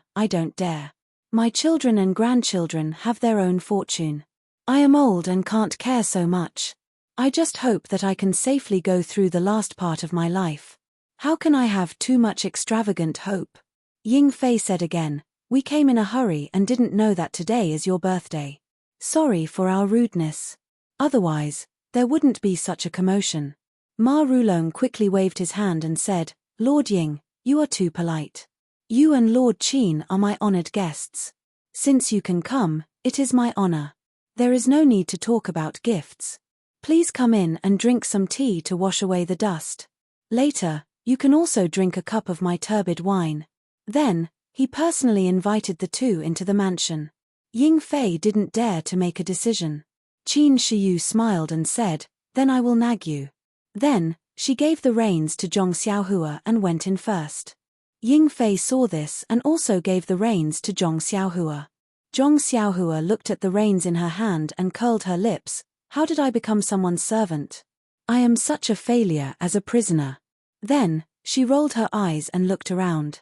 Unfortunately, as soon as she thought about it, she immediately felt that Qin Shiyue's attention was fixed on her. She could only shrug and give up the idea of running away. Fortunately, the Ma family was good at managing their household. Before Zhong Xiaohua said anything, a family member came forward and took the horses. There must be someone to take care of them. As for how they treated them, whether they treated them carefully or threw them aside, it was none of Zhong Xiaohua's business. Even if they poisoned the horses, Zhong Xiaohua would be happy to see it. Following her family's guidance, Zhong Xiaohua followed them to the reception hall. There were already many Jianghu heroes and local squires in the hall. They were all talking in groups. When Zhong Xiaohua looked around, she didn't see Qin Shiyue's grey hair. She couldn't help but feel happy. Unfortunately, before she could smile, she saw a family member coming over and smiling apologetically. Is this little brother surnamed Ren? Zhong Xiaohua was stunned. Just as she was about to deny it, she immediately realized her new identity. Her smile froze on her face as she said resentfully, Yes, I am Xiao Ren. That family member respectfully said, Master Ma asked me to lead you to the inner hall. Please follow me. Zhong Xiaohua thought, nonsense, how can I not go? Then, she nodded and was too lazy to say anything. She followed the family member to the inner hall. It was a quiet small hall. Ma Rulong was drinking tea with two people. Qin Shiyu looked up and saw Zhong Xiaohua walking in. She didn't say anything. Ying Fei smiled and said, Xiao Ren, come and have some tea. Looking at Ying Fei's ugly face, Zhong Xiaohua had the impulse to rush up and push him to the ground. She wanted to stomp on him so that he would never be able to turn over. Ma Rulong also smiled and said, Little brother Ren, come and taste my pu'er tea. The taste is very good. Zhong Xiaohua suddenly smiled and said, "Okay, Master Ma, I have seen this pu'er tea in books before. I have never had the chance to taste it. Today, I will try it." Seeing Zhong Xiaohua's bitter face suddenly turn into joy, Ying Fei almost thought that this fellow was stupid. Thus, he was also stunned. Only when Zhong Xiaohua tasted the magenta tea did Ying Fei realize that this fellow dared to play with him.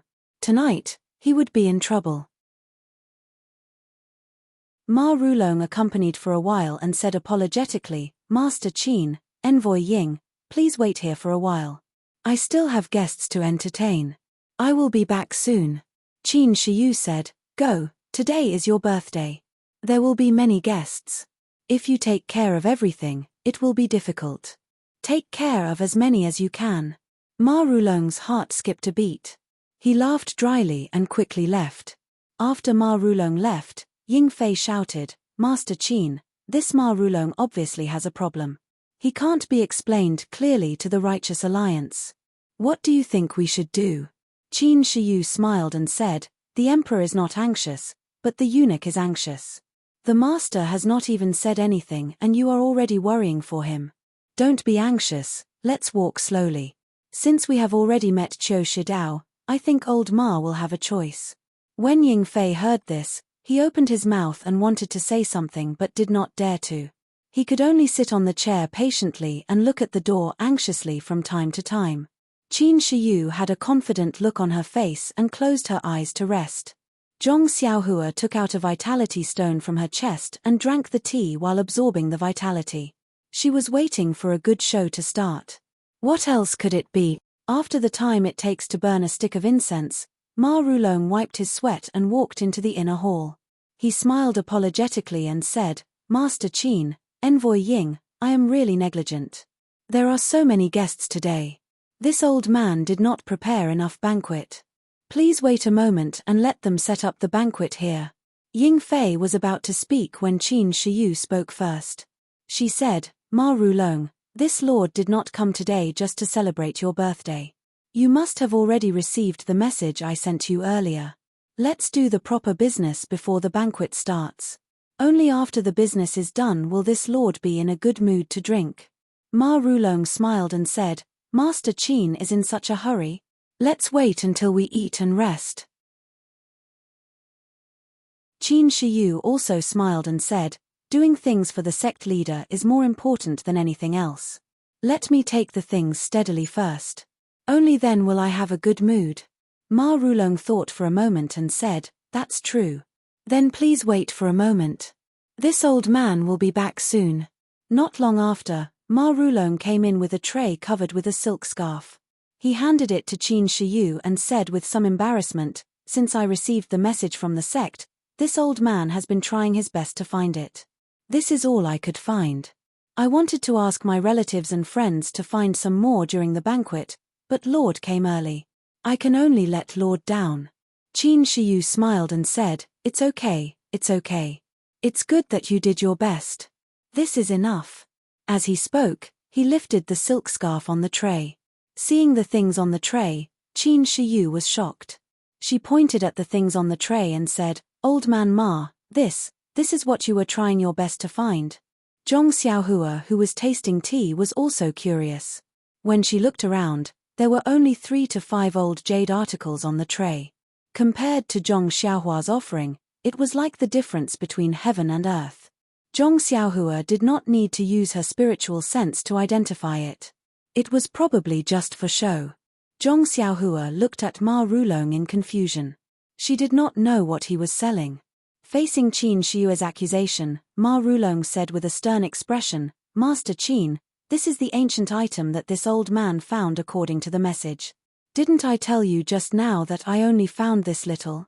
If you were a bit later, perhaps this old man could ask my relatives and friends to find some more. However, since you are here now, this is all I can do." Ying Fei said angrily, "Old man Ma, you dare to brush us off." Ma Rulong cupped his hands and said, "Envoy Ying is too serious. How could this old man dare? Didn't Master Qin just say that it was fine as long as I did my best? This old man has indeed done his best." You. Ying Fei was truly angered. He pointed at Ma Rulong, not knowing what to say. Qin Shiyu was no longer shocked. She looked at Ma Rulong with a smile. At this time, a voice rang out, "I have long heard that the Dragon God sect bullies the weak and snatches away people's treasures. Now that I have seen it, it truly lives up to its reputation. Even an old man who is almost 70 years old is being bullied and squeezed. It truly is the demonic sect of the pugilistic world. Even Garuda's disciple dares to act so recklessly. What can I do?" When everyone looked up, it was Qiu Shidao who was holding a fan with a smile on his face. Zhong Xiaohua thought to herself, wasn't it enough for this guy to be humiliated just now? He actually dares to come out now. Qin Shiyu was not surprised by Qiu Shidao's appearance. She said with a smile, "I wonder if this little brother is Ma Rulong's grandson-in-law, Qiu Shidao, or Heaven Dao Alliance's vice-alliance master, Nan Fengyun's disciple, Qiu Shidao?" Qiu Shidao said with a smile, "What's the difference? Both sides are Qiu Shidao and I, your little master." Qin Shiyue's smile grew wider. She ignored Qiu Shidao and turned to look at Ma Rulong. "Old man Ma, it seems like you have made your choice." Ma Rulong's expression changed slightly. He took a step back and did not speak. Qiu Shidao saw this and took a few steps forward. "You only know how to bully the old. The demonic sect's methods are indeed extraordinary." Ying Fei said angrily, "How can a child like you interrupt when adults are talking? Let me ask you, can you represent your righteous alliance?" Qiu Shidao cupped his hands and said, "I came to the Ma mansion on the orders of my master. Naturally, I can represent." Ying Fei said again, "Since you know that we are from the demonic sect and that the demonic sect is incompatible with the righteous alliance, you actually dare to stand in front of us so generously. Your courage is not ordinary." Qiu Shidao said with a smile, "I heard that the demonic sect's hands are bloody and ruthless. How come you only know how to talk? What a joke." Ying Fei said angrily, "Good, good. Then let me weigh your weight." After saying this, he took a big step forward and reached out to grab Qiu Shidao's throat. There was no doubt that if he grabbed Qiu Shidao's throat, it would be crushed. Qiu Shidao used words to provoke him. Naturally, he was prepared. He raised his hand and punched towards Ying Fei's finger. Ying Fei did not stop. He only changed his grip into a palm. In an instant, the two's fist and palm collided. With a peng sound, the two had exchanged a move. Ying Fei took a step back while Qiu Shidao took a few steps back. He was almost forced to the door. Qiu Shidao did not move forward. He only shouted, "Go." After saying this, he turned around and walked out of the inner hall. Ma Rulong also followed closely behind. Ying Fei shouted, "Where are you going?" He was about to chase out of the inner hall when a sudden change occurred. -2.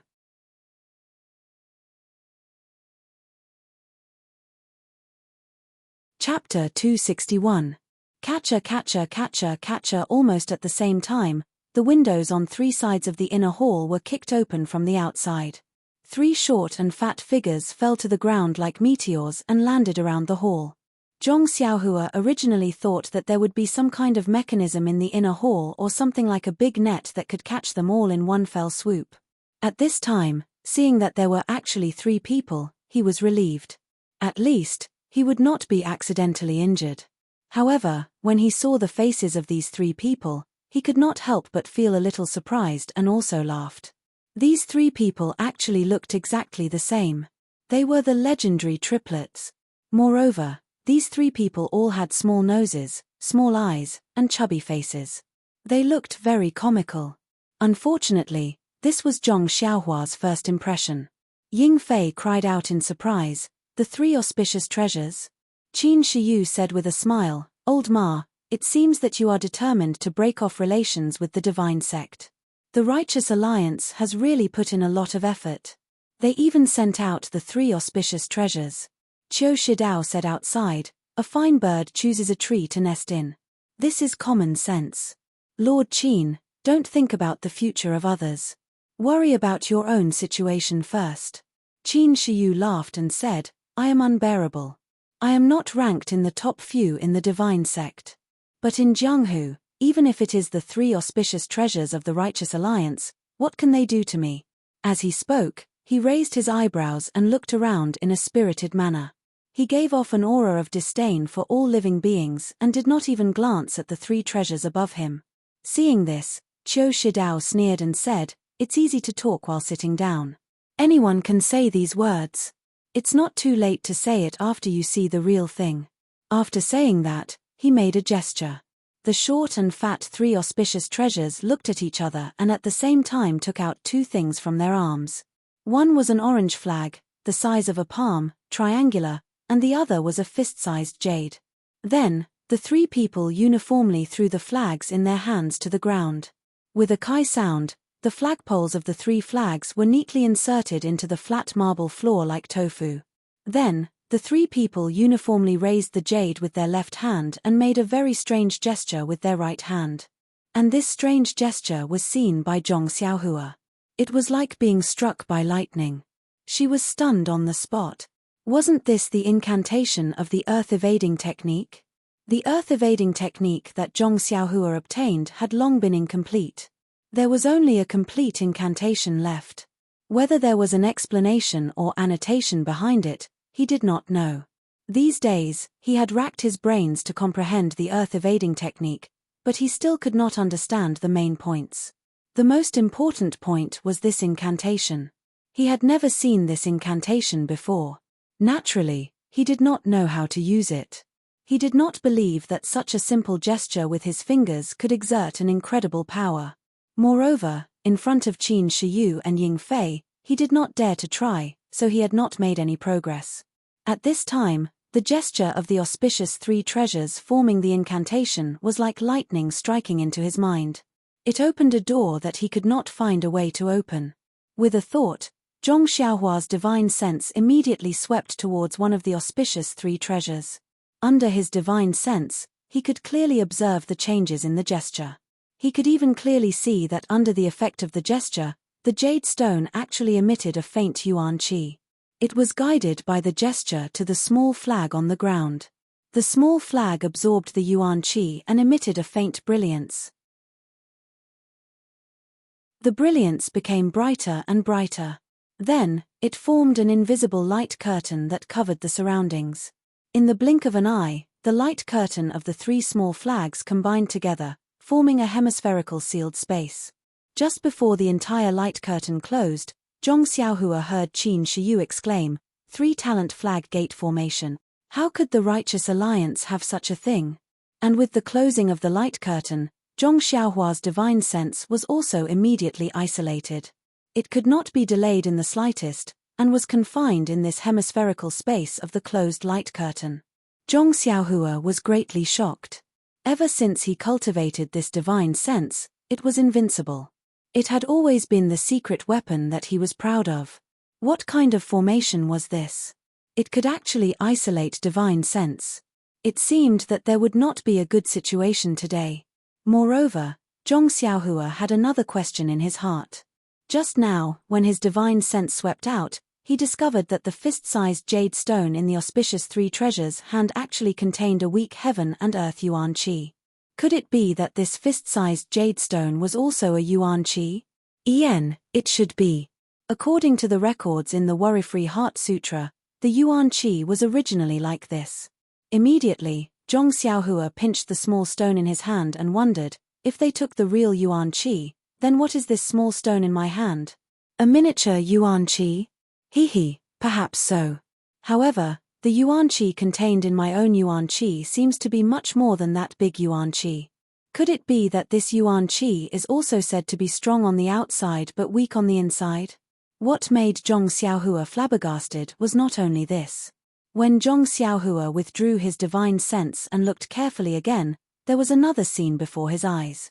What Zhong Xiaohua saw was actually not the scene in his divine sense just now. In front of his eyes was no longer the Ma Mansion's inner hall where he was just a moment ago, but a snowy plain.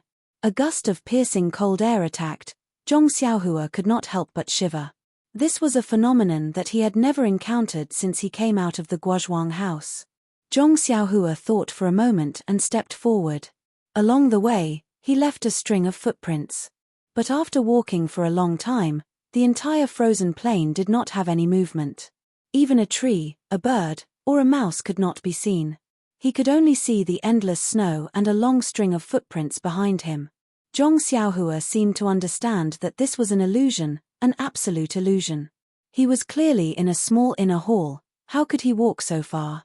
Immediately, Zhong Xiaohua used his divine sense to explore. Sure enough, he was still standing at the original position and did not move much. Zhong Xiaohua thought for a moment and continued to move forward, but did not withdraw his divine sense. This time was different. After a few steps, he walked to the edge of the light curtain. Although the light curtain was faint, his divine sense could not penetrate it, and his eyes could not see this light curtain.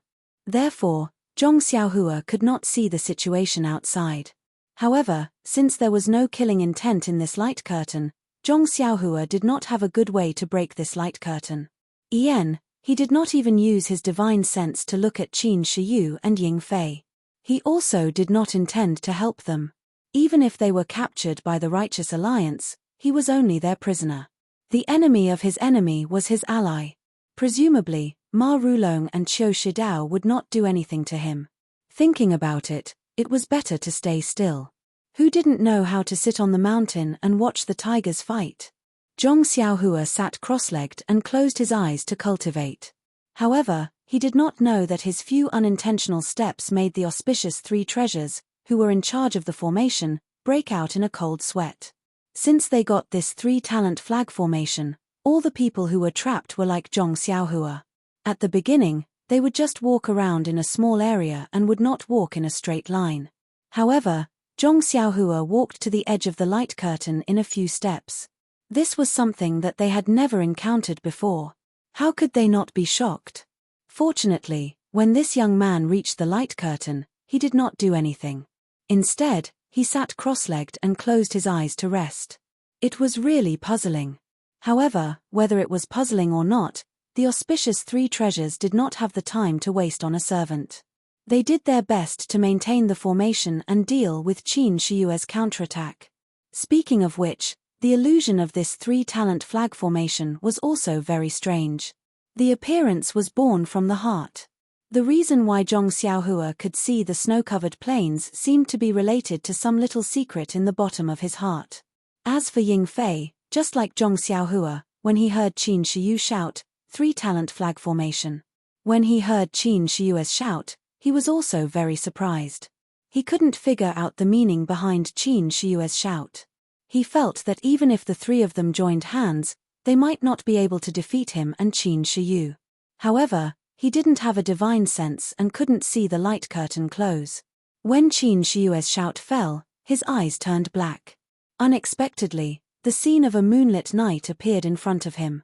An assassin with a black cloth covering his face and wearing night clothes was holding an inch-long dagger. Wasn't this the scene of him being chased in the past? Although many years had passed, this scene still left an indelible impression in his heart. He didn't have time to think and immediately got up to run. If one watched from outside the light curtain, they would see Ying Fei running non-stop in the same place. From time to time, he would look back in horror. In the end, he stood there and punched and kicked in all directions. It was very funny. However, not to mention that the people inside the formation couldn't see, even the people outside the formation didn't pay any attention to Ying Fei. The auspicious three treasures, Ma Rulong and Qiu Shidao, were all looking at Qin Shiyu in the formation. What Qin Shiyu saw was different from the two of them. At this moment, he felt that he was in a vast mountain forest. A few tiger roars came from not far away, causing him to frown. This scene was too familiar. It was the place where he encountered danger when he was young. He knew that not long after, a huge tiger would descend from the sky and take him away. Then, his adoptive father would kill the tiger and save him. However, presumably, his adoptive father wouldn't appear in this mountain forest and he would be taken away by the tiger. Sure enough, after a tiger roar and a gust of wind, a white tiger with slanted eyes appeared. Seeing Qin Shiyu, the tiger pounced on him. At this moment, Qin Shiyu didn't panic. He slightly leaned forward and his body fell into the tiger's belly. With a shake of his hand, he pulled out the soft sword from his waist and slashed at the tiger. The tiger let out a miserable howl that shook the mountain.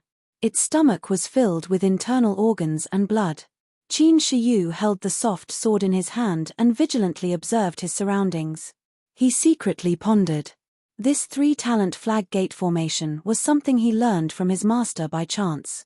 He only listened to it as a story. If it weren't for the 3 orange flags being too eye-catching, how could he find this from his dusty memories? Therefore, Qin Shiyu held the soft sword and walked forward while thinking about how to break this flag gate formation. -2.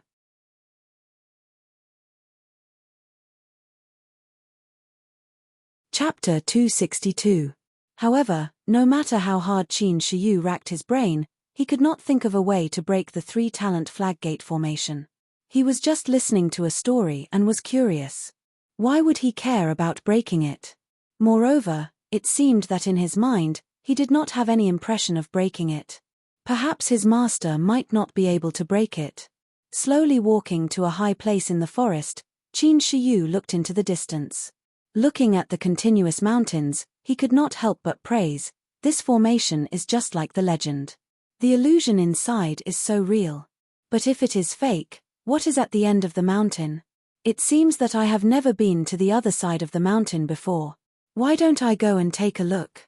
Maybe there will be some clues. Thinking about it, Qin Shiyu put away his soft sword and stretched his body. Using his peerless Qinggong, he ran straight to the end of the mountain. Qin Shiyu studied under the Garuda heavenly king of the dragon god sect. What was this Garuda? The Garuda recorded in the Dharma Sutra was a kind of big bird. Its wings had all kinds of solemn colors. There was a big lump on its head, which was a ruyi pearl. This Garuda was a golden-winged great peng bird. It ate 1 dragon and 500 small dragons every day. When it died, the dragons vomited poison and could no longer eat it. So it flew up and down 7 times, flying to the top of the Jingangwil mountain and died. Because it ate dragons as food all its life, there was a lot of poison accumulated in its body. When it was about to die, the poison was released. After its flesh was burned, only its heart was left, which was pure green glaze. Garuda Heavenly King was known for his Qinggong in the 8th division Heavenly Dragon. Naturally, Qin Shiyue's Qinggong was also very good. Otherwise, even with Zhong Xiaohua's Qinggong, she did not have any advantage over Qin Shiyu. When he used all his strength in the illusion, he flew through the endless forest like a gust of wind. But just as he was flying happily, a ripple appeared in the scene in front of him. All the scenes overlapped, and there was a gap. It allowed him to see the auspicious 3 treasures in the inner hall, whose faces were covered in sweat and looking at him in horror. But it was only a moment, and it was immediately replaced by the original scene. He immediately fell back to his original position. A few tiger roars sounded from afar. Ha ha ha. Qin Shiyu laughed loudly. He had found a way to break the 3-talent flag array. At this time, he didn't care about killing the tiger anymore. Instead, he pulled out his soft sword. His figure flashed, and in an instant, he ran straight into the distance. Outside the formation, one of the auspicious 3 treasures said to someone in horror, "Big brother, it's not good. The formation bead in my hand seems to have no energy left. If Zhong Xiaohua was beside me, she would naturally be able to see it with her spiritual sense." The heaven and earth yuan qi in the jade stone was gradually drying up. The yuan qi that was transmitted to the small flag on the ground was already extremely thin. The light on the small orange flag was also gradually fading. It must be said that although this 3-talent flag array was an extremely ordinary formation in the immortal Tao, if it was used to trap a martial artist, he would not be able to easily escape. Even if the auspicious 3 treasures didn't have any yuan qi, and only relied on the yuan qi in the yuan qi stone, and couldn't activate the flag array's attack, but just this simple defense and simple illusion was already an invincible existence in the era when the immortal Tao was destroyed. At least, before the Righteous Alliance used this flag array, they had never failed. But after all, this was an external object. The yuan qi in the yuan qi stone would dry up one day. Coincidentally, today was the day when the yuan qi in one of the yuan qi stones was used up. Otherwise, even if the real Garuda Heavenly King came, his Qinggong might not be able to make the flag array reveal a flaw so easily. Inside the flag array, Qin Shiyu kept running forward. The scenes in front of him kept overlapping and breaking. The scenes in the inner hall also kept appearing in front of him. Moreover, the time was getting longer and longer. Even Ying Fei stopped running away and stopped in shock. He raised his head and looked at the world that was flickering. After a while, he heard one of the auspicious three treasures call out, "Big brother." Before he could finish his words, the jade stone in his hand suddenly turned into powder and scattered on the ground. The small flag on the ground also suddenly lit up and immediately returned to its simple and unadorned appearance. Although the other two flags were still emitting a faint light, the light screen was no longer complete. 30% of it had already disappeared. The illusion in the formation could no longer appear.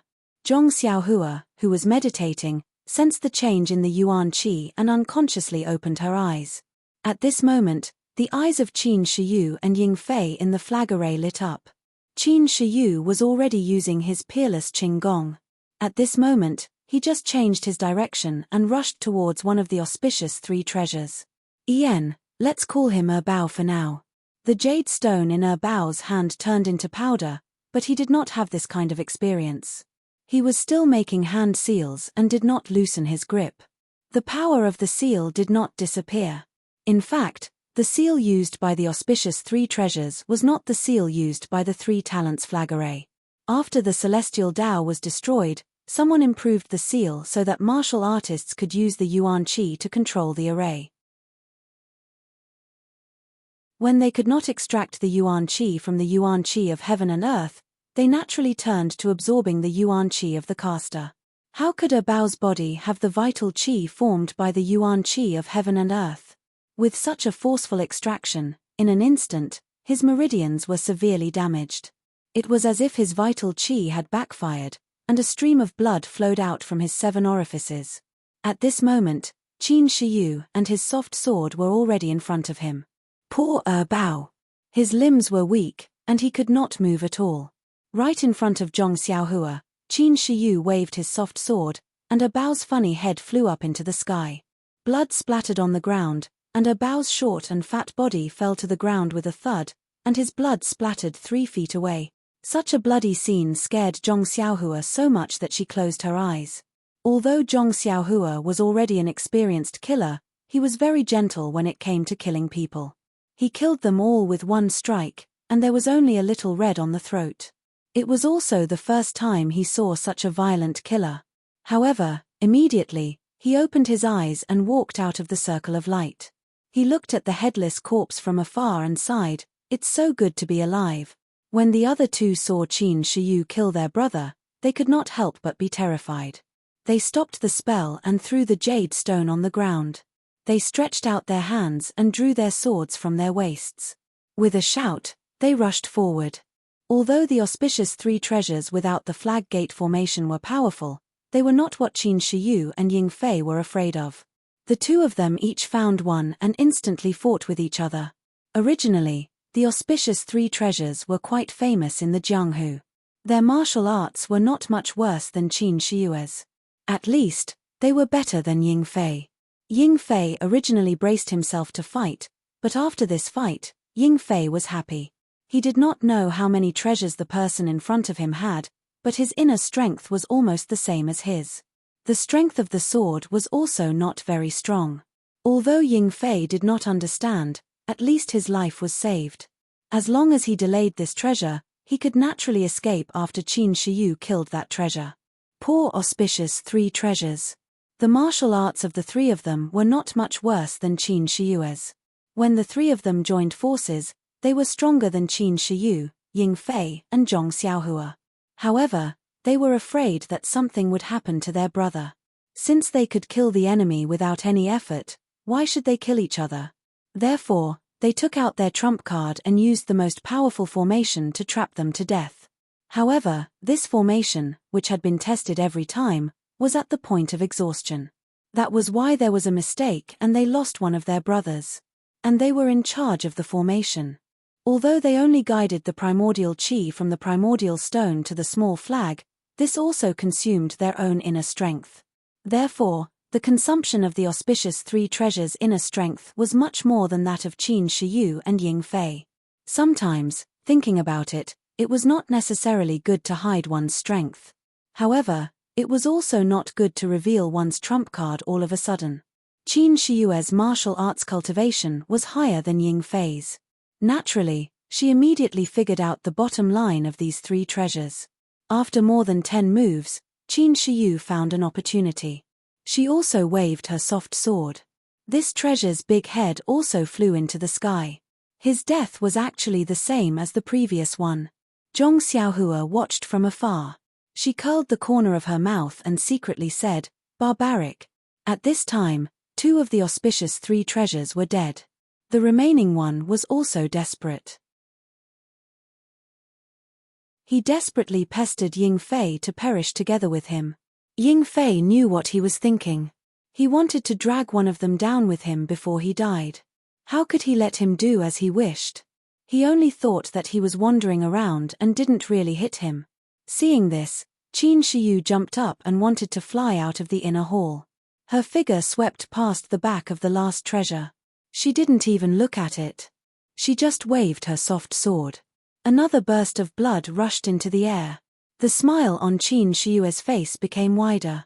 She instantly rushed out of the inner hall. Now in the inner hall of Ma Mansion, 3 heads rolled down. 3 headless corpses were scattered. Blood was scattered all over the marble floor. The smell of blood was overwhelming. Seeing that his lord rushed out, Ying Fei also wanted to catch up. Just as he raised his foot, he stopped. He looked at Zhong Xiaohua in the distance and walked to the place where the small flags were inserted. He used his internal force to pull out the 3 small flags one by one and put them in his arms. Then, he picked up the remaining 2 jades from the pool of blood on the ground and slowly walked out of the inner hall. Zhong Xiaohua really didn't want to be with them, but this inner hall was no longer a place for people to stay. As long as he was far away from the corpses, he walked to the door. When he passed by the chair where Qin Shiyu sat just now, there were still a few old jades on the table next to it. Zhong Xiaohua didn't dislike them. He casually took them and put them in his arms. Then, he stepped on the blood and walked out of the inner hall. Outside, the sun was shining. It was the auspicious time for Ma Rulong's birthday. But Zhong Xiaohua's heart was cold. These few moments in the inner hall were like a lifetime ago. The danger in Jianghu was obvious. If Qin Shiyu and Ying Fei couldn't rush out of the flag gate formation, would her life be left here? Jianghu didn't believe in tears. Jianghu also didn't believe in hypotheses. No one could say for sure what didn't happen. Maybe Ma Rulong would let him go because he was innocent. Maybe Qiu Shidao was afraid that he would leak the news and kill him. These were all hypotheses. No one knew. However, when Zhong Xiaohua stepped into the hall, she knew what cruelty was. -2. You're tuning in to the Celestial War YouTube channel. Don't forget to subscribe and join us on this journey to catch the most captivating stories,